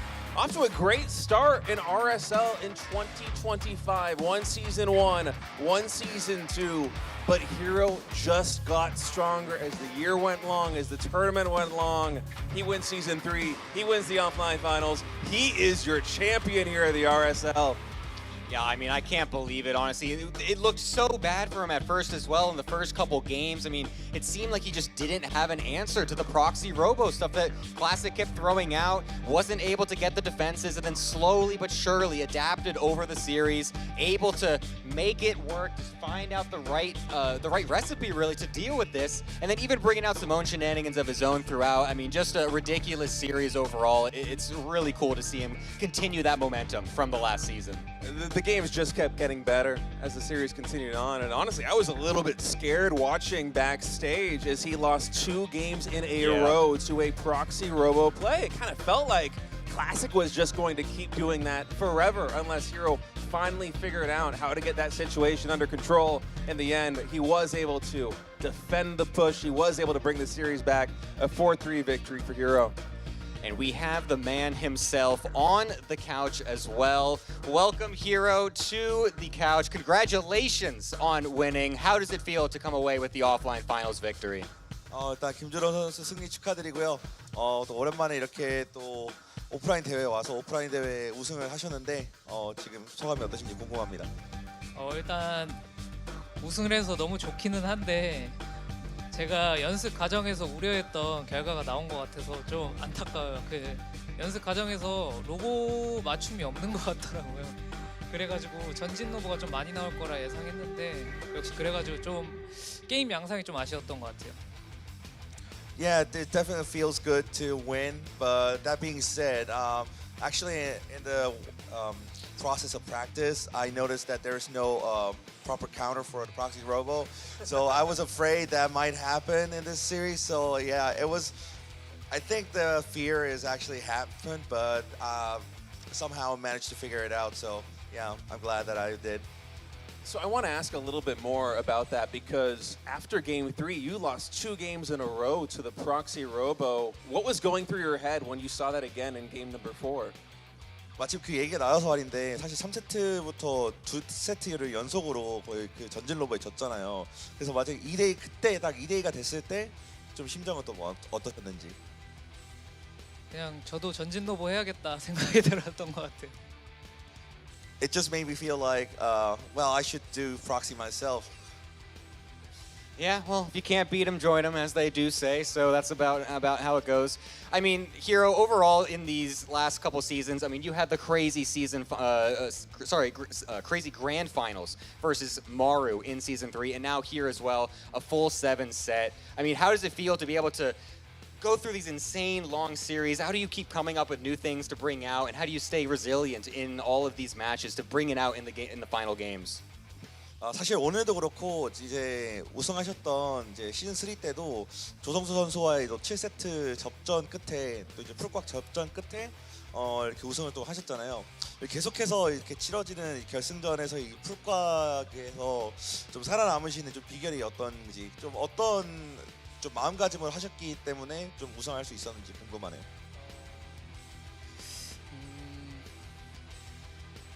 아무래도 그냥 간절함 아닐까 싶어요. 안 좋은 상황에서도 놓지 않고 간절하게 임하는 게 좀 좋은 결과로 이어지는 것 같습니다. To sum up, I think it's desperation. I mean, you know, not giving up until like it's over. I think that's the key. You know, no matter how the situation is like grim for me, like, so I think the desperation keeps like bringing me the fire in me. So yeah. Well, it's a great way to end the year for you, Hero. It's December. We're about to turn a new page in 2026, and you just won the RSL Offline Finals. What are your ambitions for 2026, and do you have any words you want to say to your fans? 이제 올해 마지막 대회 또 우승을 또 장식하셨기 때문에 이제 또 새로운 이제 내년에 2026년이 기다리고 있는데 내년에 좀 마음가짐과 또 목표 그리고 팬분들께 좀 포부를 좀 말씀해 주신다면 어떤 게 있을지 궁금합니다. 일단 작년 EWC 성적이 제 생각과는 다르게 나와가지고 이번 시즌도 걱정이 많았는데 첫 포문을 그래도 잘 연 것 같고 다음 시즌 잘할 수 있을 것 같고 오늘 늦은 시간까지 아침 일찍부터 아니 점심부터 늦은 시간까지 끝까지 응원해주신 팬분들 정말 감사드리고 이런 좋은 의미로 좋은 대회 열어주셔서 관계자분들에게도 감사한 것 같습니다. Yeah, last season, especially in AWC, I didn't get the result what I wanted, and so I think winning this actually means a good fresh start. So yeah, I mean, it feels good about the next season as well. And that being said, thank you for all the fans who's been watching from noon all the way to like 8 p.m. Yeah, it's been a pleasure, and also thank you RSL for hosting this event. Yeah, so I'm really grateful for it. Well, thank you so much, Hero, and congratulations yet again for winning. Yeah, I was like, I was taking one more. Yeah, no problem. Go ahead. 블리자드에서 보고 있다면 푸푸전 메타 좀 바꿔줬으면 좋겠어. 이게 너무 하면서도 재미가 없어가지고 그렇습니다. Yeah, if Blizzard is watching, I really want you guys to patch and fix the PvP meta right now. It's so boring. I need to, like, you guys please change the PvP meta, please. Well, hopefully Blizzard is listening. Hopefully they'll take that into account here. But again, congratulations once again on your victory. Honestly, it's amazing to see you win. We're going to be throwing it back over to the desk as well for Tastosis to close out the show. This was Hero winning the Grand Finals. All right, we did it, guys. One quick announcement for next year. RSL is coming back. When? In spring. Oh, a nice ambiguous time period for us to plan this that's out. excellent. Yes. We unlocked the good ending, guys. So, guys, thank you so much for your support. We couldn't have done this without you guys. I think we're thanking Archon first, right? Let's see who we thank first. The graphic will tell me. There it is, Archon Studio. Guys, get the StarCraft Tabletop Miniatures game. I know I still got to do my Christmas shopping. You probably still got to do yours. Go buy those figurines. They could make good stocking stuffers. They could make, if you get all of them, they could go right under the tree in the big box. What's in there? Don't shake it, okay? Don't shake that box. Well, how are you going to know what's in it? No. We really appreciate their support. We're so grateful that they sponsored us for all 3 seasons as well as the offline finals. We are also grateful for Pulsar. These guys make the best gaming gear you could ask for. They are based in Korea, and I gotta say, as someone who uses their products myself, they are excellent. They are top-notch. When I am laddering, if I am competing, I want to play with their gear. Whether you play RTS games, FPS games, or whatever games you are playing, they've got the keyboards, the mice, the mouses. Sorry, mice for the animals. Mouses. No, I think it could be for regular. It's for mice as mouse well. pads. It's certainly not mice pads. I know that. But you got to check them true, out. yeah. That Okay. one, that much we know for sure. And we really appreciate their support. So shout out to Pulsar, and thank you to them for setting up the amazing booth that we had here at our event. Now go on to the Patreon. If you've been watching all year and you haven't signed up on the Patreon, well, shame on you, but there's still a chance. You can sign up right now. We've got all sorts of different tiered memberships depending on where you are able to give financially. And with each tier, we give you, I guess, you could say more access to, like, the tournament. You could vote on maps or player guest spots, as well as, access to tickets early on, stuff like that. So consider going there. We would love to earn your support. Yeah, you guys have done fantastically for RSL so far. I mean, look at this wonderful event. Yeah. 3 great seasons, Tasteless. You and your team have put on just a wonderful show and added a lot to the scene this year. Thank you. And thank you guys for watching and sticking with us. We will be back next year. I hope you have an amazing holidays, and we will see you in spring sometime in 2026. We love you. Bye-bye.